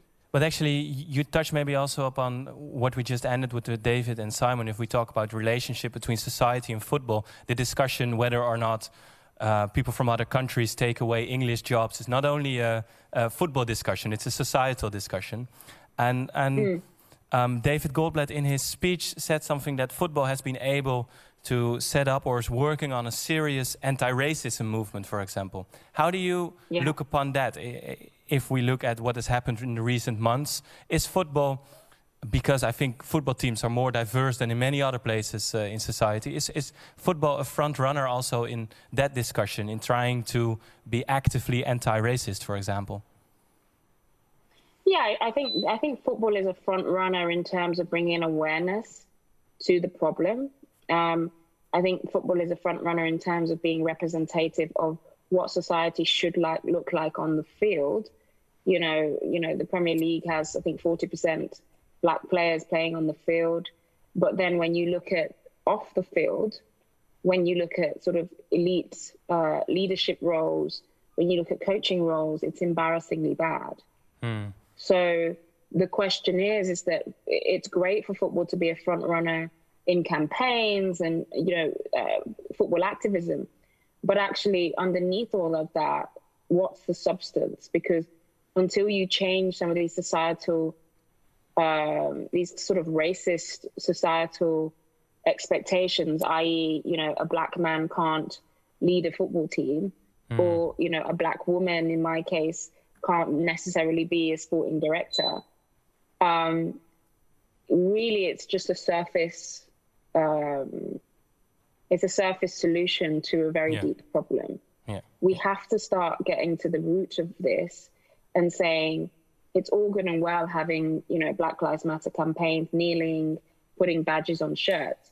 But until the FA, until UEFA, until FIFA sit down and actually have some positive action towards why there is still a lack of black managers or ethnic minority managers around the world, why there is still, boardrooms and people that control the money are almost exclusively white. For me, it's just a surface campaign that comes and goes. Yeah, it needs body, it needs structural change to be something that has some meat on the bone. Yeah, it needs structure. We saw what America did, the NFL did in terms of the Rooney Rule and implementing policy changes in terms of representation, recruitment of coaches, and it had a big difference. It had a massive difference in terms of what coaches look like. And then when the coach gets into that position, it's up to them to prove that they're good enough. But this idea that you just recycle the same people in sport, and you don't give the rest of the world a chance to actually get those opportunities. I think that's the real root of the problem. We actually have a great Aston Villa fan at the table. Is there something you were wanting to ask, Laura? It's amazing. It's great. And I'm so glad that you're in charge because I'm expecting great things. I think one of the things that I'm really interested in is the WSL is getting super strong. We just poached a bunch of players, some of the best players from around the world. As a sporting director, is it more prestigious for you to win the WSL or to win in Europe? And how does that feel? Is it, which one would you prefer? Or you can have both as well, that's okay. Well, I think for Aston Villa, our objectives have to be realistic. We've just got promoted. And I think you've seen the influx of absolutely incredible players around the world coming into the English league. And so the bridge between the Championship and the WSL was already quite high. It's gone even higher this year. So I think staying in the league would be the primary objective, and then building on that for the next 2-3 years. Of course, yes, getting into Europe would be a huge achievement. Winning the league, I think, is something that, probably would be a bit unrealistic in the next 2-3 years. But, I think it's much easier to do it in women's football than it is to do in men's football. Just because the competition level is a little bit different. I feel like I got very close to winning the Champions League with Chelsea, getting into the semi-final as a player. But unfortunately, I retired before, I could get that. But I think only 1% of players anyway win the Champions League. So that is the ultimate dream. But I think actually Chelsea are probably the closest English team to doing that in the next 2 years. Their recruitment over the past year has been sensational with, the likes of Sam Kerr and Pernilla Harder. Maybe before we add the rest of the panel again, do you think that if we talk about an identity erupting from football, I think the women's football is now, if you talk about an inclusive identity, you also want all the girls in Europe to feel represented on the pitch. Are you hopeful about the direction female football is going? Or do you feel like there has to be some obstacles taken away before it's really as powerful, maybe, as also a cultural force as male football? No, I'm super excited about where women's football is going. That's one of the reasons why I retired at the time I did and took this job, because I feel like there's a real forward momentum for the game. You know, there's lots of investment in the game from all sort of arms of the commercial world. You're seeing broadcasting rights come into the game. You're seeing the WSL is now being watched in, you know, Australia with Optus, in America with NBC. There's a free-to-watch platform app that you can watch all of the WSL games. It's on BT Sport. It's on highlights. You know, growing up, that didn't exist for me. Yeah. There's the, you know, Barclays have invested, you know, millions into the league. Vitality have just announced, you know, their sponsorship. So the women's game is really going into a place that is being valued on a global scale. And now you're having leagues competitive. You know, you've got leagues in Sweden, in Italy, where I played, in America. But how can you, since female football is growing, how can you make sure that you get all the pros that David Goldblatt has been describing in his speech about football, and at the same time try to steer away from the commercial forces, the government forces, the inequality in male football? How can we build a female football that maybe serves a better example even? Well, I think it already does. I think the fact that women's football, by default, inspires young girls to go and play football themselves. Grassroots participation has increased tenfold, which means that the confidence of girls has increased. The ability to dream has increased. Stereotypes are being shattered. Yeah. You know, I do a lot of work with young girls from ethnic minority backgrounds whose parents tell them they shouldn't be playing because they're Muslim. But they're like, well, I'm playing, I'm talented. You know, so I think women's football, by the very nature of how it is got to this point, there's been a lot of adversity that it's had to shake off. And now it represents, you know, it's a progressive sport. It's a sport that really inspires young girls. Can we avoid the sort of corruption and you know, and those kind of ills that the men's game have? Probably more so, yes, because there's less money in the game. And there's a purity to the game that I think, well, I hope that it can be protected through governance. You know, the WSL the FA has made sure that the WSL is a sustainable league. You can't just come in like some of the owners in the men's game and just plunge loads of money in. You have, you know, there's a sustainability, there's a salary cap, there's a licensing structure where you can't just say, right, okay, you know, I'm Manchester United, I want to have a women's team. You have to show how you're going to actually build that women's team over the next 5 years. So you're optimistic about that? Very, very optimistic. Very optimistic. Is it perfect? No. You know, there's no utopia in football, as I've just said. You know, there's still, you know, there's elements of racism, I think, that you know, are still in the women's game as they were in the men's game. You know, there's now a situation where, because of the money that's coming into the game, you're seeing a lot of agents come in, you know, for girls younger age, not necessarily being the right influence. You're seeing sort of a class shift. So I grew up on a council estate in Birmingham playing football. Now it's probably shifting towards more of a middle class sport, which means that less ethnic minorities have access to it. So it's not perfect, but I think in terms of the global game, it represents a lot of good. Great. Let's expand the panel a bit more again and go to Simon Cooper and David Goldblatt.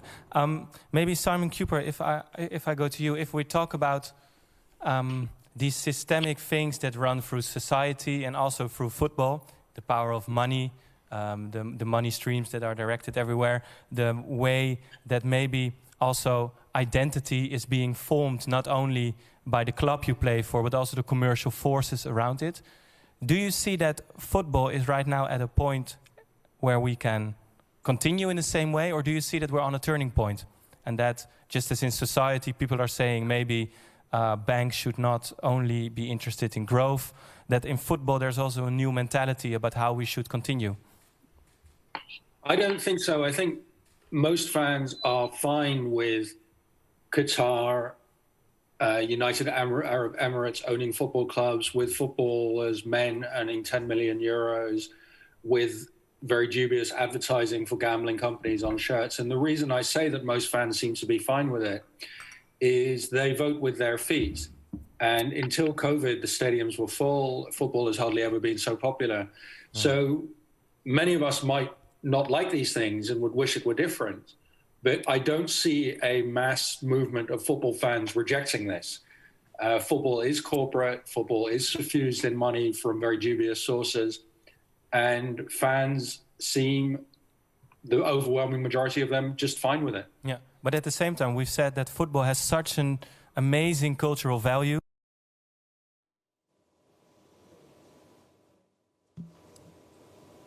As the speakers discussed, football constitutes a huge cultural value.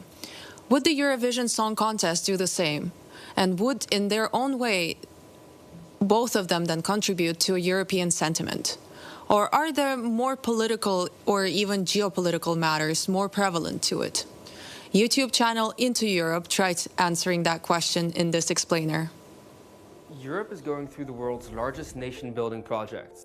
Over the past decade, the share of those identifying solely with their country has fallen, whereas those identifying with Europe have risen steadily.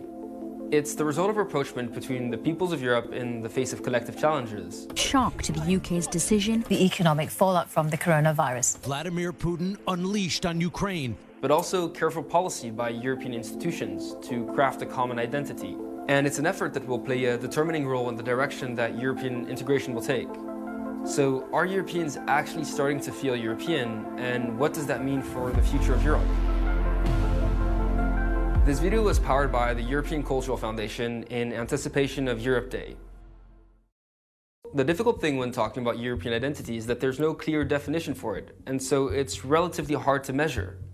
That's because there are several strands of European identity, whether it be the economic community, the cultural or political entity of the European Union, a geographic identity with the European political community, or the Council of Europe. And so when talking about European identity, polls tend to ask about trust in European institutions or the feeling of being European. Yet despite this difficulty, there's a tangible shift going on. If we take a look at how people respond, young Europeans are more likely to support the European Union and relate to the European identity than their elders. If we consider these two metrics with the graph from the start of the video, then European nation building is moving in a positive direction. While there have been contributions by the European cultural and media sector with the contributions of Into Europe, it should come as no surprise that the main actor and organization looking to build this up is the European Union, which has somewhat of a larger budget than I do.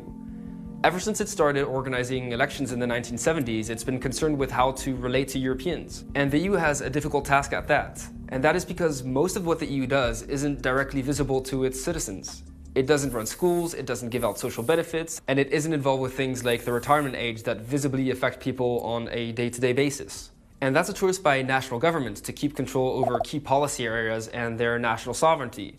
But those things make it very hard for people to understand what the EU actually does, and as a result makes it difficult to identify with it. So the EU is constantly looking to promote policies that are both of interest to European citizens and that make it relatable and relevant. And on some level, it has been successful at that. The EU flag is now plastered everywhere, EU citizens now carry around European passports, and the Erasmus program allows students to experience another country at the cost of the European Union.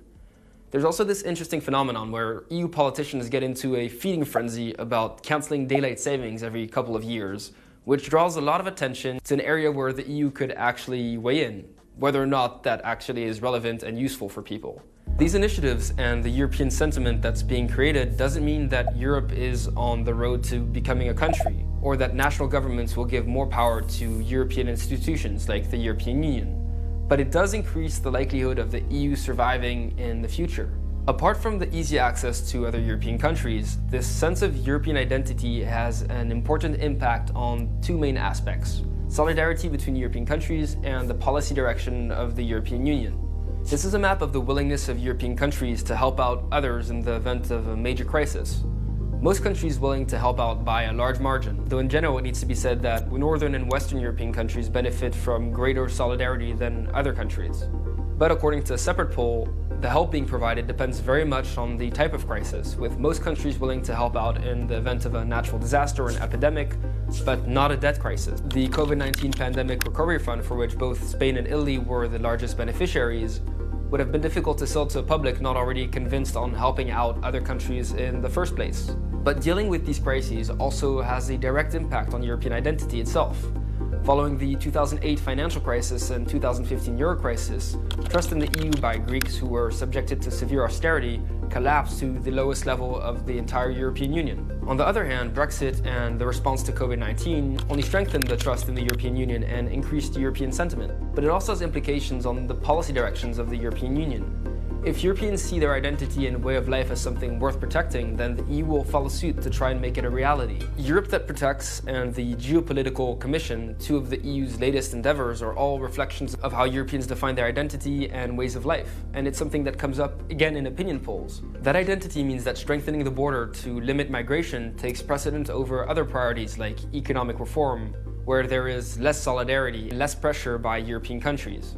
Despite the increased visibility in many policy domains, there have been some limitations to the EU's efforts. While the success story of Erasmus is great for university students and the EU is seeking to expand it to students following vocational education, it's simply hard to have Europe and the European Union reach everyone. In fact, there are roughly 180 million people in the European Union that have never left their own country. And so to reach more people, then what better way than having a holiday called Europe Day celebrated across the continent? That would be the crown jewel of the European Union's efforts to create a truly European identity, one that's shared by everyone regardless of social or economic status.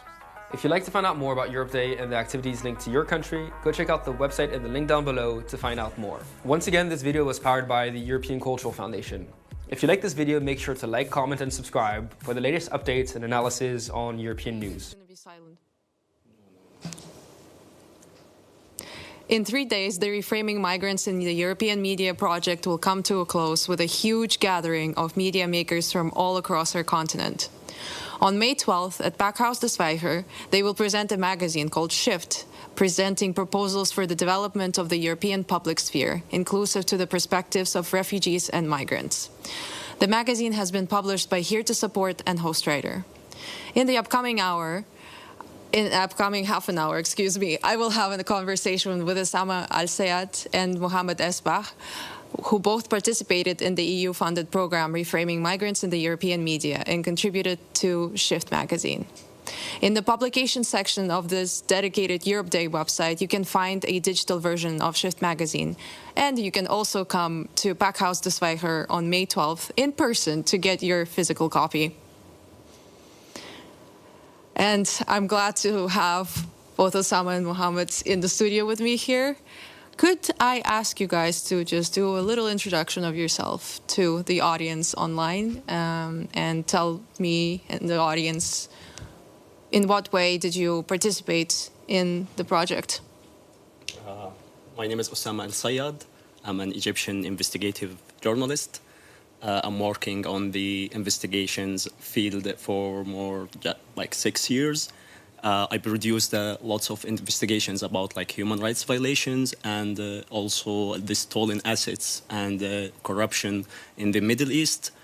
I have participated like in this project like since the last year that it started. Like we have like this workshop, several workshops in Madrid. About the project Reframing Migrants in the European Media, and I was involved in a workshop that made a test for the newsrooms, like anti-racism test. Mm-hmm. So that was my first participation in this project. Then I was a part of the editorial team for Shift magazine, and I was one of the editors who was like working on the content of this magazine for 3 weeks, and we were also after that we collecting the data and like the content together into this magazine Shift. Amazing, and we're going to be talking about Shift later on. Sure. What about you, Mo? My name is Mohammed Ba, and I'm from Guinea-Conakry, West Africa, beautiful country. I'm the founder and host of the City Rights Radio. And in this project, Reframing Migrants in European Media, I was working on the podcast we did a lot of podcast episodes on the different city assemblies that were held. And I would like to say it was quite an interesting experience, and I'm really proud of it. I'm glad to hear that. And could you maybe share a bit more about the podcast? Where can we listen to it, for instance? First of all, if you want to listen to the podcast, the most convenient would be to go on SoundCloud, and search ECF Sounds, and we have the episodes there. Or you can go on Spotify and ECF Sounds also. What would be the title of podcast if I were to look it up on my phone? My favorite title so far is the one that we made where we introduced the project, and it is called Nice to Meet You Too. Because we choose this title because we've been talking a lot about the reframing migrants in European media, going from places to places, but we never got to introduce ourselves and the project to the audience. So for the first time, we introduced who's Barley, who's Mohammed, and we named the episode "Nice to Meet You Too." It was kind of fun. I liked it. That's a very cute name for the episode. Yeah. And I was wondering, could you tell people more about what places you went to with the podcast? So for the podcast, I was fortunate. I went to Lampedusa, to Barcelona, and it was quite an interesting experience because prior to going to Lampedusa, I was like, I have to go to Lampedusa. I need to Google the place to see what to expect. And then, to my surprise, everything that I saw, everything that I read was quite negative when it came to migrants.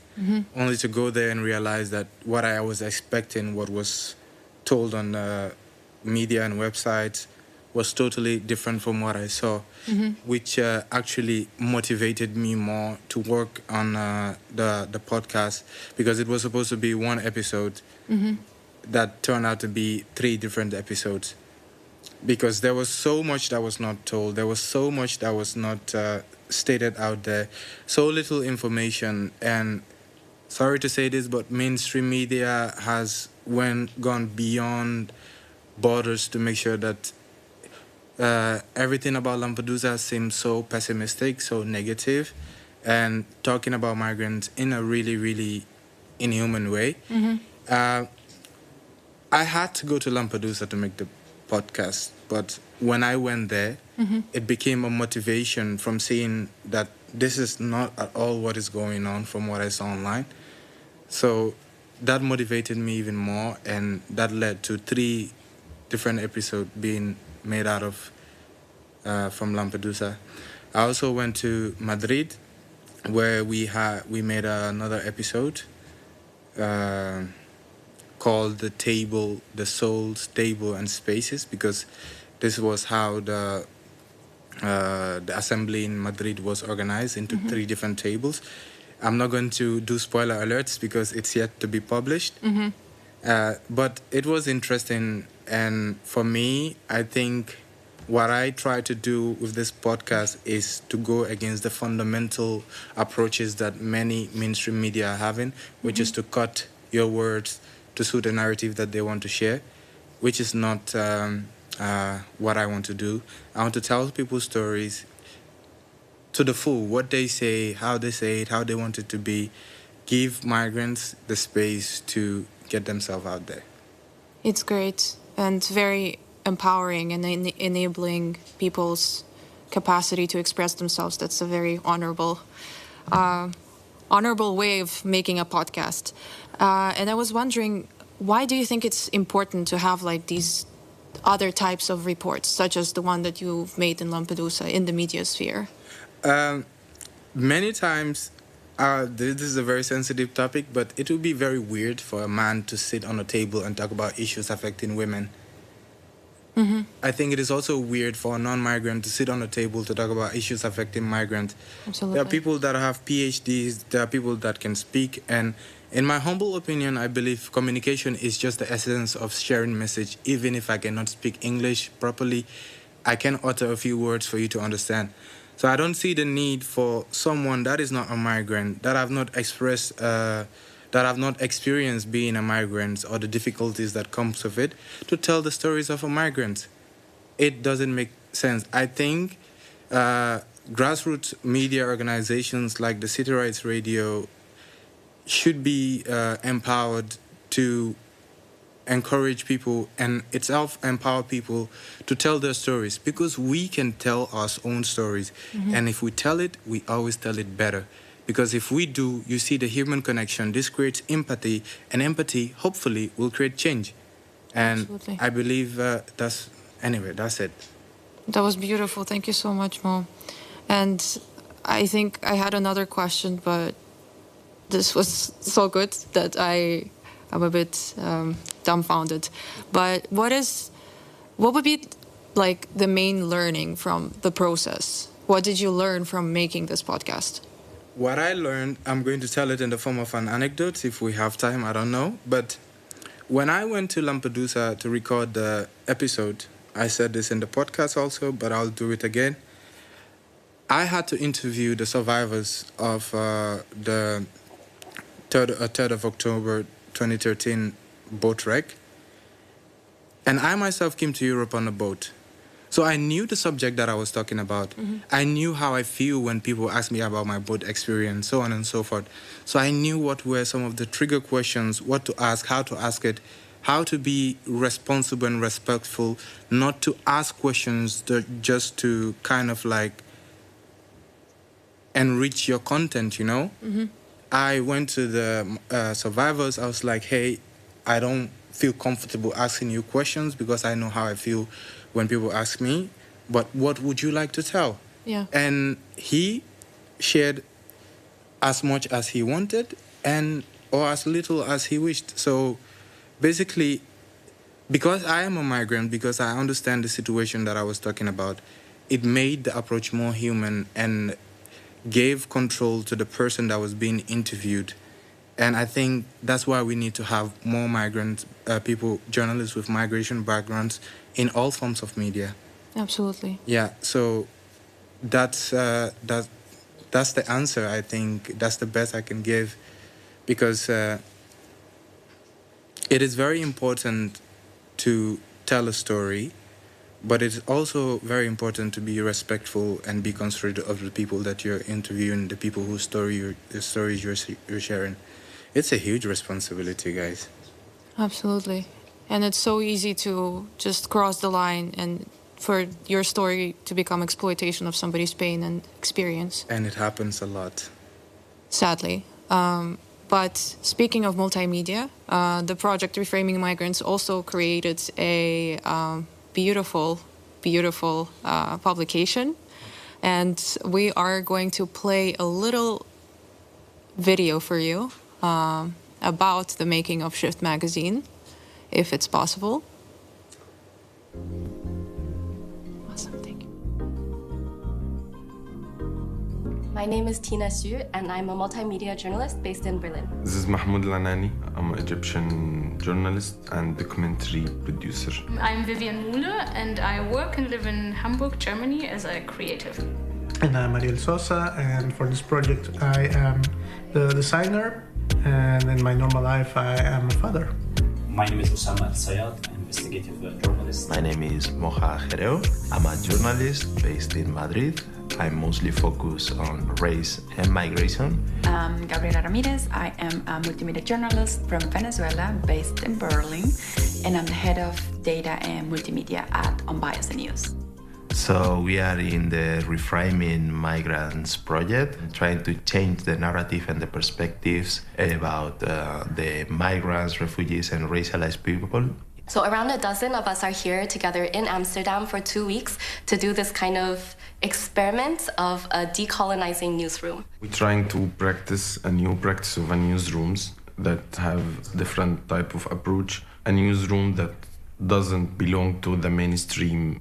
Working together on a 80-page magazine. We are interviewing founders, co-founders, media makers, media initiative, most of them led by migrants, refugees, and the diaspora.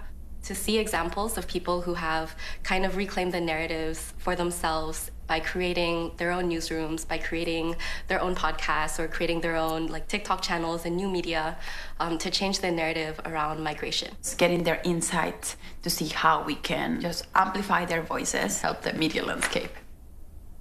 We have like a small community, like we see their practices, we see how they are really changing the scene, the coverage for the migrants issue, how they choose their topics. It's not the traditional way. Our work in decolonizing the newsroom in Madrid, where we work on this anti-racist media test and anti-racist newsroom test. So we hope that what we create is something like a toolbox. It's a set of like best practices, recommendations, and examples that people can apply in their own newsrooms and their own like journalistic practices. Welcome everybody to the second editorial meeting. Oh yeah, thanks for progress. Yes, yeah. Trying to set up a decolonizing newsroom. And what this means is something that we are exploring together. I think it should be free, diverse, unbiased. And working with an anti-racist and migrant perspective. What is knowledge? Who is an expert? What is relevant? I think this is all related with how we do the work we do. A newsroom has different point of view, different perspective. Not also our practice, but also other practices that reflects the values. So for the second group, to give perspective, and I wrote specifically on how they can improve professionally and economically by reaching a new audience. I think that's a perspective.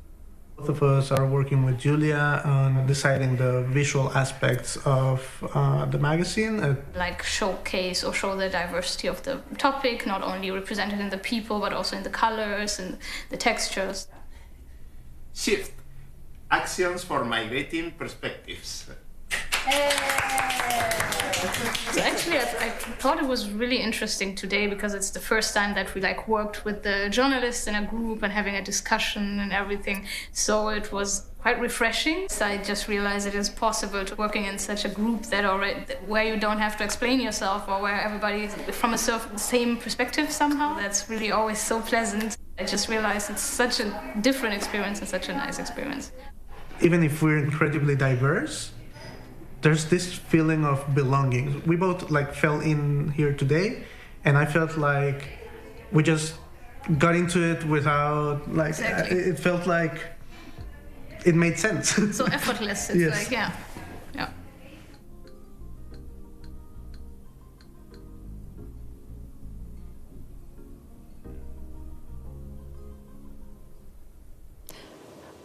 Wow, what an amazing video and an even better outcome of the process.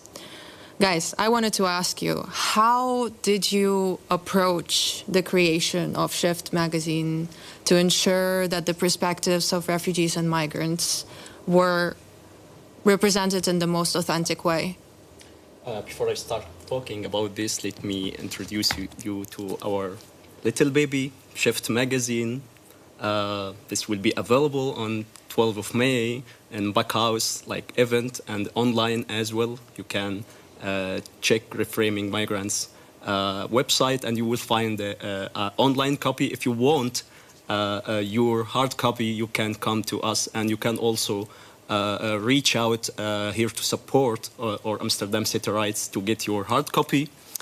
So when we are talking about the approach, I mean, the approach was by focusing on the new media makers that come from different backgrounds. I mean, migrant backgrounds from these silenced communities. I mean, mainstream media, unfortunately, I'm saying that unfortunately they are ignoring or these communities are ignored or silenced somehow on the mainstream media. I mean, we tried also to approach this by giving a good practice. They are not also silenced because they don't talk. No, they are talking and they are giving a good practice. They have their own newsrooms, they have their own podcasts, they have their own also new media makers that they trying to use like the new media platforms for social change. So that's why that was our approach to like talk to these people, to give these good practices to the to the European media sphere, and that's important to show that there is these people they exist in the media field, but they have a different approach. They have a different perspective for talking about migrants and refugees, and that's why we was like said like Shift is like, okay, this is a new perspective for migranting like magazine that should be something like exists like since long time ago, but we build an experience now with this magazine. Absolutely, and talking about...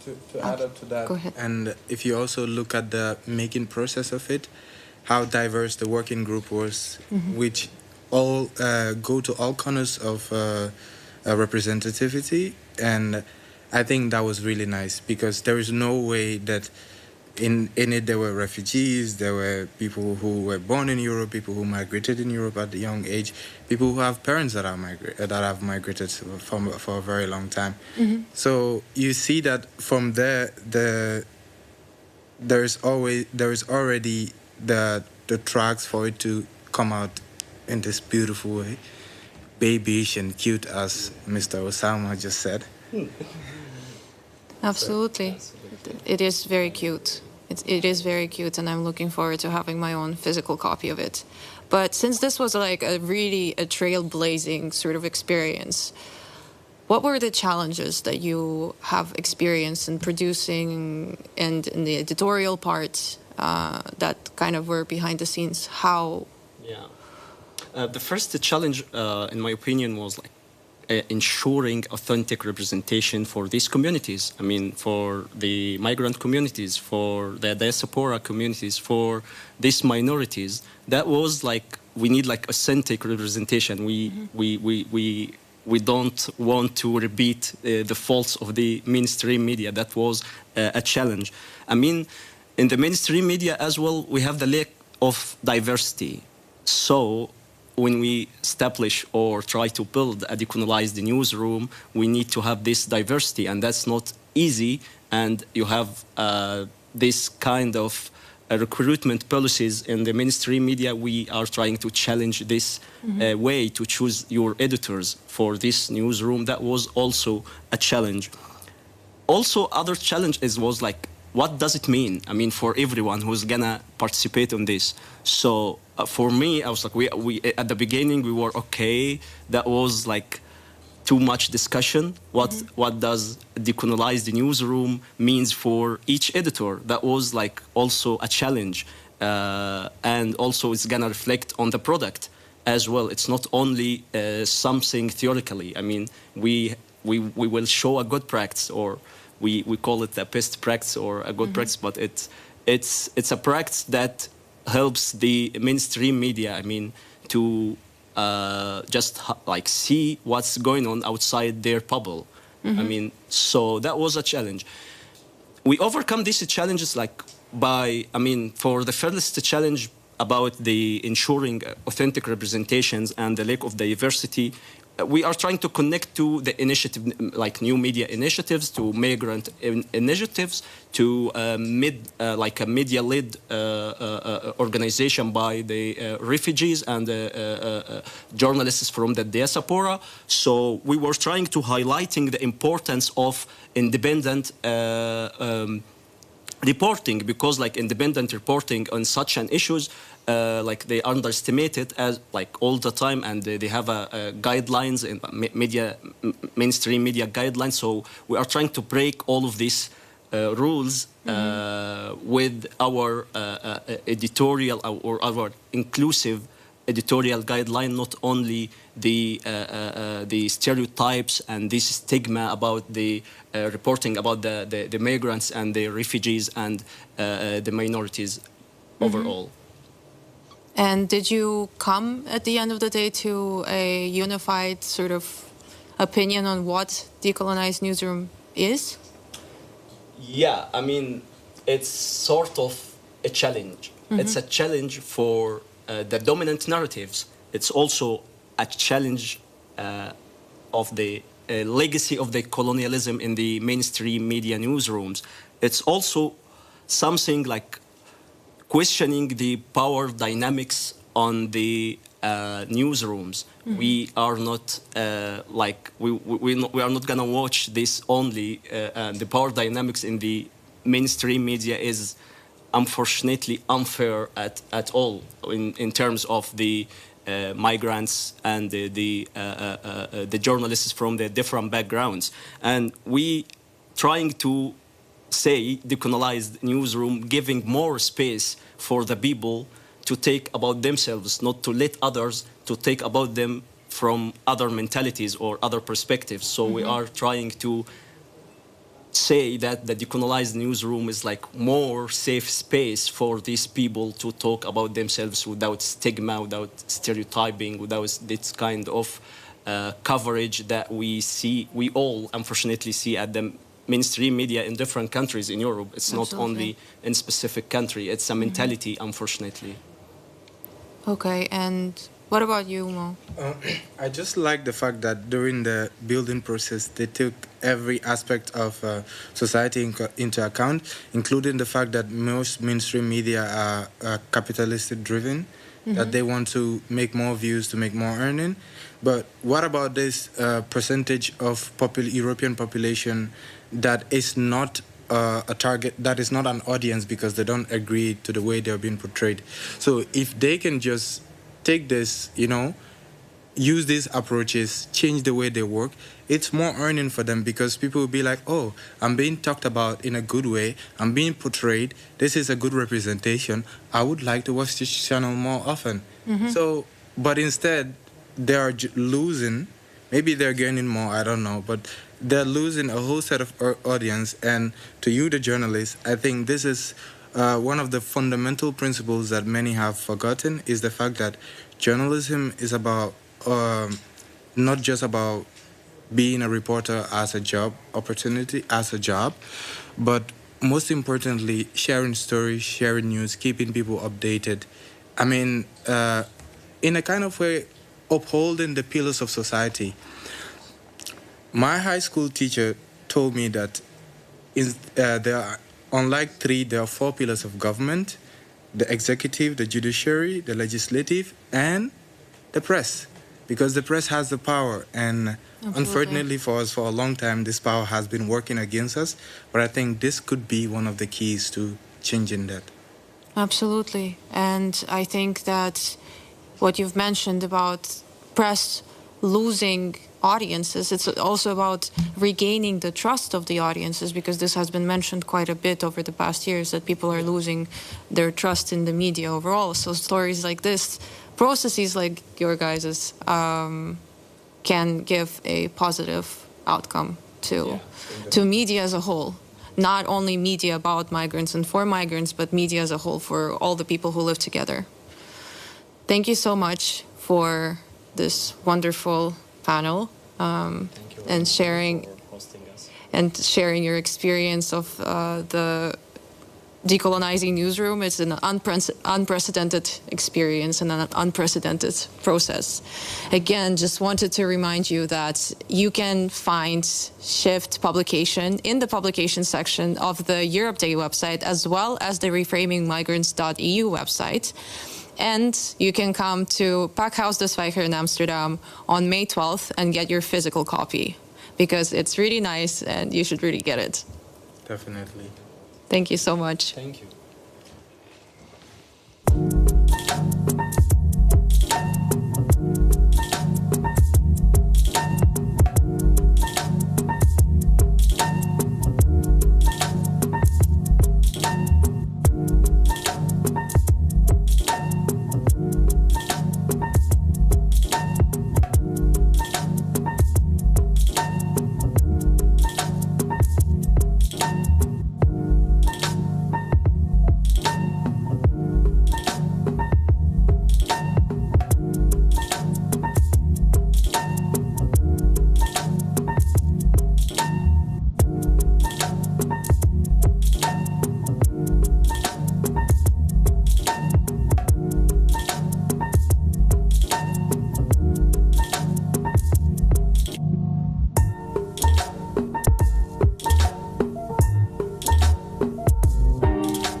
Decolonial Europe Day is a new initiative that uses the occasion of May 9th celebrations every year to bring together existing decolonizing initiatives, civil society organizations, and other actors around the common project of decolonizing Europe. The first edition of the Decolonial Europe Day started this morning at 9:30 with an opening session, which was followed by 3 rounds of parallel sessions by partner organizations. And now they're about to start the last 1.5 hours of the event, which we will broadcast. The first hour, we will have Professor Gurminder Kabambra as a special guest. Her academic work and plea for a decolonial project for Europe has been a key source of inspiration for the overall Decolonial Europe Day initiative. In conversation with our moderator, Zami Blastingauer, and the participants, she will address the central question of their initiative. What does it mean to decolonize Europe? For the final 30 minutes of the event, we will wrap up the entire event, take stock of what happened during the day, exchange our main takeaways, while also looking into the future. Welcome from my side.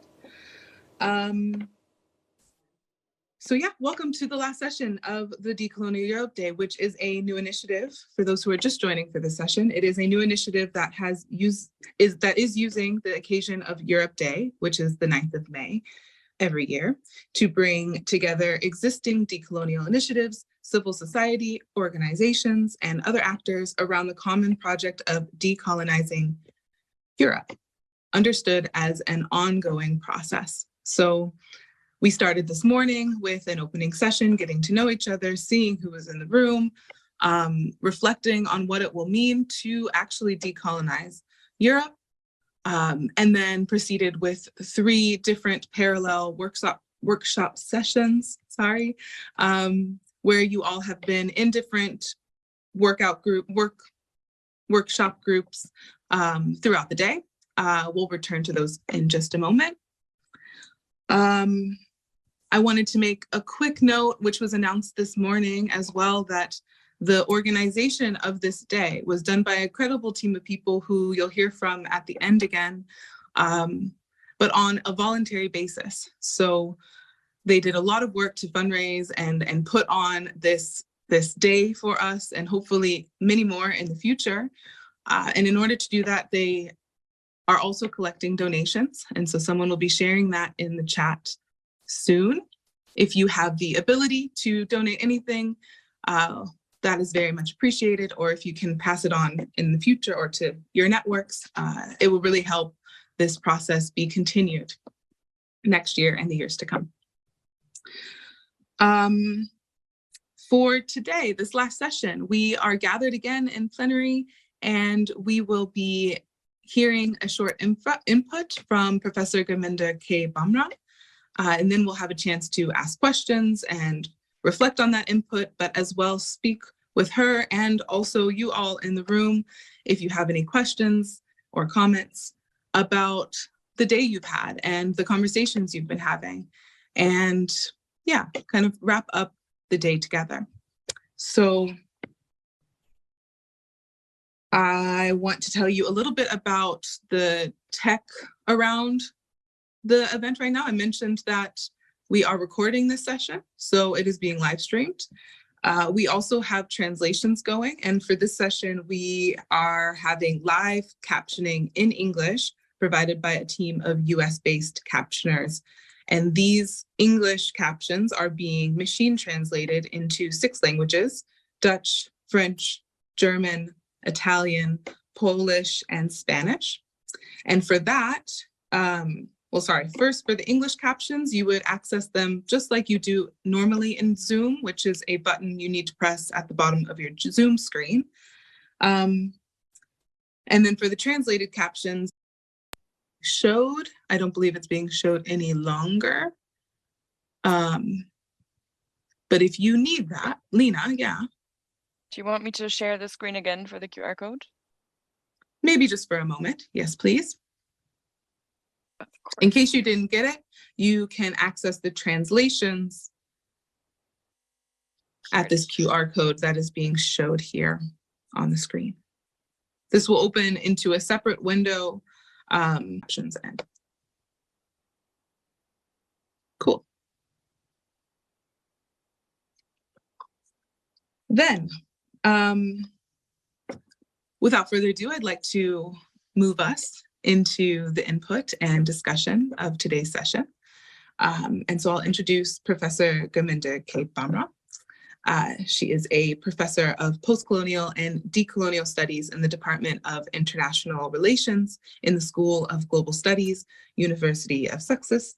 She is a fellow of the British Academy, so elected in 2020, and a fellow of the Academy of Social Sciences, elected in 2021. She is the president of the British Sociological Association and is currently 2022 to 24, and she's currently working on her Leverhulme Trust Major Research Fellowship Project, year 2022-2024, entitled Varieties of Colonialism, Varieties of Empire. So, Gurminder, I welcome you to share a bit about your thoughts on the process of decolonizing Europe. Thank you so much for being here, and the floor is yours. Thank you so much, Sammy, for the introduction, and thank you to the Decolonial Europe Day team for the immense work that's gone into organizing this day and for inviting me to be a part of it. So the question that I was asked to respond to is, what does it mean to decolonize Europe? The first task of any decolonial project for Europe is to account for the colonial histories that have shaped it. Where we start from and which histories we acknowledge profoundly shapes our understandings. Understanding our colonial past is thus necessary for understanding who we are and how we confront the pressing political issues that face us. Europe, for the most part, has been in denial of its colonial and imperial past and its significance for how it has been shaped. This denial, I suggest, has several forms. One is the absence of discussion of European colonialism and its legacies when thinking about contemporary global, social, economic, and political issues, for example, such as climate change. The second form of denial is to argue that, well, in any case, empire and its typical forms of domination are by no means exclusive to Europe. The third, seemingly paradoxical argument is a claim that we've spent too much time discussing the colonial past and that we just need to move on from it. That the world is now finally post-colonial and that this is an achievement of Europe itself. We need to confront all forms of denial as we think about what it would mean to decolonize Europe. I begin with the discussion of the colonial histories of Europe before addressing the claim that Europe was no different from other empires except in giving rise to the end of empire itself. We tend to understand Europe and the EU as a continent or a project of nation states. Here, I set out an alternative history of Europe that understands it more appropriately as a continent organized by its colonial histories. These histories include, but are not limited to, the following. Indigenous people in Abiyala or Turtle Island, lands that today we call the Americas, were eliminated and dispossessed by Europeans who claimed their land and resources.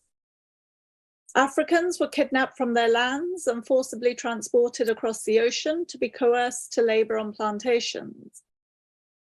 The wealth and resources of the Indian subcontinent were drained primarily by English and Scottish traders and then the British government to the benefit of the mother country and her settler offshoots. This was repeated by other European powers in Indochina, among other places. After the much vaunted abolition of slavery in the mid-19th century, millions of Indian and Chinese laborers were taken to work on the very same plantations through a European system of indenture that lasted till after the First World War. African countries depleted of their populations through the European private trade in human beings were then colonized for their land and resources. European colonialism was both a collective and an individual endeavor. It was not the same across the continent. Rather, there were varieties of colonialism which overlapped and intersected over time to create what can be called a European colonial project. This was a project carried out by states and by heads of states. It was carried out by trading companies in association with states. It was also carried out by individuals and communities from populations across Europe. Throughout the 19th century, for example, over 60 million Europeans left their countries of origin to make new lives and livelihoods for themselves on lands inhabited by others. Finally, this project was also, following the work of P.O. Hansen and Stefan Jonsson, carried out by the European Union itself, taking Africa as a dowry for the reconstruction of Europe in the post-war period, just as Britain paid off its war debt through appropriating the resources of its colonies. In this way, while not all European countries succeeded in becoming empires, they and their populations were all involved in the European colonial project. So this brings up the question of whether European empires are the same as other empires. Here I suggest that we first need to distinguish between European empires outside of Europe and the historical phenomenon of empires within Europe, whether those are the Swedish, the Russian, Austro-Hungarian, or the Ottoman. Empires which were overtaken by the phenomenon of European empires outside of Europe. And what I go on to argue, I'm not suggesting that these empires and their decline are without consequence. For example, we see this in continuing issues of ethno-nationalism and revanchist projects like that currently of Russia. However, I do argue that there is a significant difference between these empires and European empires outside of Europe. European colonialism was central to the establishment of a distinct form of empire. This was an empire of conquest and extraction. This form is distinguished from most other forms, which we can see as being empires of incorporation. The latter come out of pre-existing political formations and involve the development of centralized administrative and political organs to govern a defined, if expanding, territory. The modern European empire of conquest and extraction operates at a distance, and it differs from these other empires, such as the Ottoman Empire, in three significant ways. First, expansion involved the subjugation of populations who were subject to rule, but not part of the order of rule. Second, this subjugation was organized on the assumption of civilizational and/or racial superiority by the invading population. Third, the land and resources of the subjugated population were deemed to be available to the invading population to do with as they pleased. In these ways, European empires were a distinct form of empire from other seemingly similar forms and need to be understood in their specificity. So what are the implications of this then for the question of what it means to decolonize Europe? First, we have to recognize that European colonialism is central to the wealth and prosperity of Europe. It is the wealthiest continent on the planet, and its wealth comes from the very same historical processes that have left other places poor. That is, colonialism led directly to the betterment of European societies at the expense of the lives, livelihoods, and environments of others. Many of the arguments fueling authoritarian and populist claims across Europe stem from an idea that the wealth of Europe is its own property, and it's not for sharing with others. Claims about white replacement, for example, are associated with questions about who is legitimately present within the territory and therefore is entitled to a share in the wealth of European nations. Even ostensibly left-wing commentators, such as the German sociologist Wolfgang Streeck, associate the apparent demise of the welfare state with a rise in racialized inward migration. The argument here is that the wealth of Europe has been generated over time through the activities of its citizens, and it ought not to be used for those that he calls invaders. This wealth, this patrimony, however, also derives from what Indian economist Utsa Patnaik calls a colonial drain. That is, it comes from the labor and taxes of the ancestors of those seen as invaders who were themselves actually invaded and their wealth and resources extracted for the benefit of Europeans. This Decolonial Europe Day is an important marker in terms of setting out how we in Europe are prepared to reckon with the consequences of opening up this conversation. As we can see from the conversations that have happened over the day today and the collection of articles in the Decolonizing Europe booklet, there is so much going on under the broad rubric of Decolonizing Europe. There is also a clear understanding that the work that is required goes far beyond that promoted under diversity initiatives, however important those might also be. The project of Decolonizing Europe is one that must be oriented to the transformation of the structures of global inequality established through centuries of colonialism. There is a tendency, and it is also reflected in this first iteration of Decolonial Europe Day, of looking primarily at transatlantic connections. European colonialism, however, was a global project, including the Indian Ocean world. Its decolonization has to be oriented to these global structures of inequality, looking east as well as west. This also requires a clear understanding that empire within Europe has consequences that are different to European empires outside of Europe, and that in the present, we are living the interaction between those different consequences.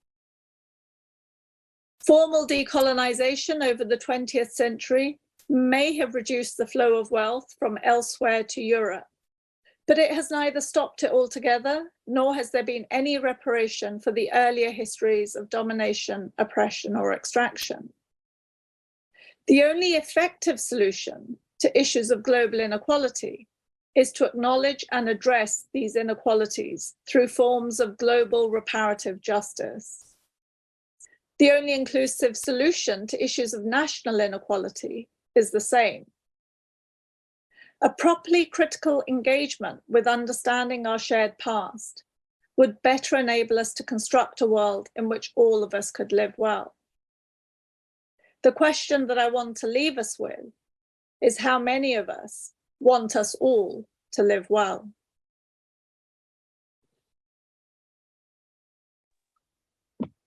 Thank you so much, Gurminder. That was very, very incredible to set us into this conversation. I have a couple questions for you to get us started, but also anyone else on the call is welcome to share questions in the chat, should you have any for Gurminder directly. But then we'll go into more questions that have come out from the day as well. So yeah, thank you again so much for your input and for your thoughts.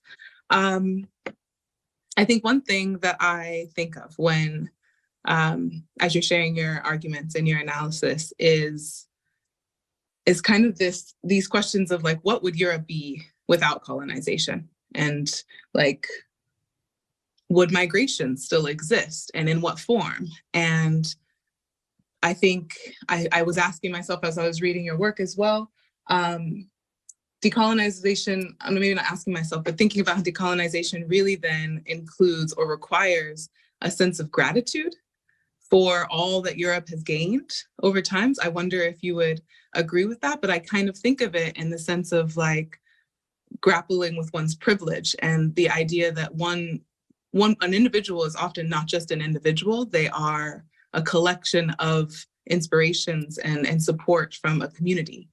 And this sort of gratitude for all that you've gained from others as you grow. And that's clearly very lost in the European consciousness when it comes to decolonization. And I just share those thoughts, and maybe, do you relate to that at all? Would you agree? That's my first question. Thanks for that, Sammy. I mean, I think the way in which I would respond is to say that I think that there has to be an acknowledgement of the fact that there is no aspect of our lives within Europe that is not enabled by these histories of colonialism, that everything that we have, and I'm talking specifically from the context of Britain, but I would suggest that the argument can also be made more broadly across much of the European continent, that there is nothing in Britain that hasn't been funded through colonial processes of extraction, both of the labor of others, of taxes from elsewhere, and of their resources and so on. So we're talking about everything from the education system to public schools, to private schools, to art galleries, to museums, to country houses, to the roads that we drive down, the pavements that we walk on. The very infrastructure of the country has been able to be funded through this wealth that came from elsewhere. And precisely because it's funded those things here, those resources have not been available to others to be able to develop similar sorts of systems in other places. And so the inequality that structures the world, the wealth that we have in Europe, is not unconnected to the poverty that's been created elsewhere. There is no natural poverty. Mm-hmm. Poverty is always produced, and it's produced globally through colonization in the same way that wealth doesn't exist naturally. It's produced through colonization. So the question that I would want us to ask ourselves is, given that these things have a history, how do we account for ourselves in the context of those histories? And what are we prepared to do to rectify the inequalities? Thank you so much for that. Just if you see me moving around, again, everyone, I'm talking to you on my phone. And so to be able to see the participants and to see the rest of your beautiful faces, I need to switch around or swipe around. But thank you for that response. It leads me to my next question that I have for you before we hear from others potentially, which is the point you made about us all former colonizers needing to reckon with, actually no, just all of us needing to reckon with the potential consequences that come up of opening up this conversation, and that people don't really wish to reckon with what it will mean to actually do this accounting and see what a proper accounting of this would look like, of what the colonial extraction of wealth would mean and moving forward. And so I wonder if you can say a bit about what other sort of preparations do you think are needed in relation to that, but in general, what sort of preparations are we in need of as we move forward in this decolonization process? So I would think about this in the context, again, of inequality. So when we think about inequality and when we think particularly about poverty in other places, we often, the common responses to that are either in relation to charity or aid, or then development. And all of these are predicated on some idea of our generosity, our good nature, our goodwill to others in order to address these issues. And so I guess what I'm asking us to think about is that if it's these colonial histories that have produced poverty elsewhere and that have also produced the wealth that we enjoy here in Europe, then could we reframe that question in terms of what would a just redistribution of wealth involve? So not to think about addressing poverty and inequality through an aspect of charity or aid or development, but rather to think about it in terms of the just redistribution of resources to create a world that could work for all of us. And I think this is clarified perhaps most sharply when we're thinking about the climate catastrophe that faces us. The people who are at the sharp end of the floods, of the cyclones, of the typhoons, of the global warming, are not at the sharp end of it because of any actions they've taken themselves, for the most part. They're at the sharp end of that because of actions that we've taken here in Europe or North America more broadly. And so our actions are causing massive distress and destruction to the lives of others, for which we often take no responsibility. And so how could we change our way of life such that we could create a world that would work for all of us? And that's what I mean about, that I'm not sure we're prepared to think about what we would need to do to change the ways in which we live collectively here on this continent in order to enable the world to work for all of us. Our modus operandi always seems to be, well, I'll tell you what to do. You shouldn't do this. You should stop doing that. And it's like, no, actually, if we look at the history of climate change over the last 200 years, and we look at who is responsible for getting our planet to the situation where it is, it's effectively Europe and North America. We have to take responsibility for that. And that requires us to change our ways of life. Are we prepared to do that? And reparations, that for me is what reparations would be about. It's not about paying money to individuals in acknowledgement of wrongs that happened in the past. It's doing the work in the present to ensure that we have a world for future generations that takes into account those histories of inequality that have been shaped through colonialism. So it's not to disregard them, it's precisely to take them into account in terms of determining how we move forward in relation to these issues. Are you saying that it doesn't include like paying for past atrocities, or that it must also include the insurance that it doesn't happen again? I mean, I would argue, so if we think about some of the initiatives that exist, so CARICOM, which is a movement from the Caribbean that's making a strong demand for reparations in relation to British colonization and slavery. And the arguments that come out of the CARICOM initiative are very much that what happened through slavery and colonization was that all the wealth that was produced through people's labor was used to establish things like the National Health Service in Britain, the education system, and so on. And that money wasn't available for the development of the Caribbean in the same sort of way. And so what people are arguing for, and this is the way in which I would term it, I don't think they term it in this way, but I would see it in this way, is a form of social democratic reparations, reparations that enable them in the Caribbean to develop and enhance their education systems, their health services, their infrastructure, and so on. And all of these public goods would be available for everybody who lives there. So in that sense, it's about acknowledging that those histories have had structural consequences in terms of establishing forms of inequality, and to address those forms of inequality in the present would be a way of addressing the wrongs of the past, but they would be oriented to creating a world that works for all of us. So I think we need to move away from the idea of individual compensation to this idea of how do we create a world that works for all of us. Okay, nice. Okay, thank you for explaining that a little deeper. I know you all have had a long day, or many of you have had a long day if you've been with us all day thinking and exchanging.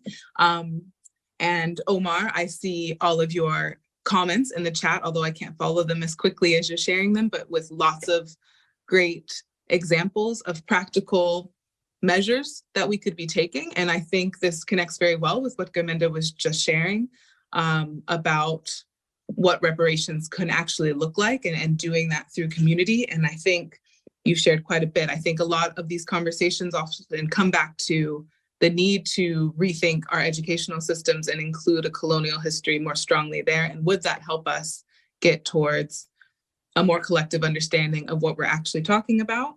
So decolonizing history textbooks, media coverage. I'm just reading some of the things that Omar has shared in the chat. Rewriting human history. All of these things are potentially practical measures that one could take, but there's so many different avenues to get there. Before we move into the questions that came out of the sessions earlier, would you like to respond to, do you see the chat? Would you like to say anything about all these suggestions that are being good, more practical measures? I mean, I think the argument about sort of land and indigenous restitution, restitution for indigenous peoples is a really important one. And of course, reparations will have to be multifaceted. So in a sense, I'm just presenting my take on the issues, but these things will have to be worked and developed out in collaboration between all of us. It's not that there will be one right way of doing any of this. I do think that we need to think about these issues of migration and visas that are being raised as well. But I would want to push back slightly against the argument for open borders that often comes up in these conversations and was also being discussed in the session immediately before this one. And one of the things that I would say, and this is slightly, it's a provocation, but a provocation for us to think with. And that is that the last time that the world had open borders, it was also known as European colonialism, because Europeans were free to walk around the earth and do what it was that they wished on it, because there was no boundaries that prevented them from doing so. And what they did was a rapacious overwhelming of the world, which involved aspects of extraction and so on. And that since we've had borders through processes of decolonization, so don't forget that it was decolonization that actually enabled what come to be called as third world states to erect borders against the arbitrary movement of Europeans, that we had the possibility of containing Europeans to Europe. So I see open borders as problematic in that context, and that's not to make an argument against the treatment of asylum seekers, refugees, people who wish to move, and for us not to think also about, well, why is it that people are moving? They often move because of economic instability, because of war, because of climate catastrophe, and so on. They're not just choosing to move, and those who just choose to move often can, because it's related obviously with wealth and social class and all those sorts of things. And so what does it mean to focus on the idea of open borders and not to focus on stopping doing the things that create instability in other parts of the world that force people to move when they don't wish to? So all that focusing on open borders does is allow those who've already got the privilege of moving to enter into safer spaces. It does nothing for all the people who are left behind in those situations from which the few manage to escape. They're simply condemned to living with climate catastrophe, economic instability, economic inequality, and so on. So I would like us just to think also about the people who have to remain in the places where they are and what our responsibility is to them, not just to those who have the ability to move. I think that's a very interesting point, and I think there's some more being shared in the chat. Maybe another question, but I think we can move into the questions that came out of the sessions, because some of the things being shared in the chat may relate. So let's do that. I think we've prepared a slide just showing all of the questions that have come out of the 9 workshops that were held throughout the day. It's several slides, unfortunately, big questions.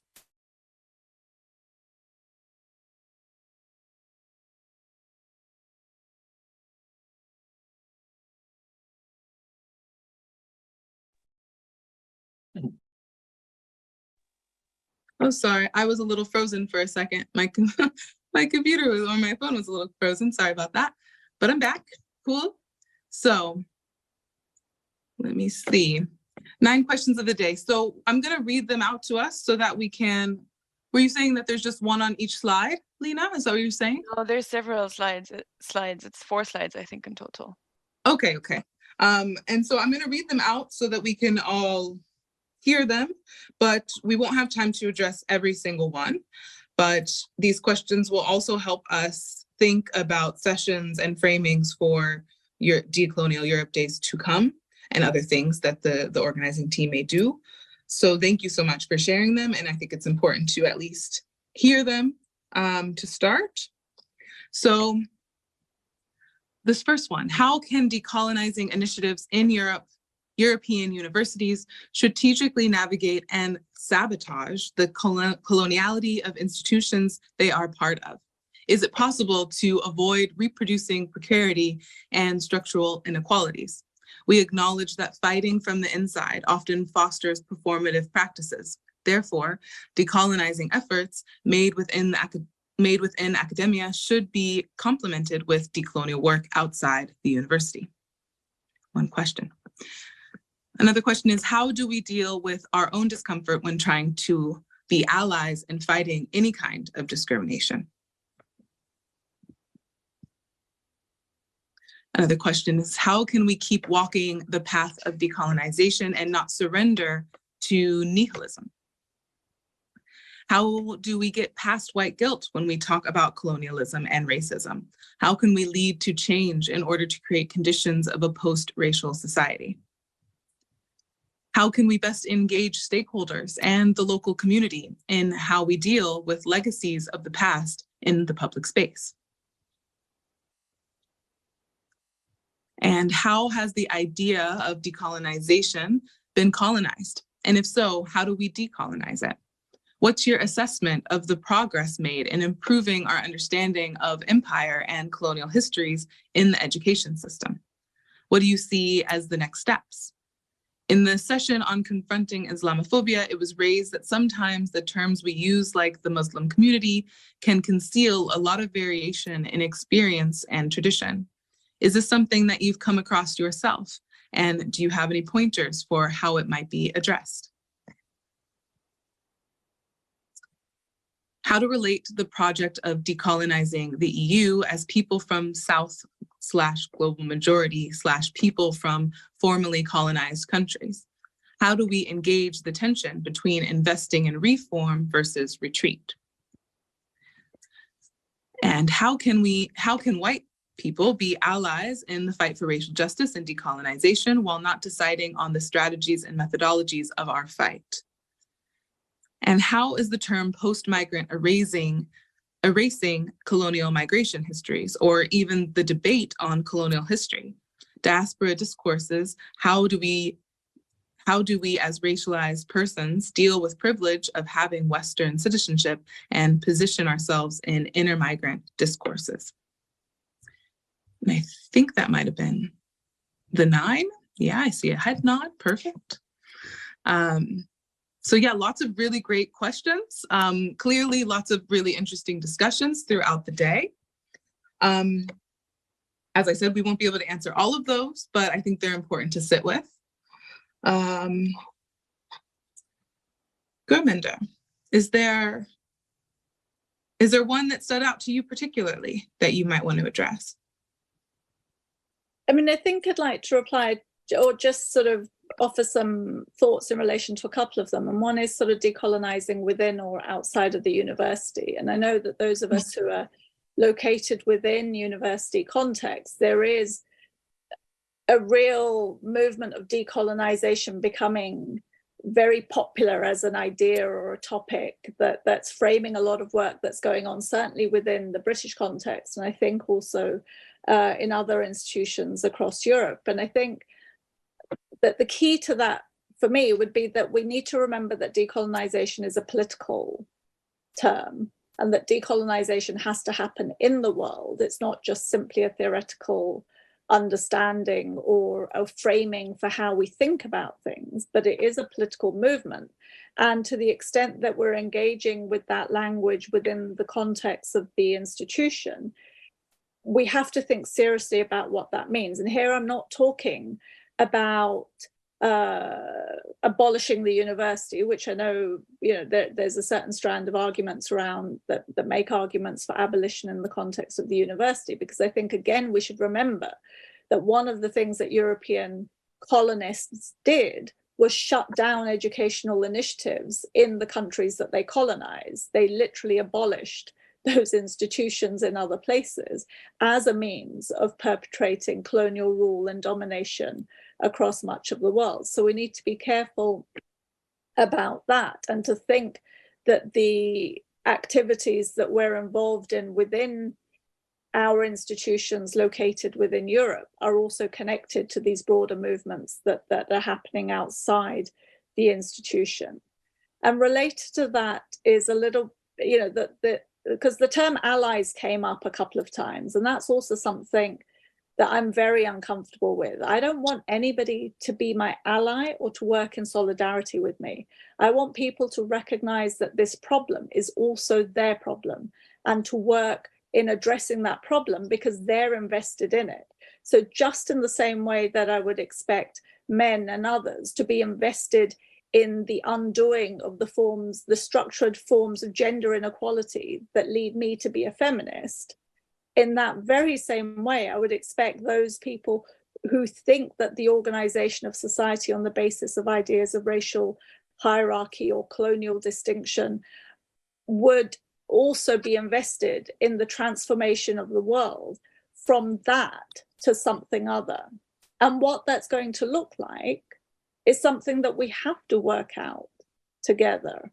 Because even if some of us ostensibly benefit from these forms of structured inequality, as somebody was saying also earlier in the day, I think, Martin, at the very beginning, that until we're all free, none of us are free. And so there is only ever an illusion of freedom in the context of structured domination. There isn't actually freedom.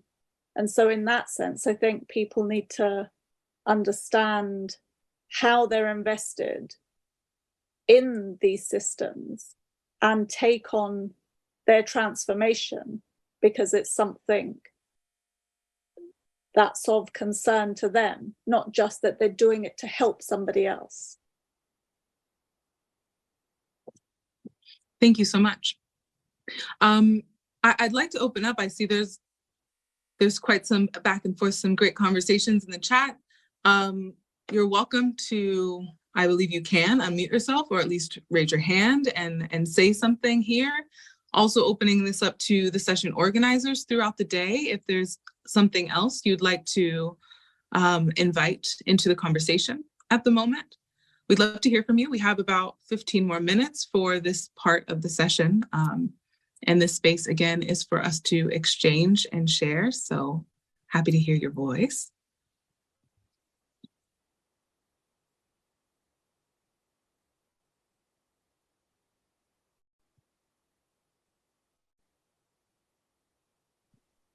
Sammy?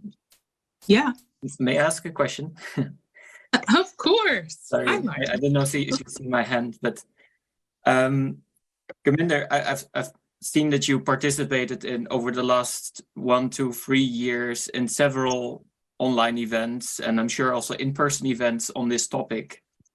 If you reflect on the various conversations and to some extent the same type of talks and pleas you've been making, how do you reflect on that? And do you feel like, is the narrative already shifting? Are we making progress? And yeah, any reflections on that by any chance? I mean, that's a difficult question, because you're right, I have spoken about this topic a lot. And when I've spoken about it in different contexts, I've tried to also locate the talks in the different contexts. So when I've done this at, for example, the German Historical Institute, I discussed also the issue that has come up around reparations in relation to Germany's links to Namibia, or Southwest Africa as it was known before, and the Herero Nama people, and the calls that they've been making. And when I've done the talk in other places, I've drawn on other examples to try and make the arguments real, because in a sense, this isn't a claim that's abstract. It's rooted in the histories that have actually made possible the lives that we live. And it's just quite difficult to get that understanding across, that those histories are not absent. They're very much a part of the present. And how can we recognize them, and then in recognizing them, do something about it? So I think there's a sense of there is still a lot of work that's needed to make it apparent to people more broadly that those histories shape everything about our lives, and that they impact those who, as I was saying before, ostensibly benefit from them. And to get people to understand this, not as an aspect of their privilege, but an aspect of a structural inequality that won't allow any, it doesn't matter what privilege you have, if we don't address the climate catastrophe, we are all doomed. Some of us may escape for a time to New Zealand or wherever it is that the rich are buying their properties, but we have to recognize this as something that affects all of us. And I think that's just the hardest thing to get across. Sorry. Thank you, Gurminder. No, sorry to interrupt you. Then Sua and Ilehe, I see your hands, but there's been a question that's asked a couple times in the chat, so I will ask it for this person, and it is about whether you can explain the new European Anti-Racism Action Plan and links with decolonizing Europe. Do you know what this is? Do you need more context? Should we ask someone to give context? Can anyone on the call give context, or the person who asked this? Maybe you'd like to unmute yourself and say something.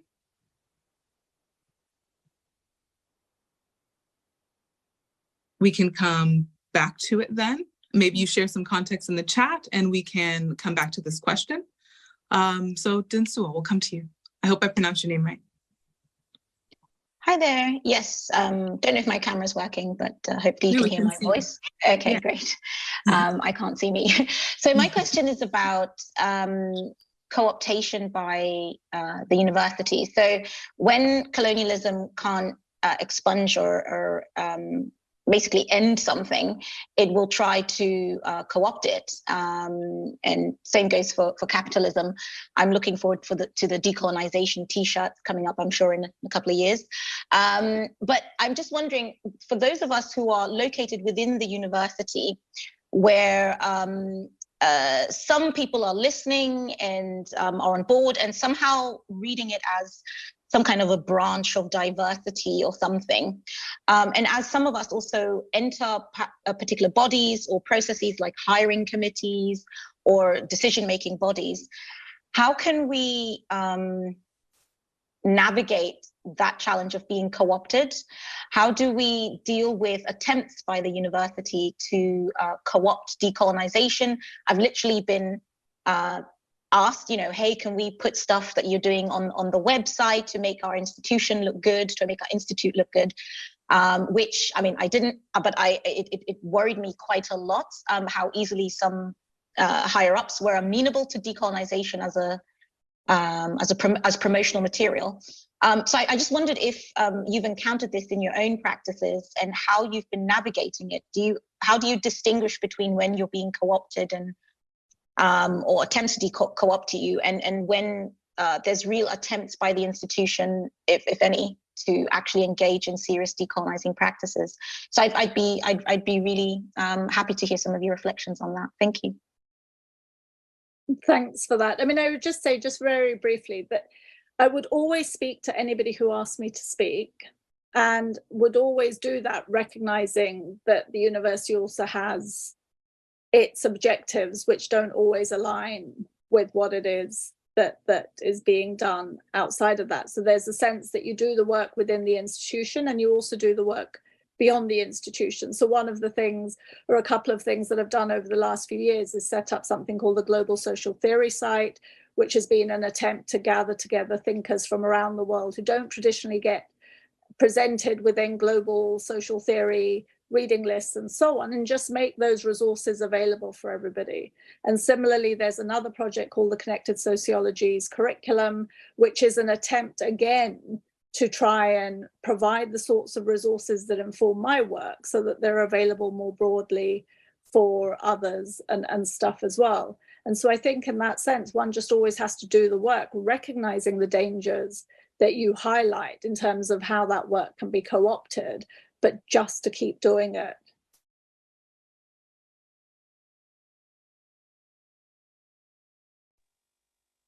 Thank you so much. So Aleje, did you also have a question? Great. Thank you very much for organizing this event. Earlier today in one of the panels, one of the colleagues who just asked her question said something about, why are we sort of getting frustrated about, we cannot do anything in academia. And she gave an example, which was quite funny, that, it's modern university is, essential institution of colonialism, and go do your work elsewhere, because keep saying why this doesn't decolonize is like going and knocking on the door of the British royalty and say, hey, decolonize, which is a soothing and easy way for me in that moment. I could have a lunch and feel like, oh, I am not as frustrated I was yesterday. But also the reality is that social sciences vastly form the policy in individual European countries as well as the EU, and also the imagination that it made through the history. So I'm really wondering how not just decolonizing curriculum, you know. I mean, I don't know how long does it take this kind of bottom-up process of, you know, an MA student's research is not going to be read, it's not going to shape policy. A PhD or postdoc research doesn't either.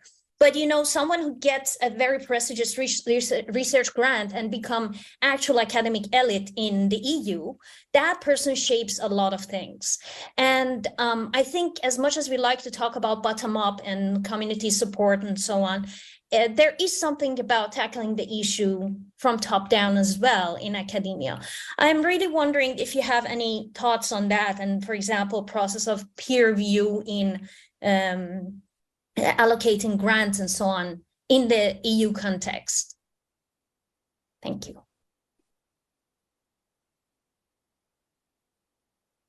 I mean, for me, the work is rooted in a political commitment to address the histories of colonialism and to think about it in the context of how the failure to recognize those histories have shaped the social sciences and everything that then becomes possible through those social sciences. And so the work that I've done over the last 20 years has been from a focus on rethinking some of the central concepts of the social sciences, such as modernity, to making an argument now for a reparatory sociology. And the argument for a reparatory sociology is for us to rethink the issues epistemologically in terms of what a transformation of our disciplines would require, as well as being invested in the demand for material reparations, where that demand is understood, as I was saying before, in social democratic terms. Because the things, you know, so outside of the focus that you're presenting around sort of peer review or grant capture and so on, and this is the politics internal to the university, I think that we do need to step outside of that politics. And that's not to say that we ignore the university. We all, you know, those of us who work within it need to sort of figure out our ways of navigating through it. But we shouldn't forget that the work that we do draws upon the work of so many who aren't in these institutions. And what obligations do we also have to them, both for drawing upon their work and what it is that we can contribute to that work that's going on outside as well. So I think as an academic who's interested in these issues around reparations, around colonial histories, around decolonizing Europe, we have to always do more. Yes, I have to be an expert on Weber, as well as being able to present the critique of Weber. I have to know how the university functions and be able to work within the university, as well as acknowledge the work that goes on beyond the university. Great, thank you so much for the questions, for the responses. I see 2 more hands, but I want to go back quickly to the question about the European anti-racism plan.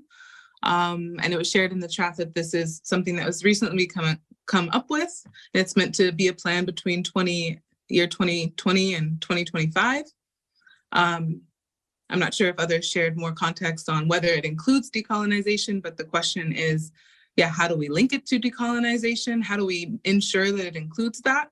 There was another question in the chat about how we counter the narrative of the far right in Europe, and whether a part of that narrative is that it's human history and human history has always had domination.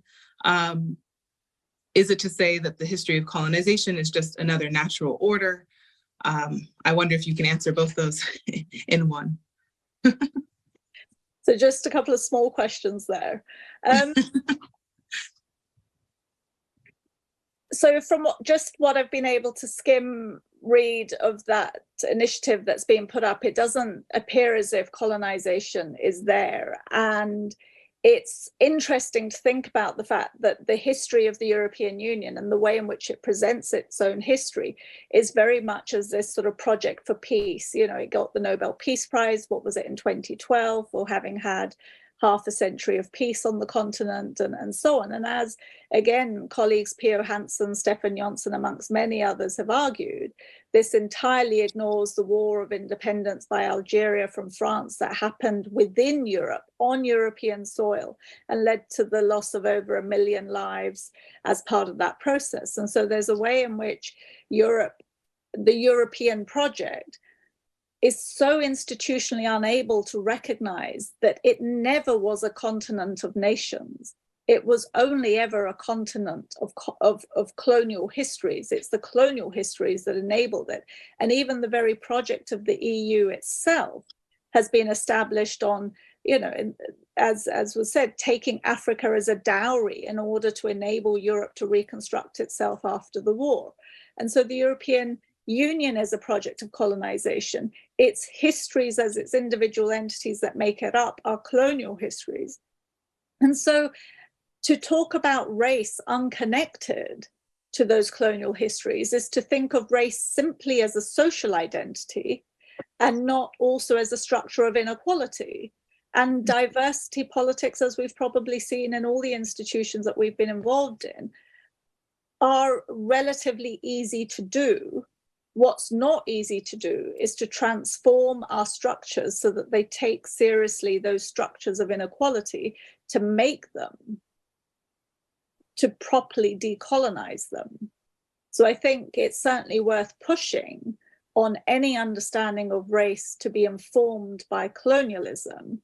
And that would also take our investment in race away from the forms of identity politics that can sometimes pit communities against others and so on, and be organized more specifically around the structures of inequality that are the basis for the emergence of these sorts of understandings. Thank you so much. We are coming to the end of this session. I know there's so many more things we could and can and will discuss, but I want to get to these two hands that are still raised. Nyanchama and Flores, I'd love to hear both your questions, and then we'll have Govinda respond as well. So I believe you were first. Go for it. Am I? Yeah. All right. Okay. I'll try to keep it short. Thank you so much for, it's been inspirational. But then I was wondering, would it be possible, for example, to advocate for a mandated office in Europe and all the member states in Europe, holding their respective states accountable for initiating this process of decolonization, knowing very well that this is a long-term goal. That's why it would need maybe the funding and a structure, because over the years we have agreed, we have come to the understanding that racism is structural, it is systemic, it is institutional, and that demands structural and systemic institutional changes, just like, it could be economics or whatever particular structures that are mandated. And in this kind of mandate, perhaps look into ideas such as, for example, introducing a deontological code that has to be respected, or ratifying obsolete laws that no longer serve a society that has become super diverse, with ways such as restorative justice or commemoration and healing, and also investing in the targets of racism, allowing them to actually invest inward, creating spaces where they can create tools for their own protection, for their own to finally heal from the traumas that they're going through, because not everyone is capable, and not everyone is equally successful in mastering their own culture. And finally, is it possible to actually take that huge step and just name and shame the colonizers who are still, receiving money in their pockets, whose heirs are still benefiting to date? Could there be a system in which perhaps they could be obliged to have a fund or some way in which they can be taxed or whatever? Because some of the taxes, monies taken from the taxes are used to actually go and again fund these very self-same structures that are to which many of the targets of racism are actually do not have access to. So I know it's a broad question, but I'm wondering, is it possible to actually take this really huge topic and come up with structural and hopefully durable, actions that can be implemented? Thank you so much. Flores, also, please share your question. Yes, thank you. First of all, Professor, I would like to thank you because I'm currently writing my master's thesis, which is heavily relying on your work. So, like, very personal. Thank you. And second of all, it's been mentioned here a bit, but dealing with colonial histories has often been a very national story. Just for like how Portugal deals with this national history, with its colonial history, how the Netherlands does it. Do you see a specific role? I guess this is related to the previous question as well. A specific role for the EU, as it also has like a colonial connection. Yes, thanks for both of those. I mean, the questions that you were asking, the first question is, sorry, I've just lost where you are on the screen. Nyanchama? It's just, they're so huge, those questions. And yes, of course, there should be more work that's being done. And one of the things that I found interesting, you were saying about doing this particular talk, but I've been writing on post-colonial Europe or questioning this idea of Europe, the cosmopolitan Europe, and so on, for many more years than thinking about it just now. And I have to say that throughout the time, whenever I've presented those arguments, and often to students of European studies across Europe, one of the first things that comes up is never in our studies of the European Union or of European studies more generally have we ever discussed colonial histories as part of what European studies might be. And so I think that aspect again, that whether it's a post-colonial take of Europe or a decolonial take of Europe, that the key thing is an acknowledgement of the colonial histories that constitute Europe. We're not going to understand anything of Europe if we don't understand how Europe was established as a continent through colonialism. And you're absolutely right, this aspect of assuming that we're nation states, and because what the EU does is devolve colonialism to the national histories of the countries that constitute it without recognizing that those national histories were not national anyway. They were more expansive.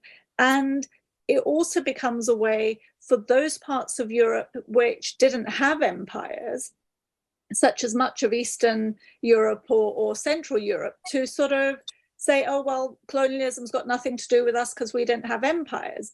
And yet, as I was saying, the majority of the populations that participate in forms of settler colonialism also come from these parts of Europe. So there's an investment by populations through what's called emigrationist colonialism in the European colonial project.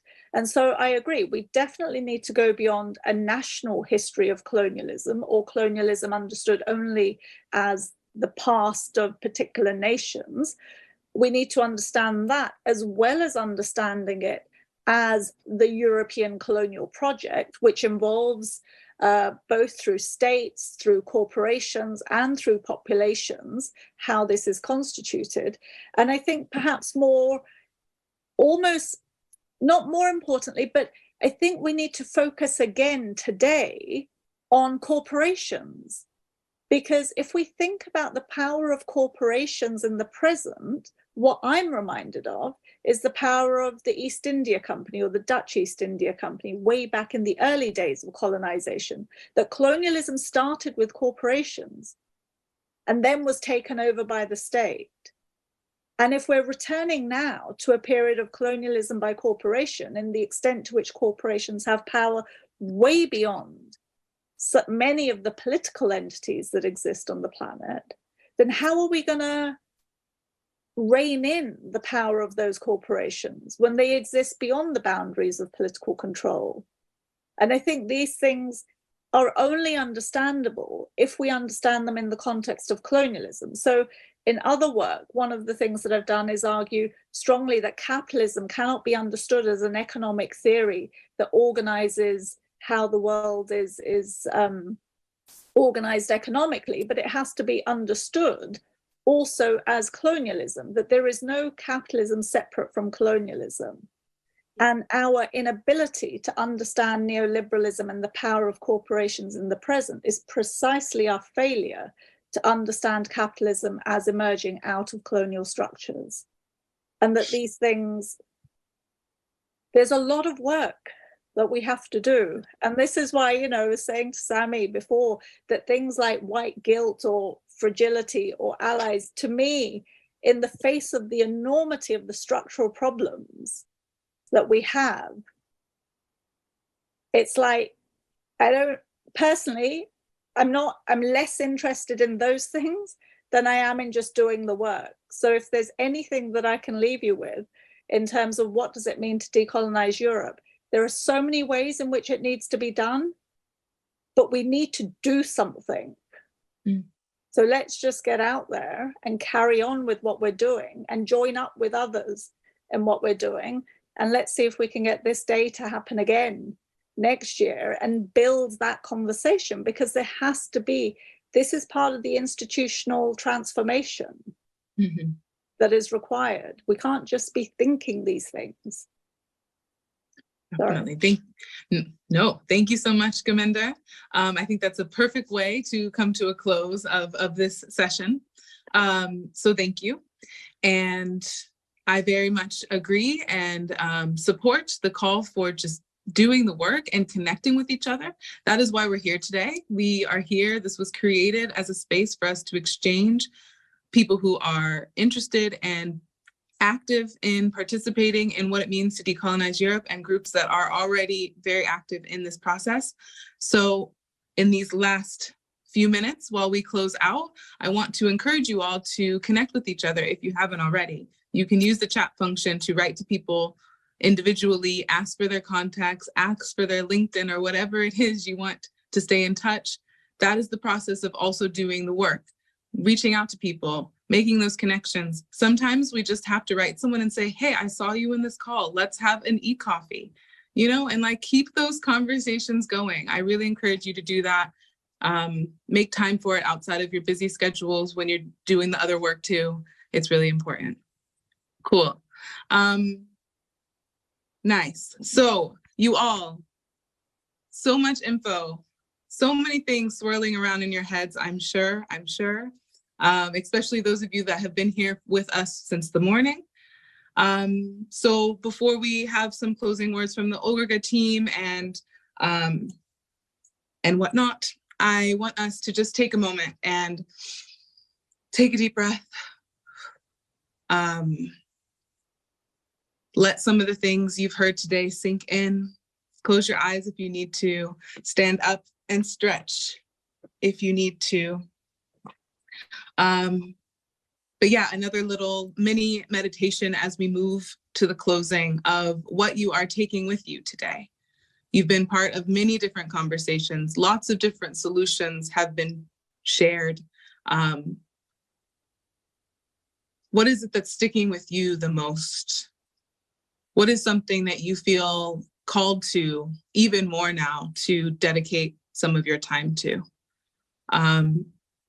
What is it this morning? I asked people to reflect on when we do finally reach some form of decolonization that feels tangible in Europe, what will that feel like? What will that look like for people? And so if you're thinking about that, what's inspired you today to move towards that even further?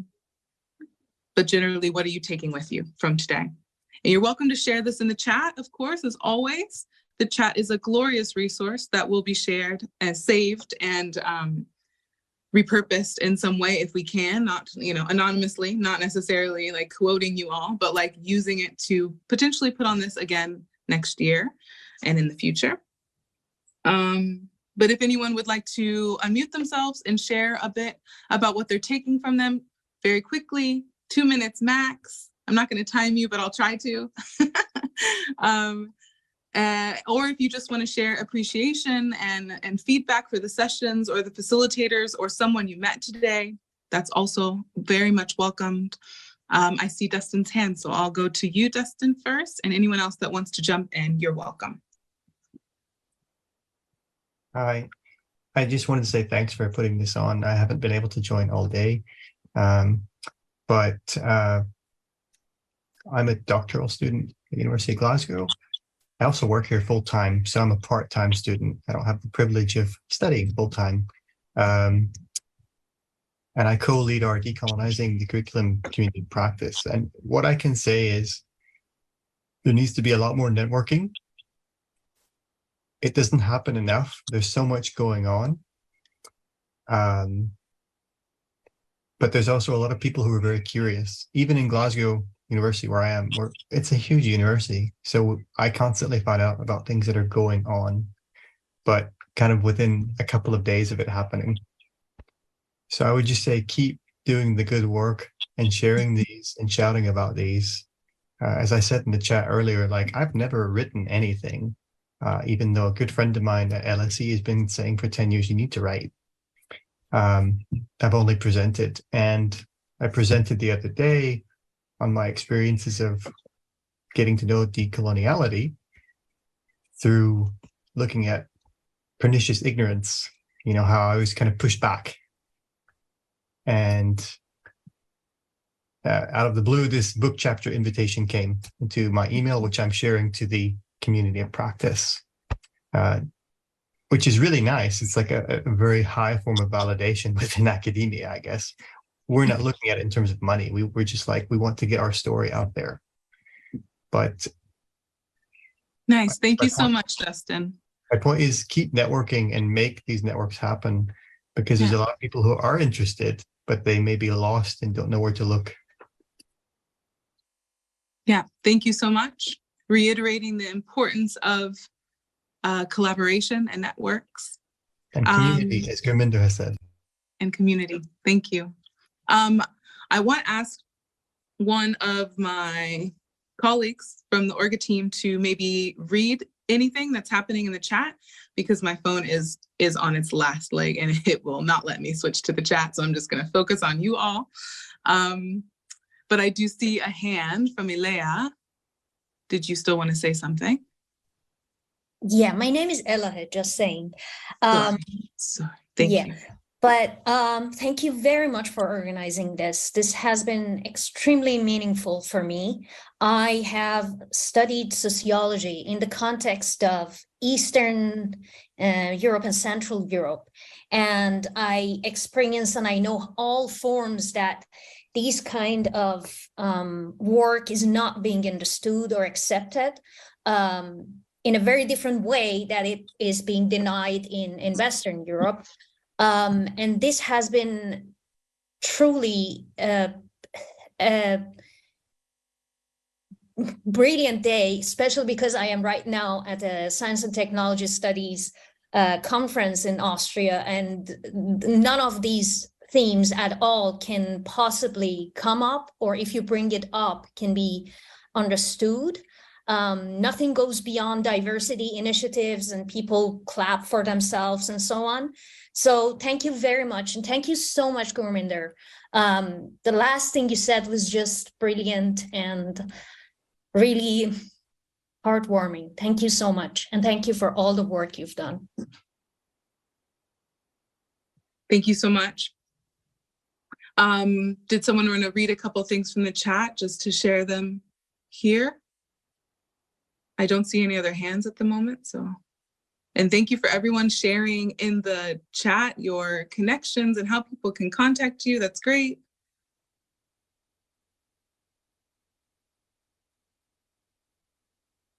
Tammy, if you want, I can read. Can I just say something? If I may, just 2 words. 2 words? 2 words, literally. Not really, literally, but try. No worries, go for it. I just, in my job and also in my other involvement in other organizations, I'm usually like the safety officer. And I know that today has been very triggering for a lot of us.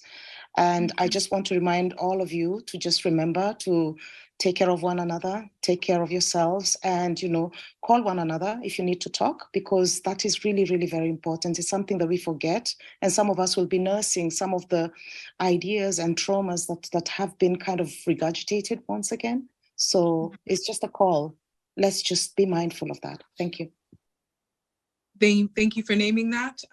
Sending love to everyone, because these conversations can be quite triggering. I don't know if something particular happened, but in general, these conversations can be. So thank you for reminding us to flow in love and to do this work with love.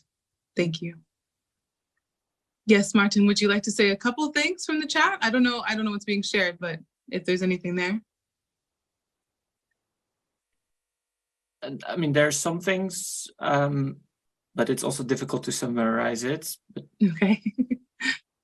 No, I think I would just encourage people to check it. I guess it's better. Okay, yeah, you can check the chat if you'd like to hear some other things that may have been shared there, but I think mostly now it is connections and places you can find people and resources, which is always great to share as well. We have mentioned a few times that this is hopefully happening again next year. And so in order for that to happen, we do want it to be continuously and increasingly a collective process. And so we'd love to hear from you about how the day was for you, how it can be different, better in the future. So there is a feedback form that's being shared now in the chat, or should be shared any moment. I really hope that you all can, oh, there we go, better. Yes, a QR code to get to the feedback link, and that would be we would all be very grateful for you to take a few minutes to fill that out. You can also stay in touch and send feedback and recommendations, anything you need, to hello@decolonial.eu.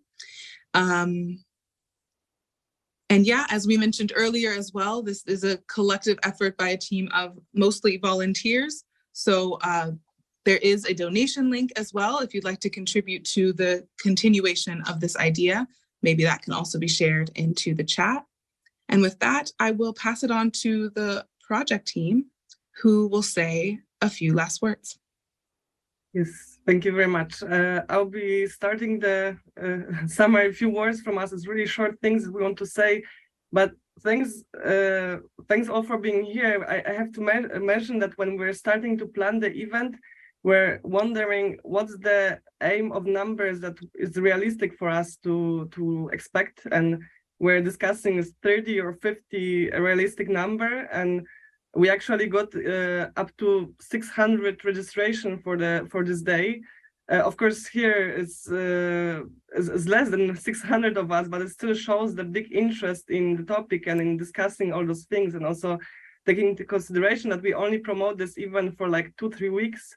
That shows that there is big potential for more of this space. So I would just try to maybe the question of like giving us feedback. What do you expect also from this space? There were some mentions on the chat that to create some space also between the 9th of May and 9th of May next year. We will also definitely discuss how we can take this further and what we can do with this that was created today and for this space, and yeah, to continue to do the work, not just thinking the thoughts. And you will definitely get also a follow-up emails from us. And if you give your rights, data rights to us, we will also keep you in our database to let you know what's coming for the future. So thank you very much for being here. And I pass the voice to Aline. Yes, hi. I will just also say just a few last words. I just wanted to finally say also that it's been mentioned in the beginning of the event, but maybe not all of you were here. We are aware that the event wasn't perfect. It was the first time, and that not all voices or all perspectives were taken into account. And we hope that we can welcome that in the future and also future editions of the Decolonial Europe Day. And we're super grateful to see that so many collectives and organizations also found their way to the event, even though they were not maybe on our radar initially. So that's great to see, and I hope we can expand also this network further. As Aisha also said, and Sammy also said, please reach out to hello@decolonial.eu if you also are interested in being more engaged in this initiative. And finally, I also want to thank everyone involved. I specifically want to thank here for the last session, Gurminder, for all your input and also for shaping the session since the very beginning of the event, since the very beginning of when it all started to come about. I also want to thank Sammy for the wonderful moderation of the session. I want to thank we as the Decolonial Europe team, of course, want to thank European Alternatives and Stiftung Mercator for being the supports for this event happening. Narek, Susani also for the design, also for this final session, the translator team, and Yitu also for the technical supports. And then finally, we also want to thank all the session organizers who were involved with this for a couple of months and provided us with all the fruitful discussions, which would also not have happened without all of the participants. So thank you so much for being actively engaged in the debates and sticking with us throughout the entire day. And we hope that we will see your faces again. Thank you. Is that all from the project team side? Yes. Okay, good. Well, thank you all. Thank you also from my side to the Orga team for having me, for organizing this entirely. As you can see, there are so many folks who contributed to making this happen. And as I said, the idea and hope is that it grows and many more people are part of Decolonial Europe Day in the future. I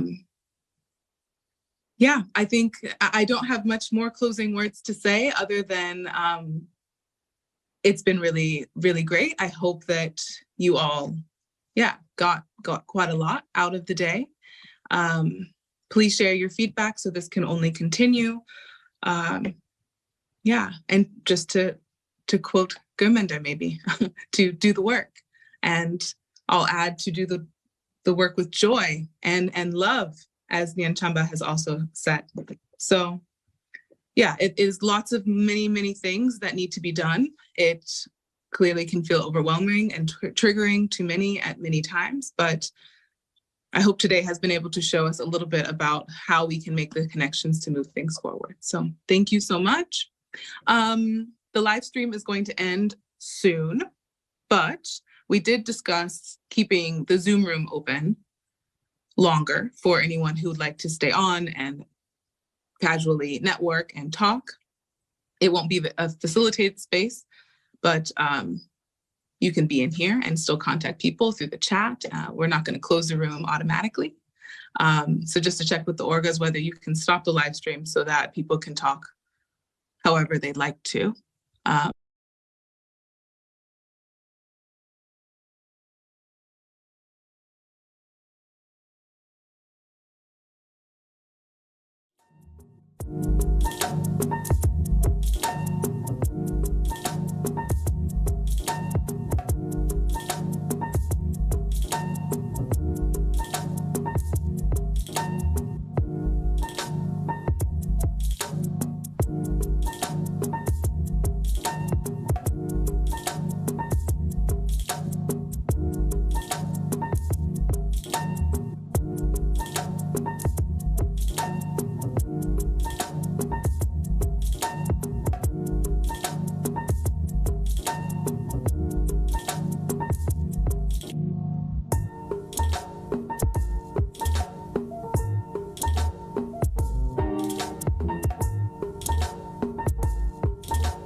From Brussels to Berlin now, for it is there that Tu Etwas für Europa hosts their Eurojam. This part of the program will be fully in German. Their Eurojam is an annual event for everyone who wants to think about Europe together in an inspiring atmosphere. Speakers include Alexei Makeyev, Tessa Ganzere, Denise Yücel, and Nicole Büttner-Thiel. You can also expect musical performances by Time for Tea, thoughtful folk songs overlaid with sunny and groovy rhythms, and Aka Kels, who invites you to shed all the prejudices and enjoy the simplicity and creativity of the music.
Bitte nehmt eure Plätze ein.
Hallo, hallo, hallo. Einen schönen guten Abend. Herzlich willkommen beim Eurojam 2023. Wir warten noch auf meine Co-Moderatorin oder Anmoderatorin Franziska Brandner, unsere stellvertretende Vorsitzende von Tu was für Europa. Aber ich fange einfach schon einmal alleine an und übernehme dann auch den Part zu unserem ersten Thema. Ich denke, oder wir denken, dass es viel zu besprechen gibt zu Europa. Wo steht Europa? Wie geht es weiter mit unserem Kontinent? Und dafür gibt es selten Raum und den möchten wir hier beim Eurojam schaffen. Wir bedanken uns bei allen, die heute hier sind. Wir sind überwältigt, wie viel Interesse besteht an solch einem Konzept, an diesen Ideen, an unseren Speakerinnen und Speakern. Dazu komme ich später. Aber erstmal im Namen unseres gesamten Vereins, unserer gesamten Initiative, vielen herzlichen Dank, dass Sie alle da sind.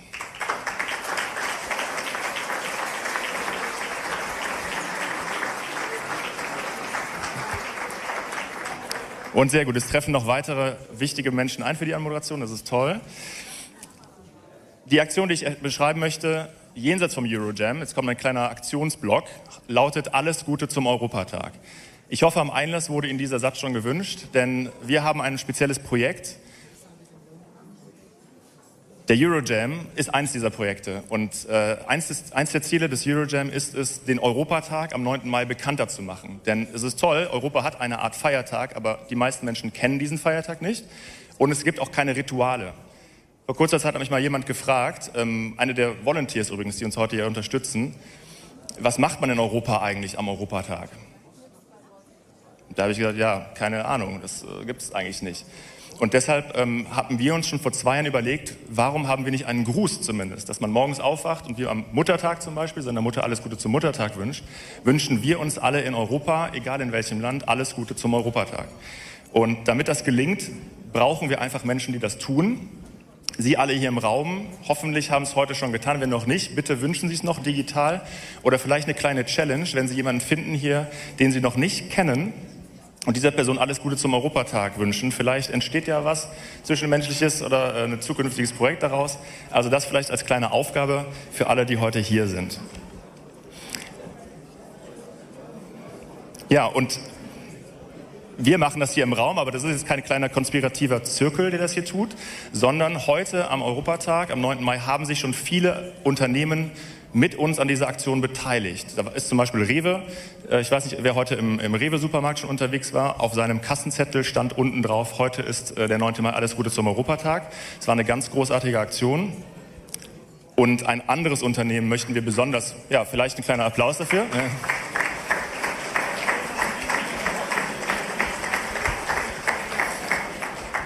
Und auch eine andere Organisation oder ein anderes Unternehmen hat sich besonders viel Gedanken gemacht, hat besonders viel Engagement in eine tolle Aktion gesteckt und auch viele andere motiviert. Und wie das aussehen kann, das sehen wir jetzt in diesem Video. Liebe Europäerinnen und Europäer, ich glaube an ein Europa, das für die Menschen da ist. Ein Europa des Friedens, der Freiheit und der Demokratie. Ein Europa, bei dem junge Menschen über Ländergrenzen hinweg sich begegnen und Freundschaften fürs Leben schließen. Aber dieses Europa ist leider keine Selbstverständlichkeit mehr. Deshalb müssen wir Europa schützen und für die europäische Idee eintreten. Denn es reicht eben nicht, wenn wir, die wir überzeugt sind, nichts tun und auf andere warten. Jeder einzelne von uns kann und muss aktiv werden. Auch wir als Deutsche Bahn beziehen eindeutig Stellung für Europa. Am heutigen Europatag geben wir Europa erneut eine Bühne, wie hier zum Beispiel am Berliner Hauptbahnhof. Übrigens eine Gemeinschaftsaktion mit vielen europäischen Partnerbahnen, zum Beispiel aus Frankreich, Italien, Polen oder Tschechien. Eisenbahnen verbinden seit jeher Länder und Leute in Europa. Mehr als 200 ausländische Reiseziele können mit der Bahn aus Deutschland heraus bereist werden. Seit mehr als 50 Jahren ist Interrail eine der besten Ideen Europas überhaupt, weil gerade junge Menschen damit im wahrsten Sinne des Wortes Europa erfahren können und im besten Fall zu überzeugten Europäerinnen und Europäern werden. Für heute Abend habe ich eine ganz herzliche Bitte an euch. Fakten regen zum Nachdenken an, aber Emotionen zum Handeln. Nehmt euch die Ideen zum neuen Europa, die wir heute Abend hören werden, zu Herzen und tut etwas für Europa. Jede und jeder von uns kann einen Beitrag leisten. Danke.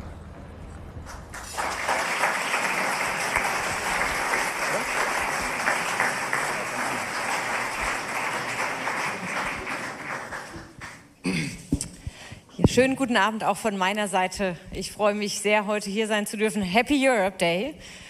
Bonne Journée de l'Europe. Einen schönen Europatag Ihnen alle. Richard Lutz war letztes Jahr als Speaker auch beim Eurojam und hatte darauf hingewiesen, dass Unternehmen eine große Verantwortung für Europa haben. Und ich glaube, dass Sie, Herr Lutz, auch wirklich zeigen, was unternehmerisches Europa-Engagement bedeutet. Und das, finde ich, verdient einen besonderen Applaus, was Sie bei der Deutschen Bahn als Europa-Engagement zeigen.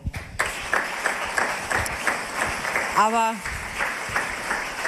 übrigens auch sowas wie Nachtzüge und sowas wieder in Europa. Also ich bin ja großer Fan davon, dass jetzt diese Nachtzüge endlich wieder kommen und man dadurch Europa besser bereisen kann. Jetzt aber zum Eurojam.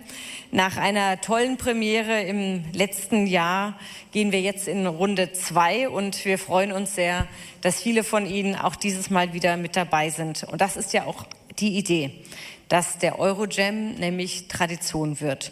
Dass er wächst und zum jährlichen Get-Together im Kalender aller hier wird und wir uns immer wieder inspirieren lassen, die Pro-Europäerinnen sich über alle Differenzen hinweg treffen und neue, auch Gruppen, Bands aus ganz Europa kennenlernen und wir einfach gemeinsam diesen Tag auch feiern. Und von daher freuen wir uns, dass auch heute wieder der Raum voll ist und viele Menschen da sind. Wir mussten dieses Jahr auch Menschen absagen, die einfach nicht mehr reingepasst hätten. Und daher umso schöner, wie schön, dass Sie alle heute mit uns dabei sind. Das ist heute keine Dauersitzveranstaltung. Also Sie dürfen gerne sich auch eben bewegen, mit Ihren Sitznachbarn, mit anderen ins Gespräch kommen, aber natürlich, wenn möglich, nicht während den Talks. Wir haben heute wichtige Themen, die Ihnen auch wichtig sind, mit guten Speakerinnen, die haben Sie vorher im Line-Up ja auch gesehen. Und ich hoffe, dass Sie die Änderungen, die Last-Minute-Changes noch gesehen haben. Raoul Krauthausen musste leider krankheitsbedingt absagen und Cancel Kiziltepe muss am Termin des Flüchtlingsgipfels teilnehmen. Das, glaube ich, können wir ihr alle nachempfinden. Und an der Stelle übrigens auch an Sie nochmal einen ganz herzlichen Glückwunsch, was sie ja jetzt auch noch eine neue Funktion auch durchaus hat. Wir haben dafür aber auch 2 Speaker kurzfristig engagieren können und jetzt freuen wir uns insgesamt, ein tolles Line-up hier zu haben und vielleicht noch einen kleinen Hinweis. Die Music Acts kommen aus 2 unterschiedlichen Ländern. Wir haben sie engagieren können, auf ihrer Tour hier einen Halt, einen Stopp zu machen. Und Time for Tea startet heute offiziell ihre Tour hier bei uns. Das ist auch eine Sache, die wir noch gerne uns bedanken wollten, dass Sie heute hier sind. Also, wir haben 2 Programmblöcke mit 3 Talks und Musik. Wir werden nach den ersten Talks sofort das Konzert haben im Nebenraum, also eben einmal bewegen. Ach, da, ja. Ja, das ist Orientierung. Genau, da ist der Nebenraum. Einmal rübergehen, einmal bewegen, ins Gespräch kommen.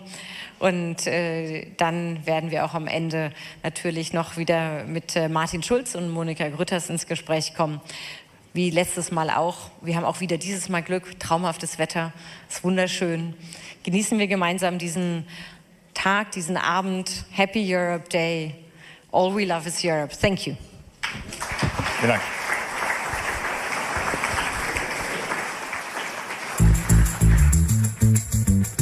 Eurojam 2023. Endlich ist es soweit. Unser erster Talk. Bitte begrüßt auf der Talkbühne. Hier ist Dennis Yücel.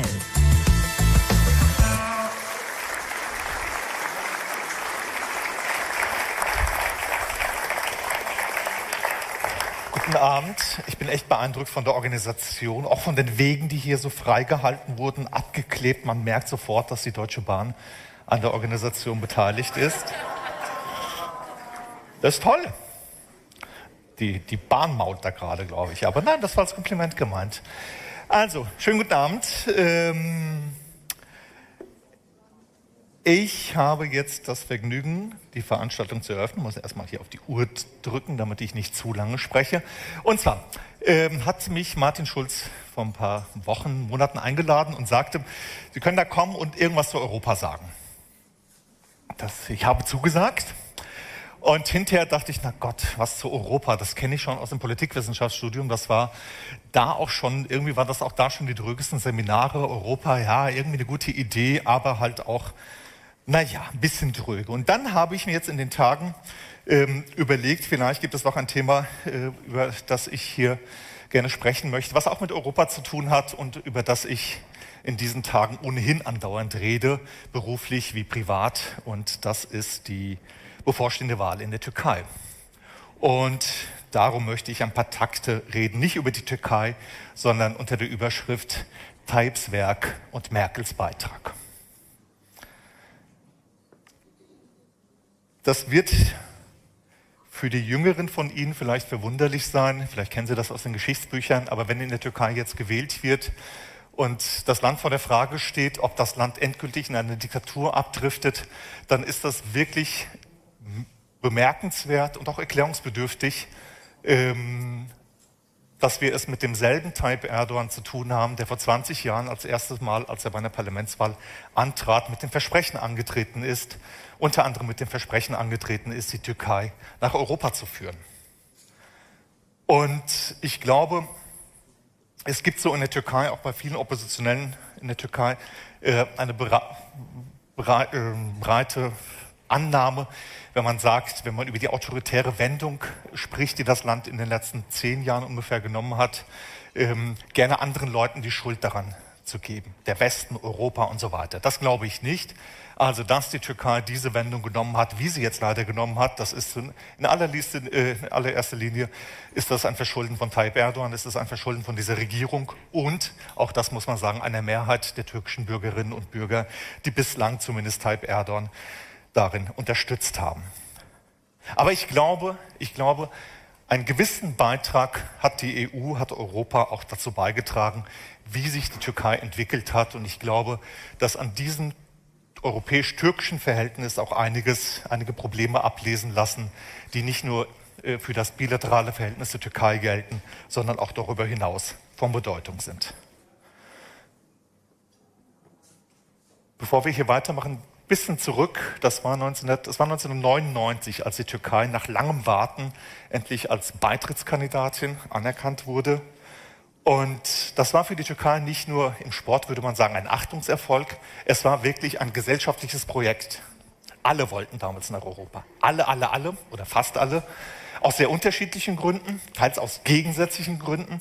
Also die Islamisten wollten die damals sehr mächtigen Militärs zurückdrängen. Die Militärs wollten die Islamisten zurückdrängen. Gewerkschafter hofften auf soziale Standards, Unternehmer auf den europäischen Markt. Viele natürlich auf Freizügigkeit, und das Selbstverständnis des Landes war ohnehin ein europäisches. Und Erdogan, oder die Partei von Erdogan, war auch nicht die erste, die das Thema auf die Agenda setzte. Schon die Vorgängerregierung unternahm nach dieser Anerkennung als Beitrittskandidat wichtige Reformschritte, die Abschaffung der Todesstrafe zum Beispiel. Aber Erdogan machte das in einer Weise, den Beitritt Europas in einer Weise zum Programm wie keine andere Partei. Aber in diesen Jahren war Europa für viele Türkinnen und Türken nicht nur ein Nachrichtenthema, sondern es war wirklich etwas, ich sagte eben gesellschaftliches Projekt, das war etwas, was wirklich auch im Alltag der Leute sich auch spiegelte. Es gab Anfang des Jahrtausends, wurde es zum geflügelten Wort, die Redewendung, so kommen wir niemals in die EU. Ja, also wenn an der Bushaltestelle so eine Situation, Alltagssituation, jemand drängelt an der Bushaltestelle und irgendwer dreht sich um und sagt nicht drängeln nicht, sondern sagt, so kommen wir niemals in die EU. Ja? Oder ein Handwerker liefert Pfusch ab und man sagt nicht, was ist das für ein Pfusch, sondern man sagt, so kommen wir nicht in die EU.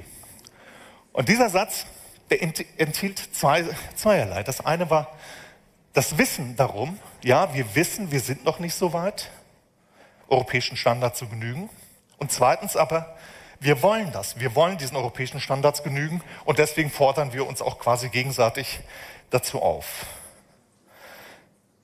Dann 2004 wurden Beitrittsverhandlungen aufgenommen, wurde beschlossen, Beitrittsverhandlungen aufzunehmen. Die Türkei schien auf dem richtigen Weg. Okay, 35 Kapitel, das ist lang, aber es schien alles auf dem richtigen Weg. In Ankara wurde der EU-Gipfel im Dezember 2004 in Brüssel mit Feuerwerk bei Tageslicht begann. Jetzt sind wir kurz davor. Aber was danach passierte, es passierte was in Europa. Angela Merkel kam an die Bundesregierung, wurde Kanzlerin, kurz darauf Nicolas Sarkozy in Frankreich. Und die sagten den Türken Folgendes: Nie so offen oder selten offen, aber immer sehr deutlich, ihr kommt hier nicht rein. Und zwar egal, ob ihr euren Rechtsstaat in Ordnung bringt, eure Defizite in Sachen Minderheitenrechten, Demokratie und so weiter alles in Ordnung bringt, ob die Wirtschaft floriert, das ist egal, ihr kommt hier nicht rein, weil wir euch hier nicht drin haben wollen. Das hatte zwei Gründe. Der eine Grund, der häufig angeführt wird, die Frage, ist die Türkei mit ihrer mehrheitlich muslimischen Bevölkerung, gehört sie überhaupt zu Europa? Gehört die Türkei geografisch zu Europa? Aber der eigentliche Grund war ein anderer.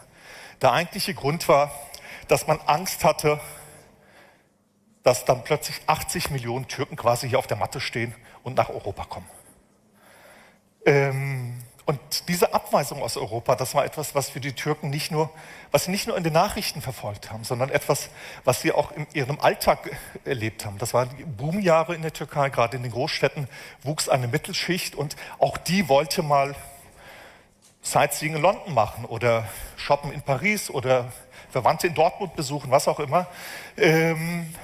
Und die Art und Weise, wie man bei den Visumsanträgen auf europäischen Konsulaten behandelt wurde, das hat mindestens so sehr zur Enttäuschung von Europa beigetragen, wie die Politik in den irgendwann auch nicht mehr wirklich geführten Beitrittsverhandlungen.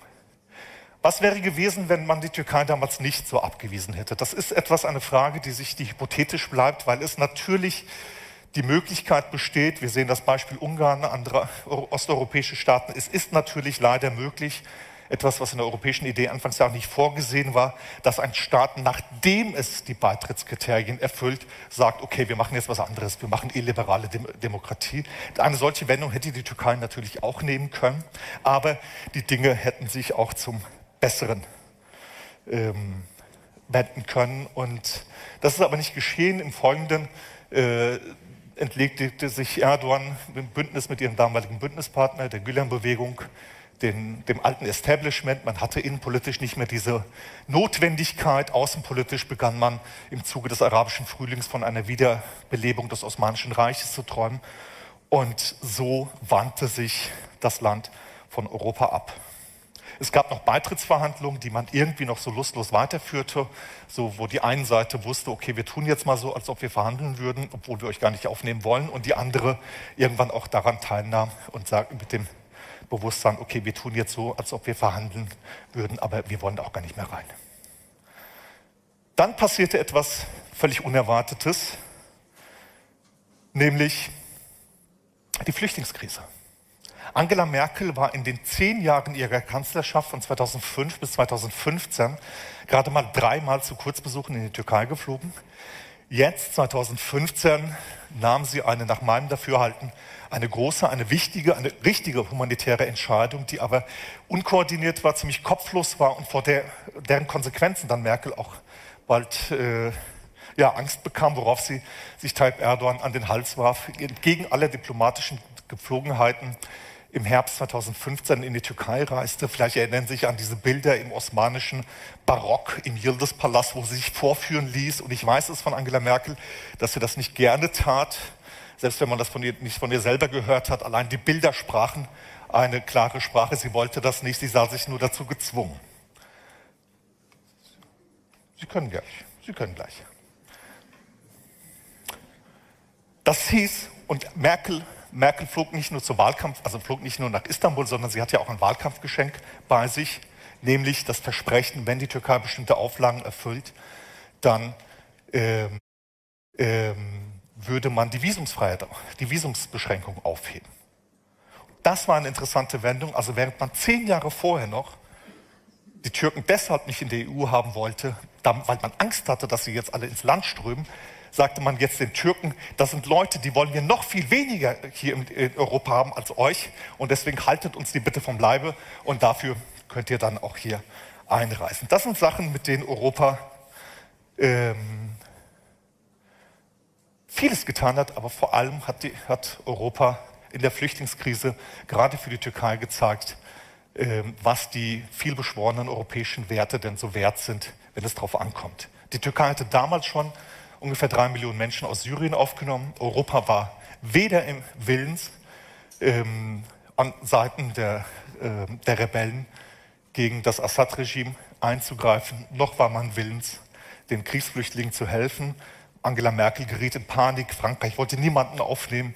In Polen stürzte eine ganze Regierung, weil 500 Leute aus Syrien ankamen. Und in der Türkei sagten nicht nur die Erdogan-Anhänger, sondern auch in oppositionellen Milieus fragte man sich, was hat das mit diesem Europa auf sich? Was ist dieses Europa denn wert, wenn es wirklich darauf ankommt? Was zählen diese humanitären Werte? Und der Eindruck war, es zählt nicht viel.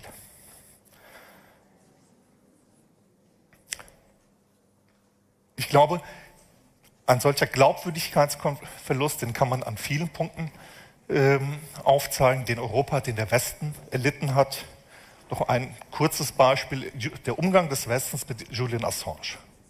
Assange, der über Kriegsverbrechen im Irak und in Afghanistan berichtet hat oder dazu beigetragen hat, diese Kriegsverbrechen aufzuklären, der seither von den USA seit 12 Jahren von einer politisch motivierten Rachejustiz verfolgt wird, an der sich auch europäische Staaten, an deren rechtsstaatlichen Leumund eigentlich kein Zweifel bestehen sollte oder bis vor ein paar Jahren jedenfalls nicht bestanden hätte, wie Großbritannien und Schweden sich beteiligen. Aber es ist halt nicht nur Assange, der einen Preis zahlt, sondern auch der Westen, auch Europa zahlt einen Preis, nämlich mit dem Verlust von Glaubwürdigkeit. Putin an Erdogan kann, wenn der Westen mangelnde Pressefreiheit, mangelnde Meinungsfreiheit in der Türkei, in Russland, in solchen Ländern, an Leichtes sagen, naja, ihr macht das doch, schaut doch mal nach Assange, ihr macht das doch mit euren Leuten genauso. Und ich glaube, dieser Verlust von Glaubwürdigkeit, den die westliche Welt in den letzten 30 Jahren erlitten hat, den man an vielen, vielen Punkten aufzeigen kann, auch stichwortartig aufzählen kann, mit Abu Ghraib, mit Guantanamo, mit Ruanda, mit Srebrenica, mit Dingen, die der Westen gemacht hat und unterlassen hat. All das hat dazu geführt, dass der Glanz den die westliche Welt nach dem Zusammenbruch des Ostblocks ausgestrahlt hat, die Idee von Freiheit und Demokratie ausgestrahlt hat, eben so vieles von ihrem Glanz eingebüßt haben. Und ein Erdogan erzählt ja viel, wenn der Tag lang ist, aber er hat nicht mit allem Unrecht, zum Beispiel hat er nicht ganz damit Unrecht, wenn er sagt, die Westen und die Europäer, das sind doch auch nur Heuchler und Scheinheilige, denen Humanität und Demokratie und Pressefreiheit und so weiter auch immer nur so lange gelten, wie es ihnen in den Kram passt.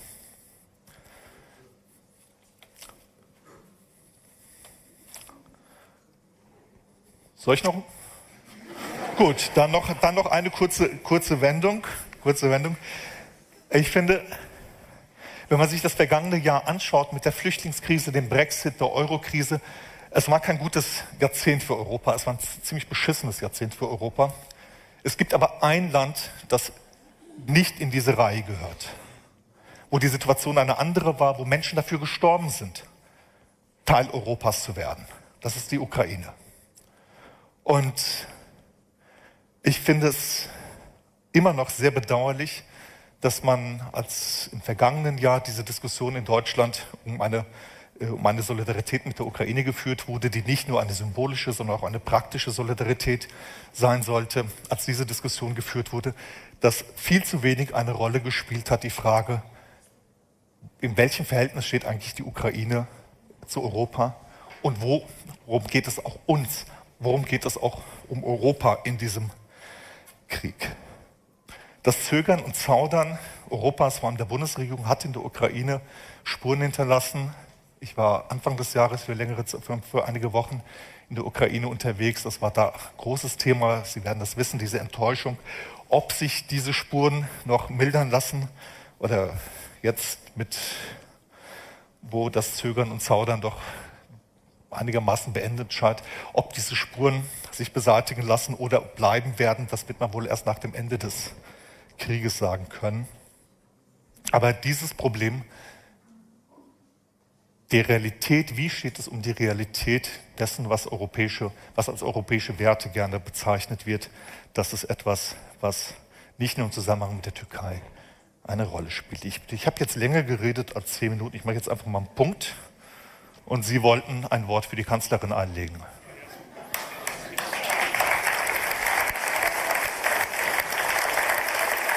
Bitte?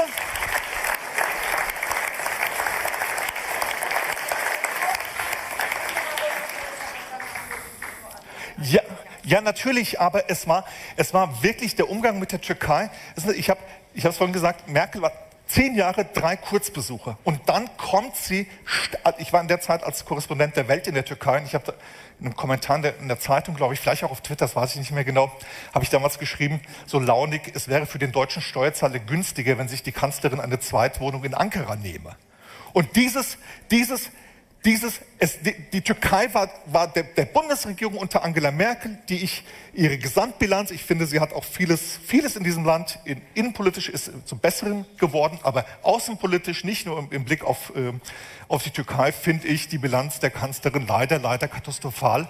Und es hat Konsequenzen. Es hat die Konsequenz, dass heute, 20 Jahre danach, kein Mensch in der Türkei redet über Europa. Nicht nur, dass sich die Regierung abgewandt hat, mehr noch, sie wirklich einen anti-westlichen, einen feindlich aggressiven Wahlkampf gegen den Westen macht, sondern auch in der Opposition redet kein Mensch von Europa, weil man den Europäern nicht traut.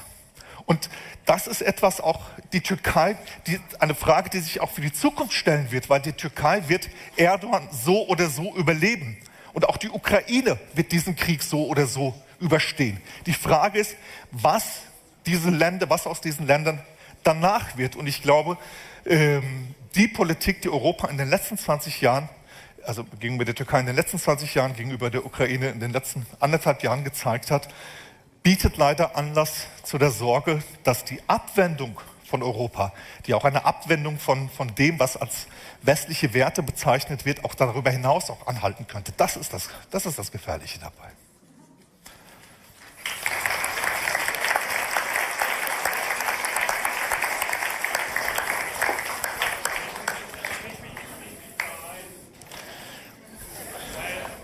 Chef,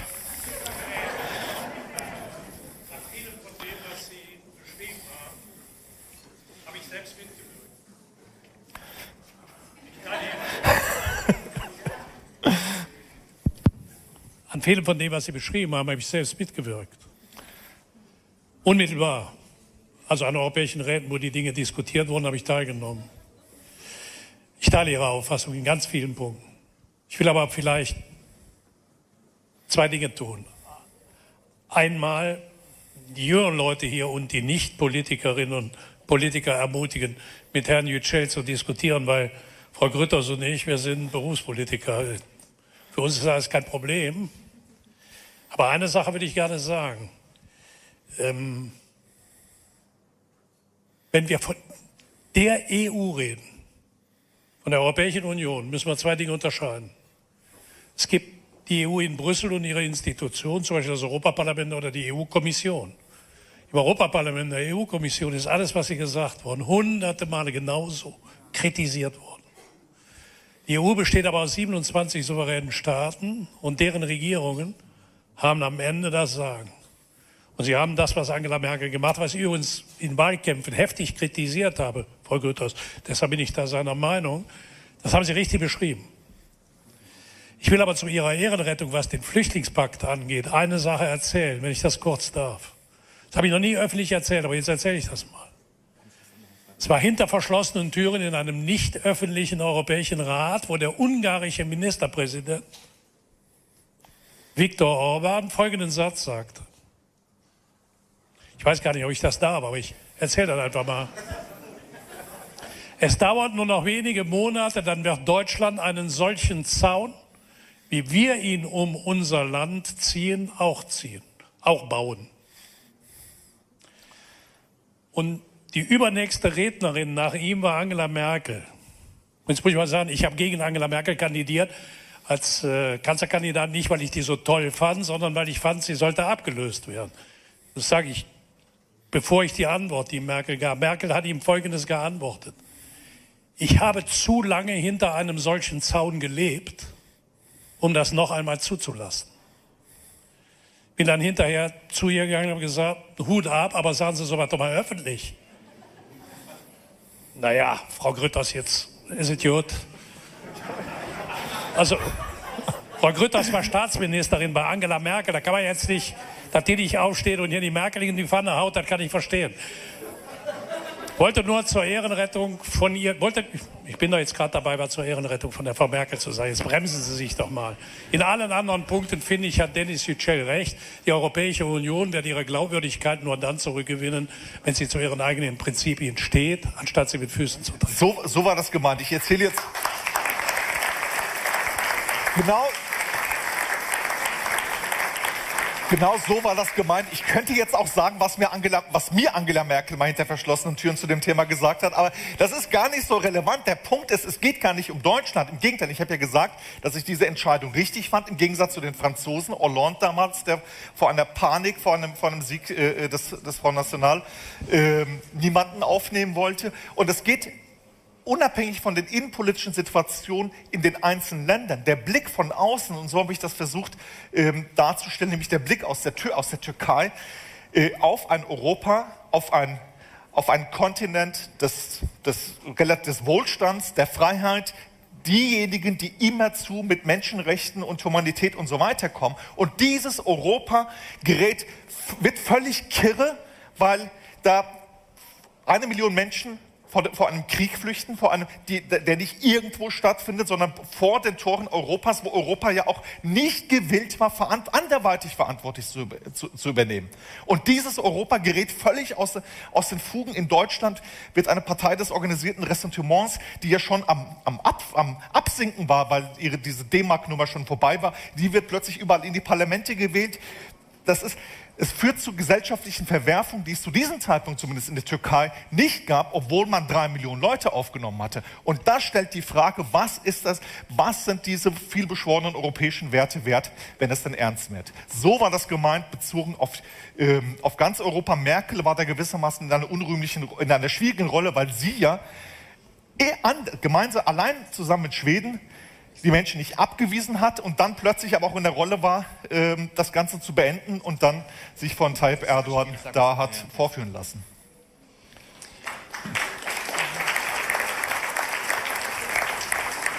Vielen Dank, Herr Giselle. Ich glaube, wir müssen weitermachen. Wir haben ein bisschen stabilen Zeitplan vorgesehen. Okay. Aber ich glaube, es gibt noch viel Diskussionsbedarf. Es gibt gleich eine Pause. Ja, es kommen ja noch 2 Speaker, dann haben wir Musik. Da können Sie schon weiter diskutieren. Und dann noch mal eine Pause. Ich glaube, da ist gut Inhalt geboten. Und dazu ist der Eurojam ja auch da, dass sich hier verschiedene Positionen austauschen. Ja, auch konfrontativ gerne und unbequem. Vielen, vielen Dank, Herr Yücel, für den Input heute. Vielen Dank, Dennis Yücel. In wenigen Momenten geht es weiter.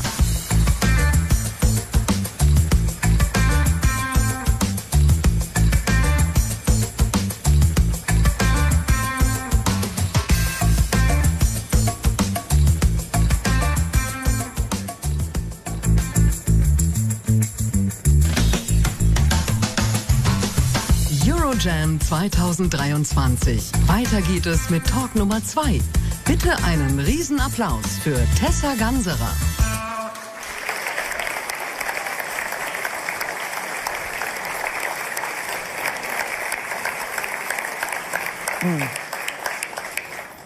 Ja, hallo und schönen guten Abend. Es freut mich, dass ich heute zum Europatag meine Gedanken zu Europa präsentieren darf.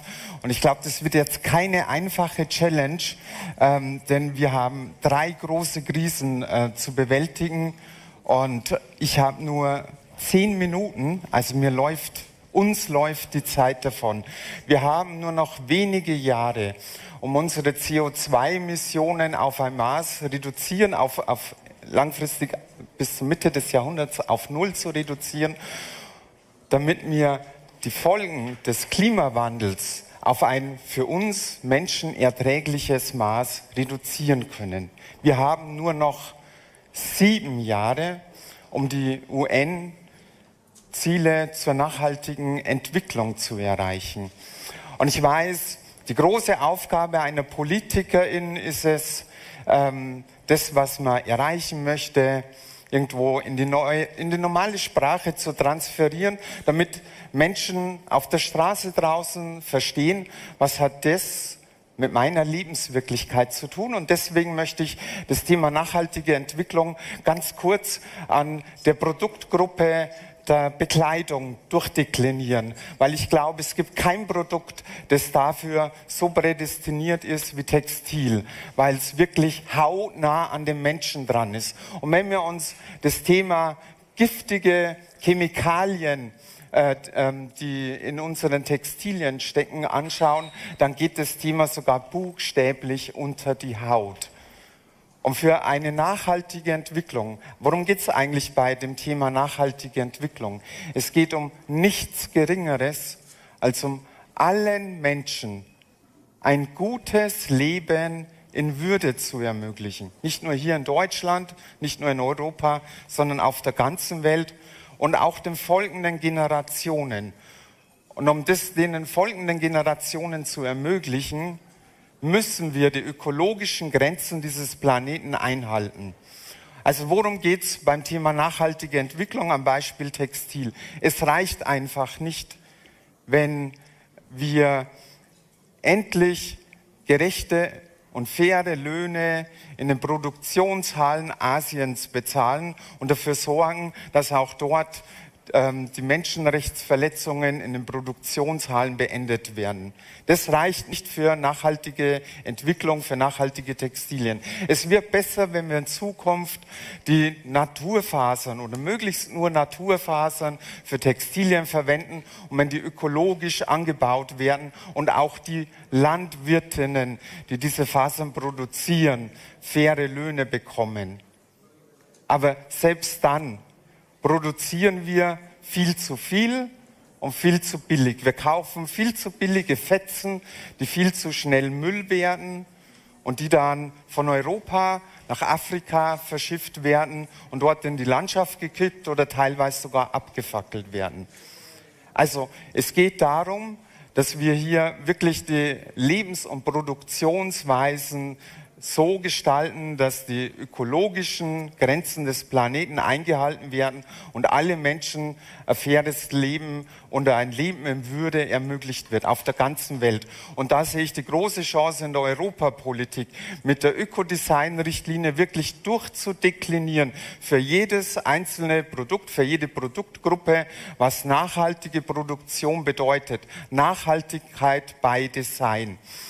Aber es, glaube ich, reicht nicht, sich auf politische Institutionen zu verlassen. Für nachhaltige Entwicklung, da müssen wir alle anpacken. Wir müssen das Thema nachhaltige Entwicklung als Gemeinschaftsaufgabe begreifen. Und gerade da sehe ich in der jüngeren Generation, zum Beispiel bei dem Produkt Textil, echt ein Bewusstseinswandel. Wenn ich mir das anschaue, dass mittlerweile sogar große Textilhersteller davon ausgehen, dass der Second-Hand-Markt in den nächsten Jahren der Markt wird, der die größten Wachstumsbranchen hat, wo junge Leute, wo es wirklich in ist, abzucyceln, Kleidertauschbörsen zu organisieren oder dann wenigstens Second-Hand zu kaufen, das ist das, was wir für nachhaltige Entwicklung brauchen. Zwar konkrete politische Vorgaben, aber wirklich ein Mitmachen von allen Menschen.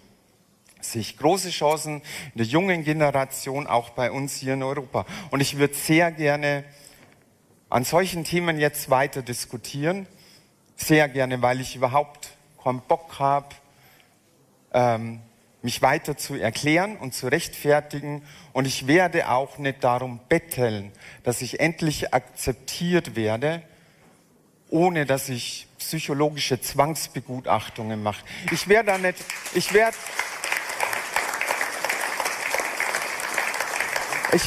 nicht dankbar sein dafür, dass ich heute keine Gewalt erlebe. Und ich brauche echt kein Mitleid für den ganzen Hass, den ich erlebe. Und ich würde wirklich gern so ein Thema Nachhaltigkeit weiter diskutieren, weil das sind Themen, wofür ich brenne, weshalb ich in die Politik gegangen bin. Aber es ist im letzten Jahr auch hier in Europa so viel passiert, dass ich das nicht kann. Weil wir angegriffen werden. Von außen und von innen. Ich erinnere letztes Jahr Bratislava, Oslo. Ich erinnere an Bremen, wo hier in Deutschland ein junger Transmann totgeprügelt wurde. Bratislava und Oslo wurden Attentate auf queere Clubs verübt, sind Menschen ermordet worden. Und nur, weil sie so lieben, wie sie lieben, nur weil sie so sind, wie sie sind. Und ich frage mich, wo kommt der Hass her? Und wir wissen es eigentlich. Wir wissen es spätestens seit dem Report von Neil Data, dass in den letzten Jahren Hunderte von Millionen Euro nach Europa geflossen sind, aus der USA, aus Russland, um antifeministische und Anti-Gender-Bewegungen zu finanzieren und gegen die Rechte von queeren Menschen mit zu mobilisieren. Und das hat Folgen. Und ich mache mir echt Sorgen, was gerade in den USA passiert. Und es betrübt mich und besorgt mich, dass konservative deutsche PolitikerInnen nach Florida fahren. PolitikerInnen, die in den letzten Jahren mit Viktor Orban auf Kuschelkurs waren, die ihm für den Parteitag den roten Teppich ausgekehrt haben und sich jetzt in Florida Tipps geben lassen von einem Menschen, der nichts anderes vorhat, als transgeschlechtliche Menschen aus der Öffentlichkeit zu verbannen, sie unsichtbar zu machen und wo in den USA mittlerweile sogar von Vernichtungsfantasien die Rede ist. Das betrübt mich, das macht mir echt Sorge, dass dieser Hass über den Atlantik nach Europa schwappt.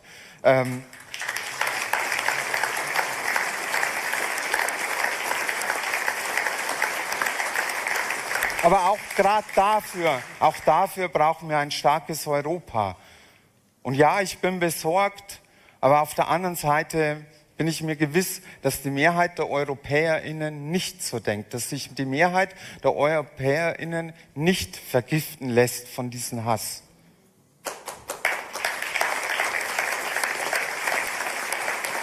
Aber wir brauchen ein starkes Europa, auf dem Fundament einer gemeinsamen Werteordnung, die Menschenrechte verteidigt.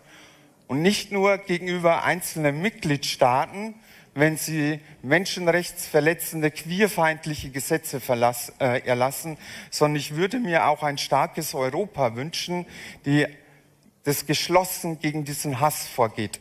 Der Hass, der teilweise auch in konservativen Medien Platz geboten wird, um Stimmung gegen transgeschlechtliche Menschen zu machen, der aber vor allem in den sozialen Medien um sich greift.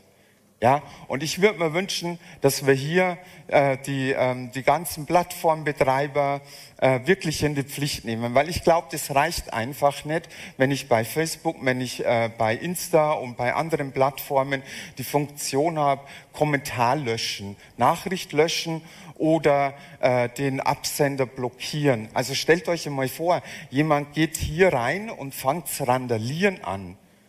Natürlich wird der rausgeschmissen. Natürlich wird der blockiert, aber draußen wartet die Polizei auf den, weil wir uns das nicht gefallen lassen, weil sich der da eben gegen unsere Regeln und Gesetze verhalten hat. Und das Gleiche würde ich mir eben auch für den digitalen Raum wünschen, dass der digitale Raum kein straffreier Raum ist.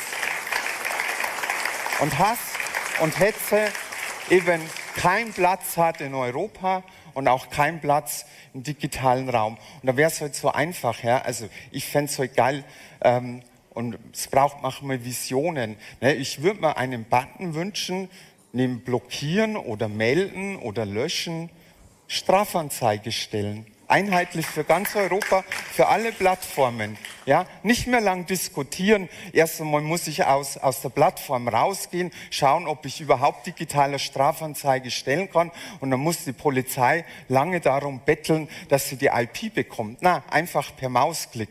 Ja? Weil Hass eben keinen Platz in Europa hat und auch Hass in den digitalen Medien in Europa keinen Platz bekommen darf. Das wäre eine konkrete Vision für Europa. Und auch da habe ich baue ich sehr stark auf die jüngere Generation. Wenn ich anschaue, dass bei Fridays for Future Regenbogenfahnen geschwenkt werden und dass bei unseren CESDs sogar natürlich die Fahne for Fridays for Future dabei ist. Ich glaube, die jüngere Generation hat es erkannt, dass wir unsere emanzipatorischen Bewegungen, dass wir unsere Bemühungen gemeinsam kämpfen müssen und dass wir eben intersektional agieren müssen, dass wir uns nicht auseinander dividieren lassen dürfen von denen, die Hass und Zwietracht säen. Und deswegen brauchen wir starkes Europa und deswegen baue ich ganz stark auf die junge Generation. Danke.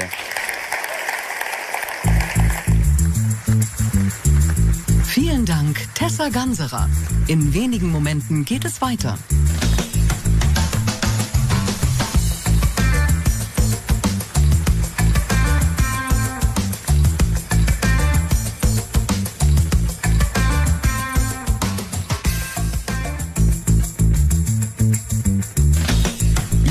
Jam 2023, Talk Nummer 3.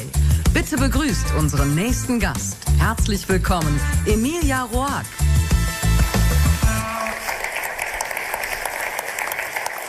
Ja, hier, die Uhr. Vielen Dank, ich freue mich sehr, heute hier zu sein. Und ich werde die Zeit versuchen, effizient zu nutzen und das Thema Grenzpolitik anzusprechen. Also wenn ich jetzt über Europa nachdenke und über Herausforderungen, dann was als erstes rauskommt für mich sind Grenzen, Nationalstaaten, Filtermaschinen sozusagen. Und ich möchte heute darüber sprechen, weil es ist in den letzten 2 Jahren ziemlich viel passiert. Auch in den Diskursen, auch in der Popkultur. Wir haben auch vermehrt über Grenzen gesprochen, über Migrationsströme. Und die jetzige Krise, also die vielfache Krise, die wir durchmachen, wird mit sich entweder eine Erosion von Grenzen oder eine Verschärfung von Grenzen durch Militarisierung, durch Gewalt. Und wir stehen vor einer Wahl. Und diese Wahl möchte ich jetzt gerne skizzieren. Entweder heißt es, wie gesagt, also mehr Gewalt, mehr Schärfe, auch mehr Rassismus, mehr koloniale Muster, die auch dadurch wieder mobilisiert werden. Oder wir haben die Wahl, auch Grenzen kritisch zu hinterfragen und auch über die Entstehungsgeschichten von Geschichte von Grenzen und von Nationalstaaten nachzudenken mit Bezug auf die Klimakrise, mit Bezug auf die wirtschaftliche Krise, die wir jetzt beobachten können. Und neulich es gibt jetzt einen Film bei Netflix, das ist Die Schwimmerinnen. Vielleicht, es ist von vielen Menschen bekannt. Und es geht um 2 Schwestern, die in 2015 aus Syrien geflohen sind. Und weil es eben keine sicheren Wege gab für sie, müssten sie über das Meer fliehen und auch übers Land durch unsicheren Wegen, wie Hunderten von Tausenden von Menschen das auch täglich tun, nicht nur aus Syrien, sondern auch aus dem gesamten afrikanischen Kontinent und aus der gesamten Welt und nicht nur nach Europa, sondern nach den Nationen, die eigentlich Kapital angesammelt haben und das Leben auch sicherer für ganz viele Menschen machen.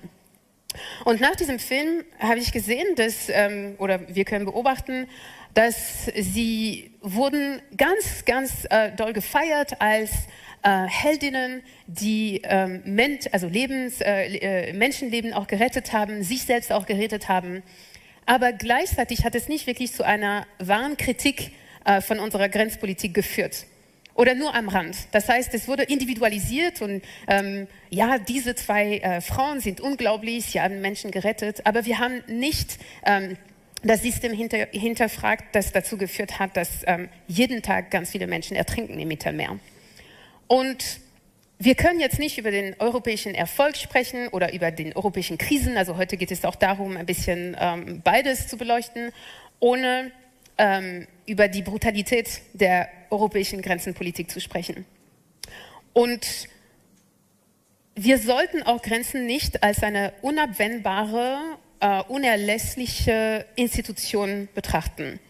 Es mag für uns sehr schwierig sein, Grenzen oder uns von Grenzen zu verabschieden. Also jetzt geht es nicht um die komplette Abschaffung von Grenzen, aber überhaupt zu hinterfragen, wofür sind Grenzen da? Was heißt es eigentlich, ein Land und ein Nationalstaat mit einem Prinzip von Exklusion, von Ausschlüssen, die auch fatal sind, die zum Tod führen? Was heißt das eigentlich für unsere Werten, für unseren europäischen Werten? Ist es vereinbar eben mit dem Diskurs von Europa als Menschenrechts, als irgendwie also Frankreich, Deutschland, Europa generell als European Champions for Human Rights weltweit.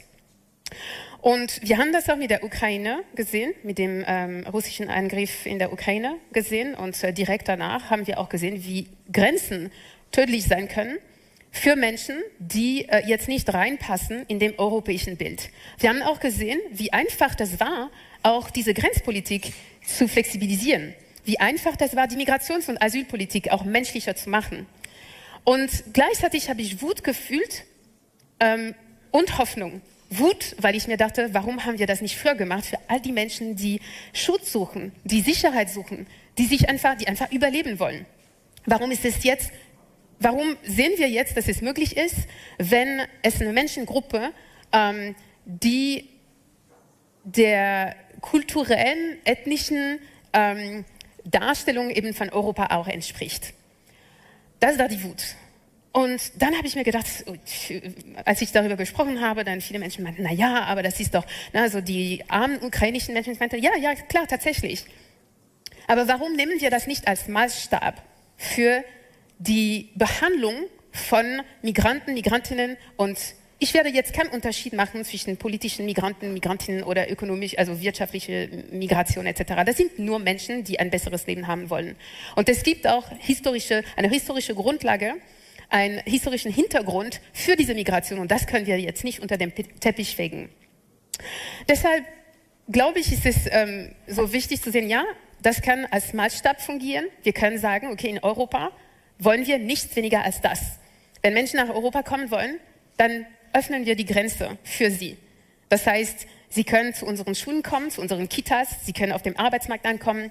Sie sind nicht einem sehr gewaltvollen bürokratischen System überliefert, über mehrere Jahre und müssen immer wieder ihre Menschlichkeit auch nachweisen. Das können wir tun. Wir haben auch gleichzeitig gesehen, dass es nicht dazu geführt hat, dass die Migrationspolitik und auch die Offenheit Europas gegenüber Menschen, die fliehen, Geflüchteten, sich geöffnet hat. Genau in dieser Zeit hat die Migration auch nicht aufgehört von Ländern wie zum Beispiel Afghanistan oder Somalien oder Senegal. Das hat nicht aufgehört.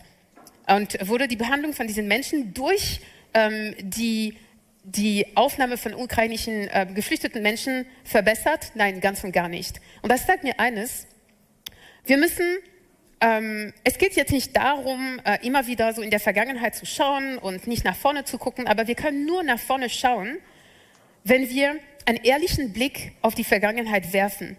Wenn wir ehrlich sind über die Gründe für die Ungerechtigkeit heute, die globale Ungerechtigkeit, die dazu führt, dass viele Menschen in ihren Ländern nicht bleiben können. Und das wünsche ich mir. Ich wünsche mir auch, generell in den Politiken, die in allen politischen Bereichen einen intersektionalen Ansatz. Natürlich wollte ich das Wort wenigstens einmal sagen. Und es geht darum, einen Trickle-up-Effekt auch anzustreben. Und das heißt, dass wir werden schauen, zum Beispiel jetzt an der ukrainischen Grenze, wer sind die Menschen, die am meisten marginalisiert sind. Und wenn wir sicherstellen können, dass diese Menschen einen sicheren Weg nach Europa finden, dass wenn sie ankommen, sie integriert werden können, dass sie ihr Leben weiterführen können, ohne auf der Straße zu landen zum Beispiel, dann haben wir gewonnen. Und diesen Trickle-up-Effekt wurde nicht angewendet. Das heißt, es gab viele Menschen, die nicht ohne ukrainischen Pass, die an Grenzen auch gestrandet geblieben sind. Viele Menschen aus afrikanischen Ländern, viele Menschen mit Behinderung, viele Menschen aus der LGBTQI-Community haben es nicht geschafft, eben durch die Grenze zu kommen. Das heißt, die Filterfunktion von Grenzen in diesem Kontext war genauso brutal wie Grenzen aus, genau, also ich meine damit, dass die Filterfunktion wurde dadurch sehr, sehr sichtbar. Und mit einem Trickle-up-Effekt können wir sicherstellen, dass wir alle Menschen erreichen. Und alle Menschen erreichen klingt erstmal utopisch, unrealistisch, aber das können wir. Es gibt so viel, das wir eigentlich können.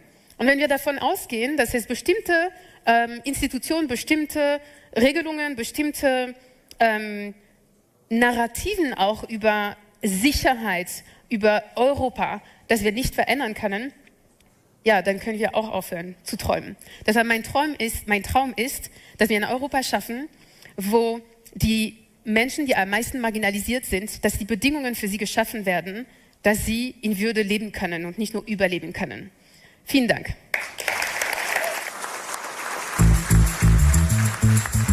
Vielen Dank, Emilia Roark. Eurojam ist Talk und Musik. Jetzt geht es sofort weiter mit einem 20-minütigen Kurzkonzert unseres ersten Musikacts. Bitte begrüßt auf unserer Musikbühne UK-born und Berlin-based. Viel Spaß mit aka Celts.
Good evening, everybody. My name is AKA Kels. Hey, I'm super excited to be here. I invite you all to come a little closer, to feel the words, the vibes, and enjoy. This next song is called Full Circle. Here we go.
So, this is our first show of the year together.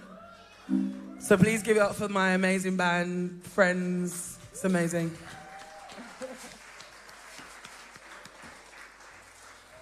It's a bit hot in here, isn't it? Bloody hell. So this next song is called Spiritual Healing, and it's just about me wanting to live my life as safely, carefree, soft life, which is not always afforded, but now having my friends around me is a way that I can do that. So I hope you enjoy spiritual healing.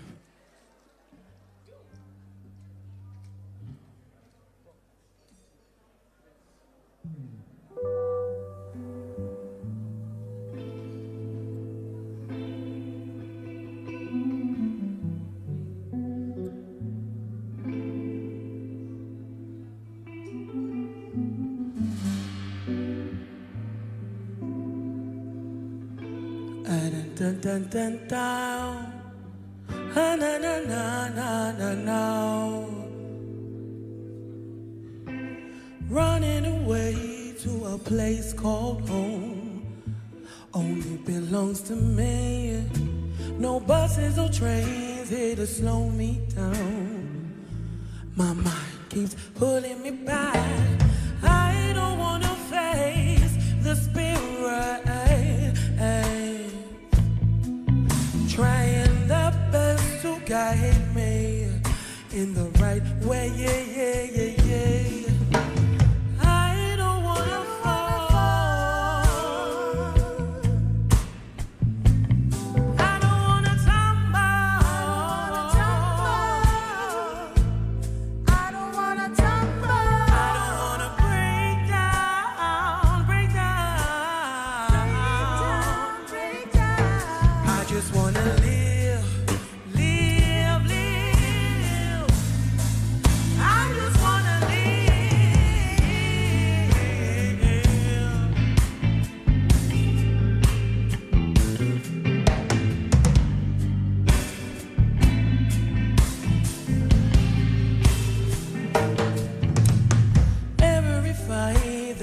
face to pay. It's crucial to have to discern. Hands out in front, trying to push away. Protects me from all the pain. My existence is not your vision. I'm only here to abide by the rules I choose.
I just wanna live my life, live my life, live my life. I have to say it again because I just wanna live my life, live my life, live my life.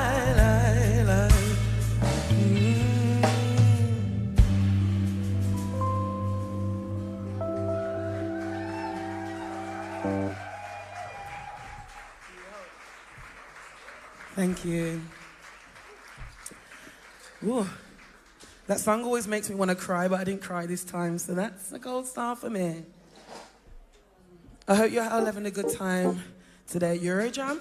I hope you're having a good time with me and the band. We've got a couple more songs for you. So I want to make you dance a little bit before you go back and listen to some speeches. So I just want to say, if you're with your friends right now, I would really love it if you gave them a hug and told them that you love them and that they mean the world to you. Even if it's a colleague, you know, just tell them that you love them. You mean the work that they mean the world to you. Oh, that's so cute. This next song is called Purple, and it's just about friendship. So I hope you enjoy. Here we go.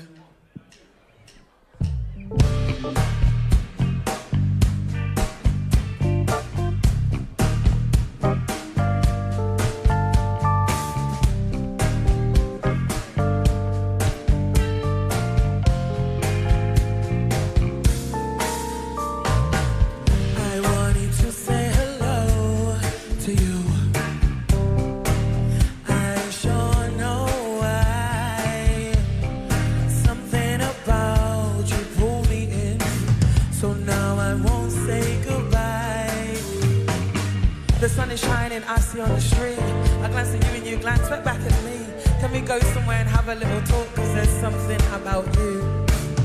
I didn't know what I would say cause I'm really shy. But yeah, all that I know is that there is some kind of vibe. Hey.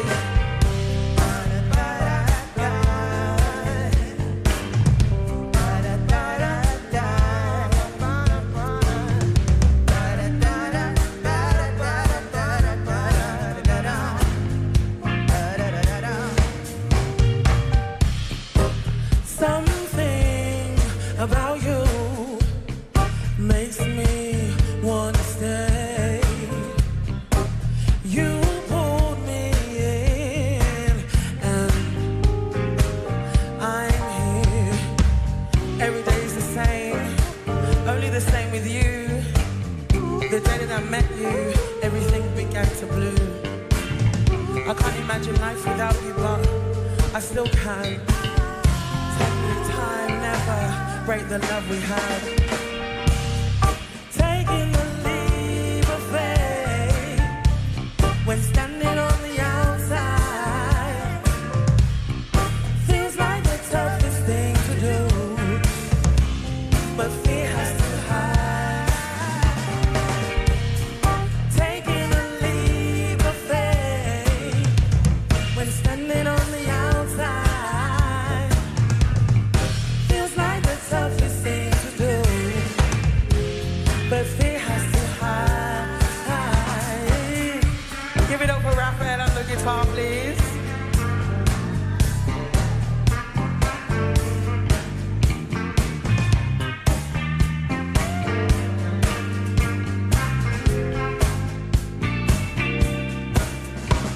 Hey, taking the leap of faith when standing on the outside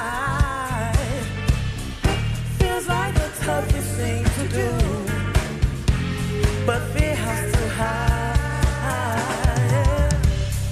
Taking the leap of faith when standing on the outside feels like the toughest thing to do, but fear has to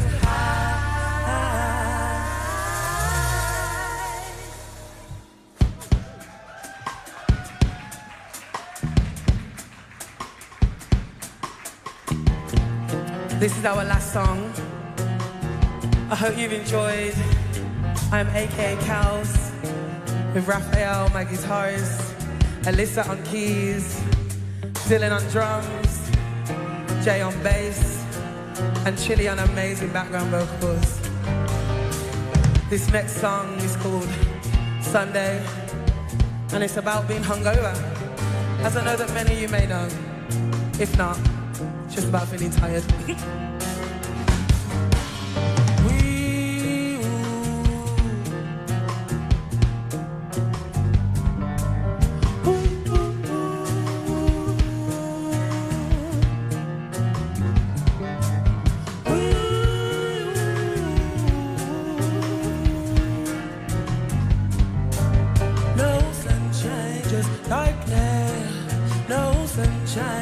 Darkness is what I'm reduced to. It's all I'll ever know. Drama and pain, drama and pain, drama and pain. Back here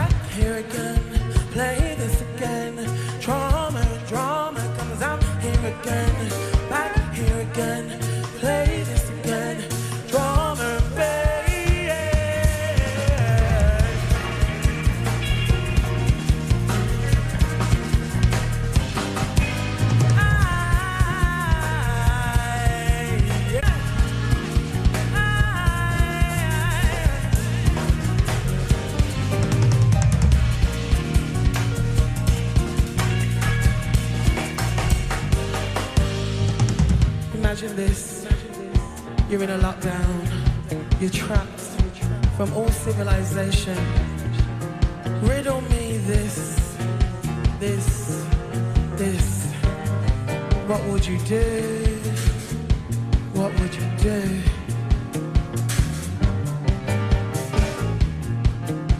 Hey. Drama, babe. Drama, babe. Drama, babe. We're back here again. Drama, babe.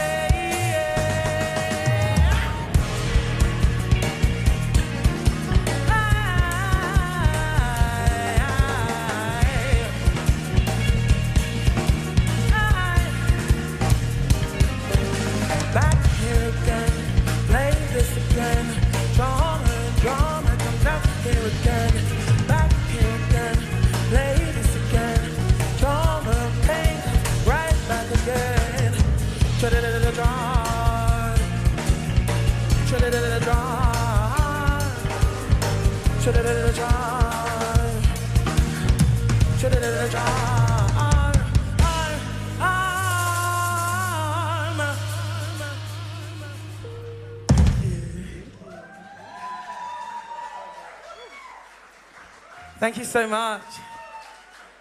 Oh, I'm tired now. But I'm AKA Kels. You can follow me on all social media platforms, listen to my music, and catch me around Berlin. Ist gut. Thank you so much. Have a great rest of the festival. Genau, das findet in der Pause statt. Eigentlich. Oh, jetzt bin ich.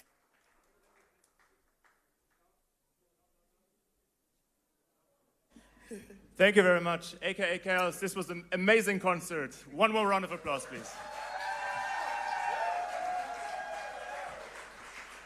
So. One more bow for the band because we did such a great job. Of course.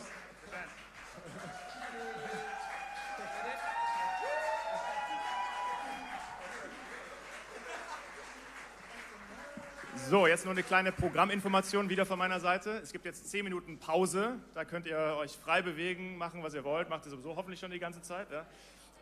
Danach haben wir 3 fantastische weitere Speaker. Und als letzten Punkt in diesen Räumlichkeiten hier haben wir danach noch Time for Tea, die extra aus Portugal und Spanien heute angereist sind für dieses Konzert hier. Deshalb kommt hier alle nach den 3 nächsten Talks wieder hier hin, rockt das nochmal das Haus. Und dann zum Abschluss machen wir noch einen Sundowner auf dem Badeschiff mit Martin Schulz. Aber erstmal Pause, Speaker, Band. Habt Spaß. Danke.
Hallo, hallo.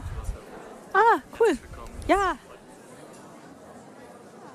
Cool, freut mich auch. Coole Location. Ich wollte aber Angst, soll ich lieber mitkommen? Der Plan ist ja super aufgegangen. Hier mit Badeschiff und Strand. Ja, perfekt in die Karten, oder? Ja. Passt zum Europatag. Genau. Ist die Schirmherrin ist seit 2005 im Bundestag und war von 2013 bis 2021 die Staatsministerin für Kultur und Medien. Herzlich willkommen, Frau Grütters. Ich bin gerne hier. Dann wünsche ich Ihnen erstmal alles Gute zum Europatag. Das wünsche ich Ihnen und unseren Zuhörerinnen und Zuschauern auch.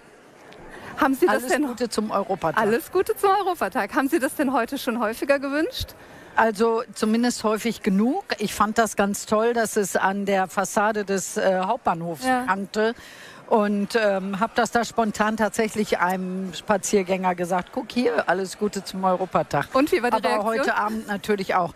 Die ist natürlich freundlich. Also alles Gute zum Europatag, da verzieht keiner eine Miene, sondern das finden fast alle eine sympathische Aufforderung. Ja, aber Sie konnten auch dann was damit anfangen, die Leute.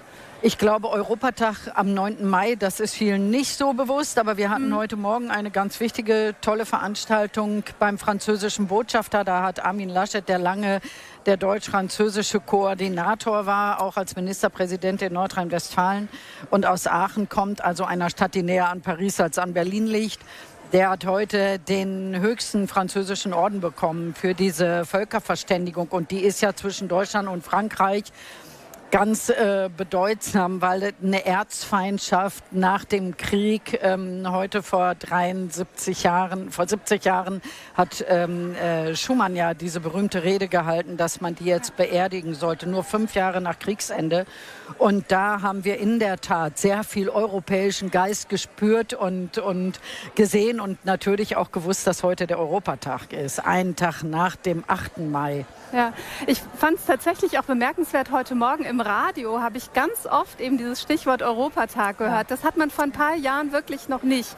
Also insofern lohnt sich unser aller Engagement, finde ich. Genau. Und dann sprechen wir doch mal über die Veranstaltung, bei der wir sind hier heute Abend, nämlich den Eurojam. Ja. Was hat Ihnen denn besonders gut gefallen oder vielleicht auch ein bisschen aufgeregt? Ach, gar nicht. Ich finde den toll. Er findet ja nicht zum ersten, sondern zum 3. Mal statt. Selbst bei Corona haben wir versucht, den in einer etwas sparsameren Variante durchzuführen.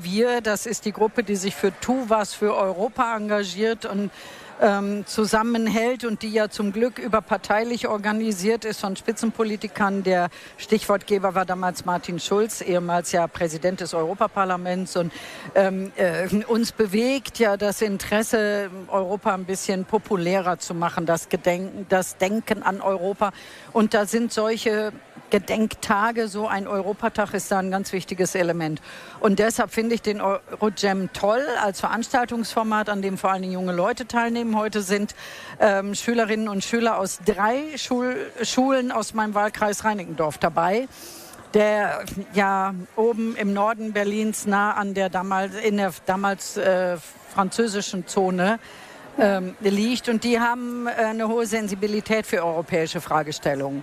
Deshalb finde ich es ganz toll, dass dieser Eurojam so ist, wie er ist, eng und kuschelig und mit sehr, sehr vielen jungen Leuten und mit Musik und allem. Und wenn es dann mal auf der Bühne auch eine Kontroverse auslöst, das, was dort gesagt wird, dann ist das doch das Beste, was uns passieren kann. Da sieht man nämlich, dass man mit Leidenschaft dabei ist. Und vielleicht ist es ja auch so, dass man sieht, dass dadurch auch nochmal durch so eine Veranstaltung oder auch andere Veranstaltungsformate so eine Debatte über Europa angestoßen werden kann. Ist das so?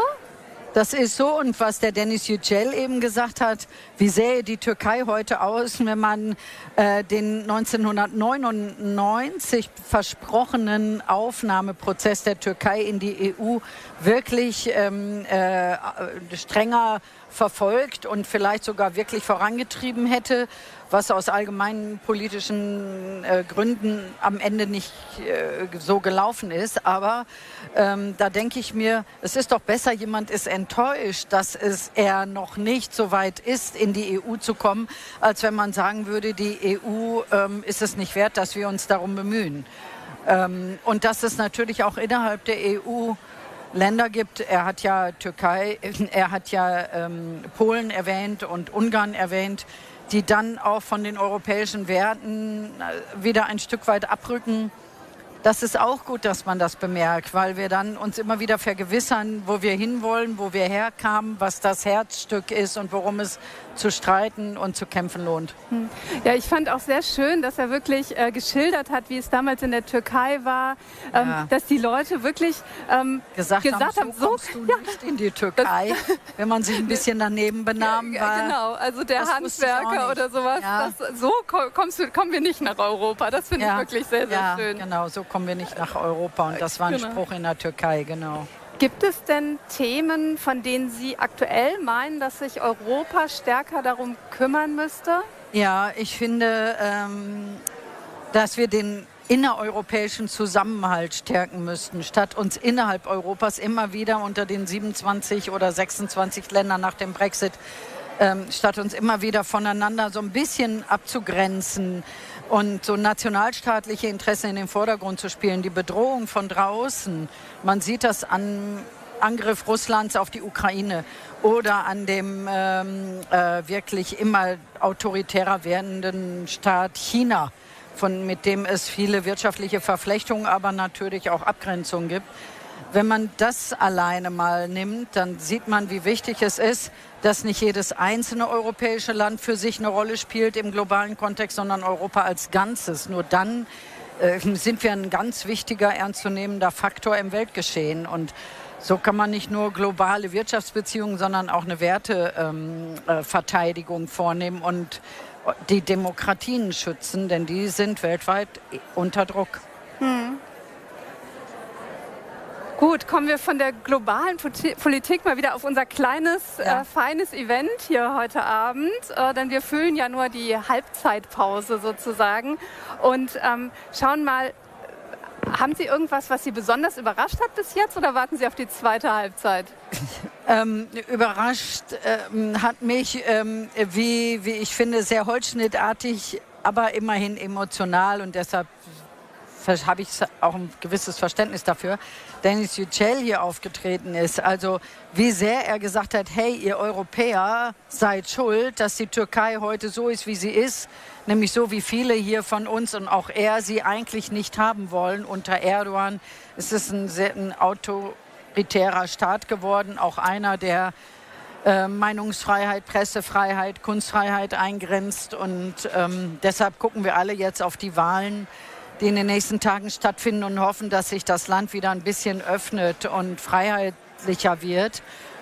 Aber dass er dafür nicht die Verhältnisse im Landesinnern, sondern in erster Linie das Versagen der Europäischen Union mitverantwortlich macht, weil wir diesen Aufnahmeprozess Ende des letzten Jahrhunderts nicht stärker befördert haben. Das fand ich ein bisschen zu holzschnittartig vorgetragen. Und bei seiner persönlichen Betroffenheit nehme ich ihm das ab. Er ist halt Türke und lebt hier und kann nur hier leben, weil er dort verfolgt wird. Er wünscht sich natürlich auch eine freiere Heimat als die er sieht und kennt. Ne? Vielleicht finden Sie ihn ja gleich noch, vielleicht ist er noch da, dass Sie noch mal mit ihm darüber sprechen. Wir beide kennen uns ganz gut und deshalb ist das keine Feindseligkeit, sondern ich habe halt gemerkt, wie emotional er da ist und wie sehr er sich ein Europa wünscht, was mit offeneren Armen auf Länder wie die Türkei zugeht, als das im Moment der Fall ist. Ne? Dann vielen Dank, Frau Grütters. Ganz herzlichen Dank für dieses kleine Halbzeitgespräch. Wir schauen uns jetzt hier die nächsten SpeakerInnen an und sind gespannt, was uns das an Überraschungen bietet. Herzlichen Dank. Sehr, sehr gerne und wir kämpfen weiter. Bitte nehmt eure Plätze ein. Das Programm geht in Kürze weiter.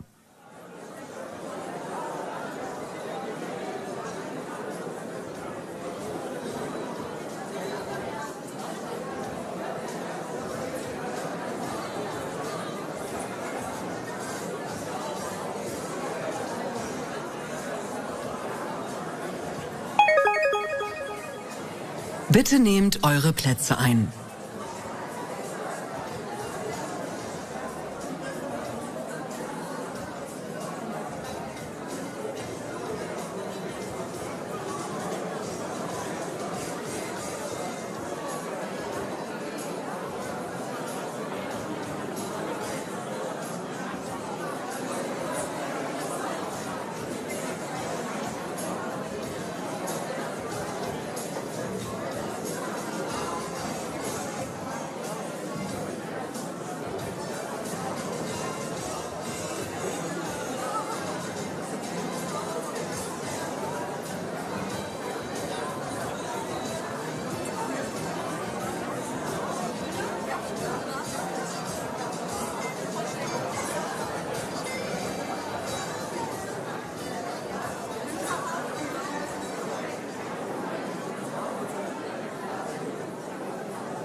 Eurojam 2023, Talk Nummer 4.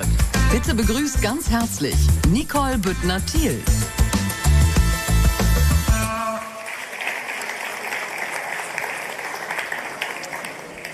Alles Gute zum Europatag.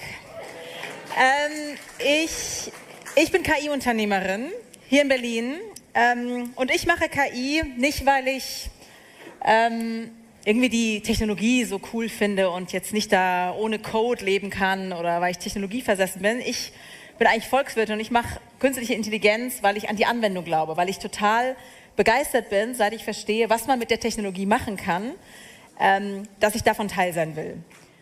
Und ich mache KI, weil ich glaube, das ist eine fundamentale Technologie, genau wie das Internet, genau wie Elektrizität, die unser aller Leben verändern wird. Und ich glaube, ihr habt auch schon die Erschütterung gespürt, dieses Jahr spätestens, wie sehr das eigentlich unseren Alltag verändern kann. So, heute sind wir bei der Eurojam. Ich mache KI in Europa, nicht weil es mir in Kalifornien nicht gefallen hat. Ich habe auch in Kalifornien gelebt, in Stanford studiert, da war Google noch ein kleines Shop, so alt bin ich schon.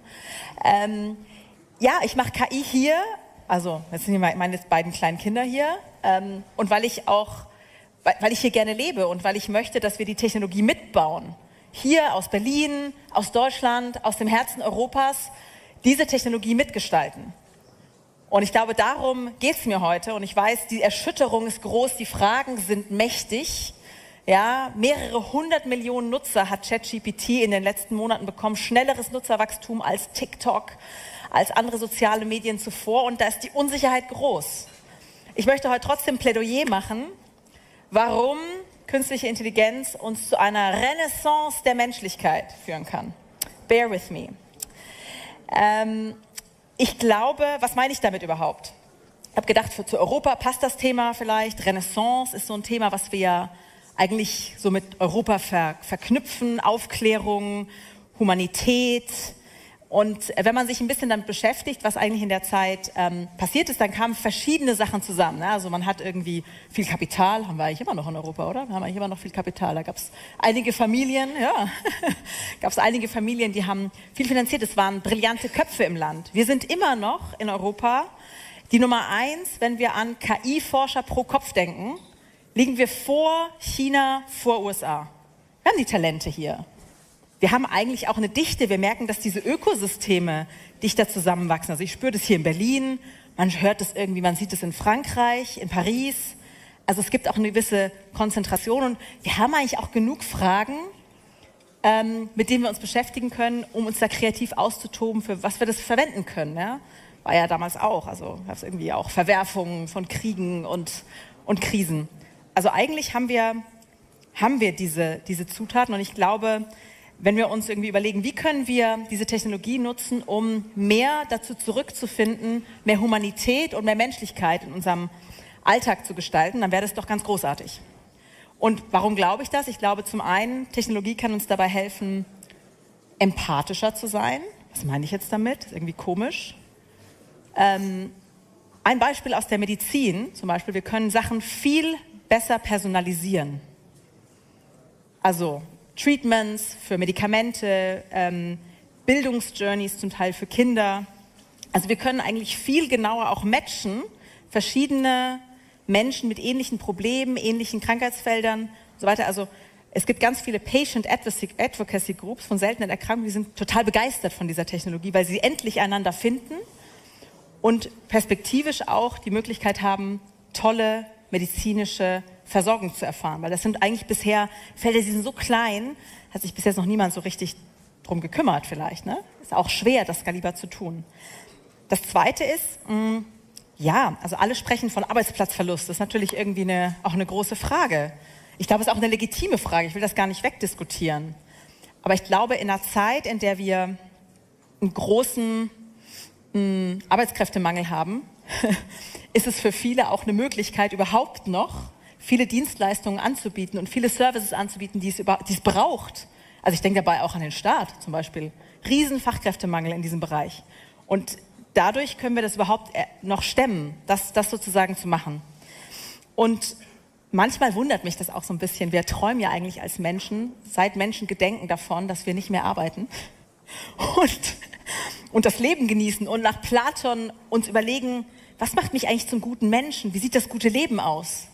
Irgendwie sind wir davon ganz schön schnell wieder zurückgerudert. Und ich plakatiere, ich führe jetzt ins Extrem. Natürlich ist die Wahrheit irgendwo dazwischen und natürlich ist auch Arbeit und Tätigkeit zum Teil identitätsstiftend. Aber 40, 50, 60 Stunden die Woche, wirklich?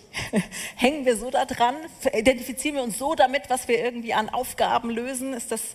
Also mich beseelt meine Arbeit auch, aber schon die Frage als Gesellschaft. Und dann glaube ich auch wirklich, warum wird es zu einer Renaissance der Menschlichkeit führen? Wir stehen vor Krisen, vor existenziellen Krisen. Nachhaltigkeit, Ressourcen, Konflikte und so weiter. Und wir brauchen diese Technologie auch, um diese Probleme schnell genug zu lösen, weil die Zeit rettet uns davon. Die Zeit rettet uns davon.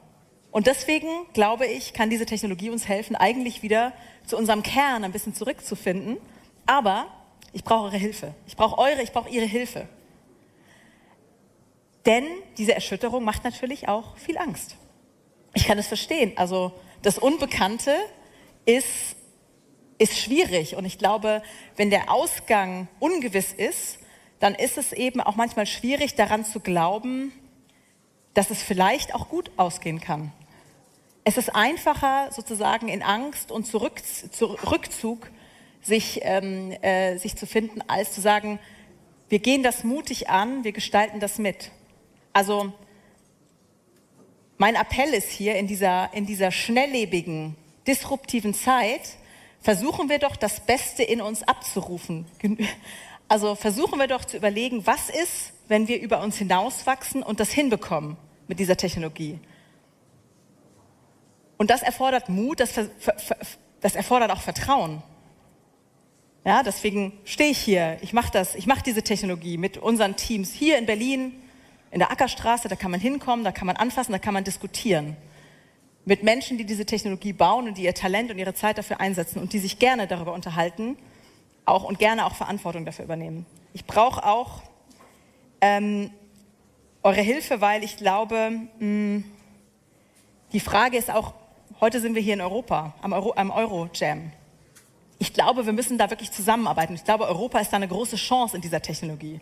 Wir reden von diesen Blöcken, wir reden von China und USA und Europa ist zerrieben in der Mitte. Wir haben die Talente, wir haben auch andere tolle Voraussetzungen, um die Technologie hier zu bauen.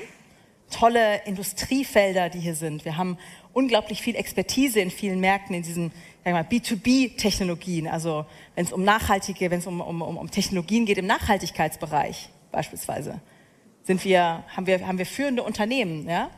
Und ich glaube, das Wichtige ist jetzt zu überlegen, nicht wie können verschiedene Regionen in Europa kämpfen um die Exzellenz in KI, sondern wie können wir als Europäer zusammenkommen? Also nicht Flickenteppich und jeder fährt überall mit der Gießkanne vorbei. Nein, wie machen wir jetzt wirklich ein exzellentes europäisches Cluster daraus und machen diese, ich sage jetzt mal, auf der Oberfläche, wenn man jetzt Softwareunternehmen baut, ist sozusagen die Frage, der Markt ist fragmentiert. Europa sind unterschiedliche Länder, muss ich überall hingehen, muss ich irgendwie Französisch sprechen, wenn ich in Frankreich bin, muss ich irgendwie in Ungarn die Marktbedingungen kennen. Nein, unsere Stärke muss sein, wir sind ja eigentlich hier der größte zusammenhängende Binnenmarkt und das müssen wir umwandeln, auch für Technologieunternehmen, in eine richtige Ressource. Und deswegen müssen wir das Thema wirklich gemeinsam denken und da ist jeder angehalten zu sagen, wollen wir jetzt die Besten hier in meiner Region, in diesem Cluster die Besten sein oder wie können wir zusammenarbeiten und wie können wir zusammen da Lösungen finden, die wichtig sind. Und ich glaube, dass eine der wichtigsten Themen, wo auch jeder hier gefragt ist, wir sprechen viel über Risiken und ich glaube, das ist auch vollkommen legitim, aber mir sei heute die optimistische rosarote Brille gegönnt. Ich glaube, was wirklich wichtig ist, ist, dass wir auch zusammenkommen und uns eigentlich drüber unterhalten, wofür wollen wir diese Technologie einsetzen. Also nicht, wogegen wollen wir uns schützen, nicht ausschließlich dieser Dialog, was kann die Technologie alles, vor der wir uns schützen wollen, sondern was ist eigentlich der Konsens? Was ist eigentlich, wenn wir dem Ganzen einen Sinn geben wollen, dem wir Sinn geben wollen? Also wenn wir nicht mehr arbeiten, was soll denn die Technologie für uns machen?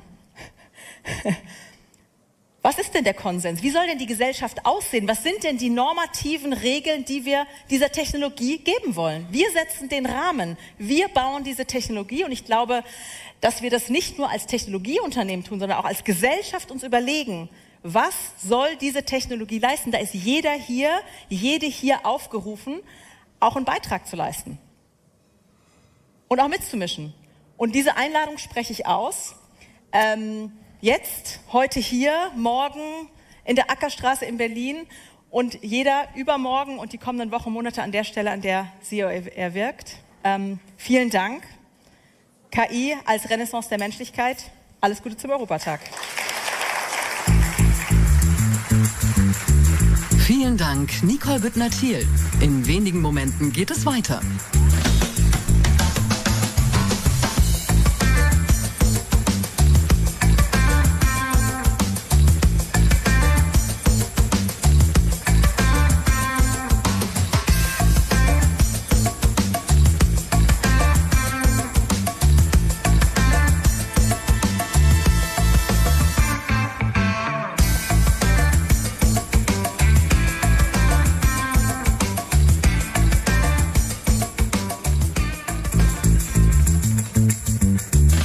Eurojam 2023, Talk Nummer 5. Wir sind sehr froh, dass er hier ist. Bitte begrüßt den ukrainischen Botschafter Oleksiy Makeyev.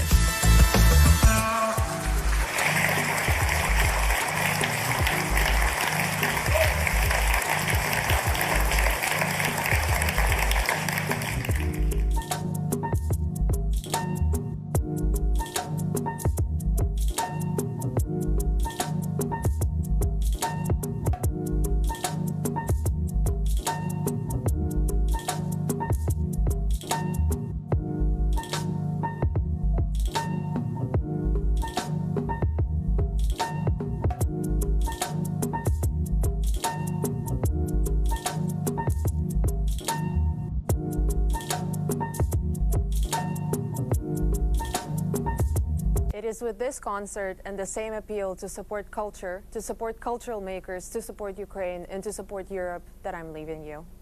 But not without thanking all the contributors to this streaming program.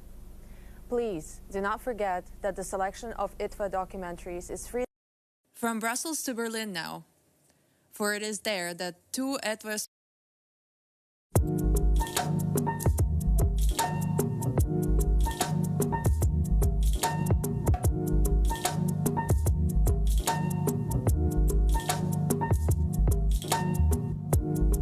to Lviv for our last live streaming program, the online concert series Ukraine.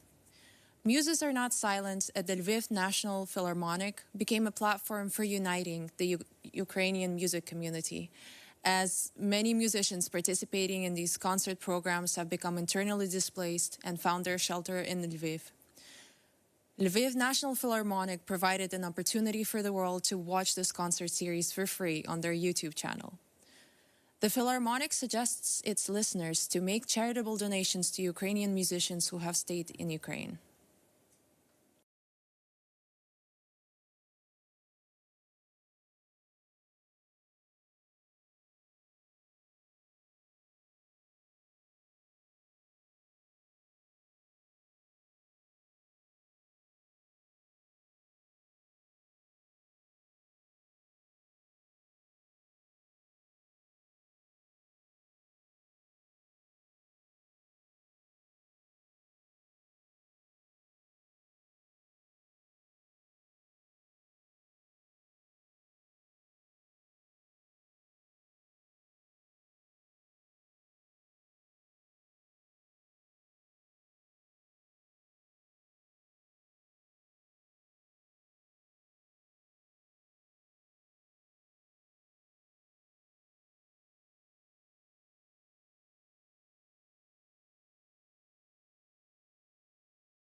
Очевидно, ви спізнали цю мелодію.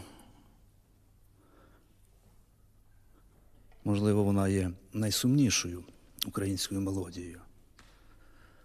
8 років назад вона стала українським реквіємом. Тут, на цій сцені, 8 років назад ми цю мелодію виконували. Не ми її виконували автори, пікардійці, пікардійська терція.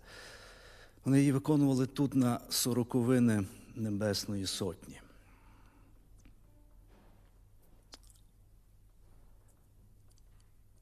Може, за 8 років ми трохи забули ту мелодію, але даремно. Олександр Олесь, знаменитий наш поет, дуже романтично оспівував, як радість обійнялася із журбою. Можливо, ми так живемо і в радості, і в журбі разом, часом не розділяючи ці речі. Але насправді в нас, в українців, так є. Як тільки радість розпрямляє крила, хоче піднести тебе увесь, подарувати тобі насолоду, тут же з'являється оця журба, оцей смуток, який цей політ перетворює в горе. І ти залишаєшся зі своїм сумом. Сьогоднішня наша програма «Даруйте це». Програму, яку я нею жив все життя. Я вихований на цій музиці. І якось так вийшло ось. Вона такою є. Український сум. Тому що ми, українці, кожна нація має щось своє особливе. Ми маємо своїм особливим наш сум, нашу журбу, наш смуток, які століттями загартовані тими важкими дорогами боротьби, страждань, смертей, голодоморів, залишався завжди сум. Зараз цього суму є найбільше. Зараз цей український реквієм треба грати, напевне, кожен день, тому що кожен день є якісь 40-вини. Потім це будуть роковини, потім це будуть десятиліття. Це вже буде інша історія, і, можливо, цей український сум стане іншою барвою. Він стане тою радістю, яка може обійматися із журбою. Але зараз він є такий, яким генетично ми його викликали. Ми його викликали в наших колискових, ми його викликали в наших молитвах. І ті композитори від нашого класика Миколи Лисенка і до наших сучасників, які щойно, чи вчора, чи позавчора закінчили свій новий український сум, вони викликані на цій традиції, вони викликані на цьому чомусь до болю сумному мелосі. Зрештою, як Шевченкове слово, воно ж є також болюче, і воно є також практично тільки про сум. Видно, нашим сумом ми будемо перемагати. Видно, перемога починається в нашій журбі, в щирій українській. Всі ці твори від Лисенка до сучасників – це будуть інтимні мелодії, інтимні молитви, інтимні післі без слів, інтимні елегії. Вони всі по-різному називаються, але я їх всіх назвав українським сумом. Зараз я навіть в таких важких умовах скажу таку фразу, що я радий і гордий, що я є українцем, і Україна має такий щирий сум. І якби мені зараз треба було обирати, про це багато говорять, чи виконати сумно патріотичну симфонію Чайковського, я скажу ні, я сумно виконаю Лисенка, я сумно виконаю Барвінського, я сумно виконаю Скорика, Блятошинського. Я сумно буду виконувати всю українську музику. Вона є моєю. а інша зараз хай просто почекає. Ми вам сьогодні, це дуже дивний дарунок, даруємо годину українського суму.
It is with this concert and the same appeal to support culture, to support cultural makers, to support Ukraine, and to support Europe that I'm leaving you. But not without thanking all the contributors to this streaming program. Please do not forget that the selection of ITVA documentaries is freely available online for the upcoming days. Just check their titles in the program on the dedicated Europe Day website, and you'll easily end up seeing number 387, Chalice Now How, or Mr. Landsbergis. It's been a pleasure hosting you. See you next year. Happy Europe Day. Sergei Loznitsa is a consummate chronicler of the history of Eastern Europe, covering both fairly recent events such as Ukrainian revolt in Maidan and earlier ones such as Stalin's funeral in State Funeral. Always vigilant in his representation of the past, he skillfully uses archive footage to make you feel like you are an eyewitness. So too in this film about the Baltic region of Lithuania from 1989 to 1991, when it broke away from the Soviet Union. This period of peaceful protests involving lots of singing came to be known as the Singing Revolution. On April 18, 2015, a ship carrying at least 800 refugees sank off the Libyan coast. A year later, the salvaged wreck is brought to a Sicilian military base where a forensic pathologist and her team are waiting to discover the identity of the victims. At this point, all that remains of victim number 387 are remnants of clothing and decaying photographs and letters, SIM cards, soaked banknotes, and a tube of toothpaste. These simple belongings have now become macabre still lifes. This cinematic journey with a detective feel reveals the drudgery of humanitarian work, but above all, it serves as a testament to the value of human life. The hip-hop beats of rappers Bataclan 1950 reverberate around the stairwells and corridors. In Chalice Na Kao, this group of friends from Lisbon use their music to offer a glimpse into the life of the Chalice neighborhoods, and they're frequently found behind the camera too. From 2016 to 2019, the production house Baga Baga Studios worked with Bataclan 1950 on an honest portrait of daily life in Chalice. In improvised sessions, these young people rap about poverty, racism, love for their hoods, and their pent-up anger. But all of that is counterbalanced with plenty of support, understanding, and solidarity among themselves. Was that okay?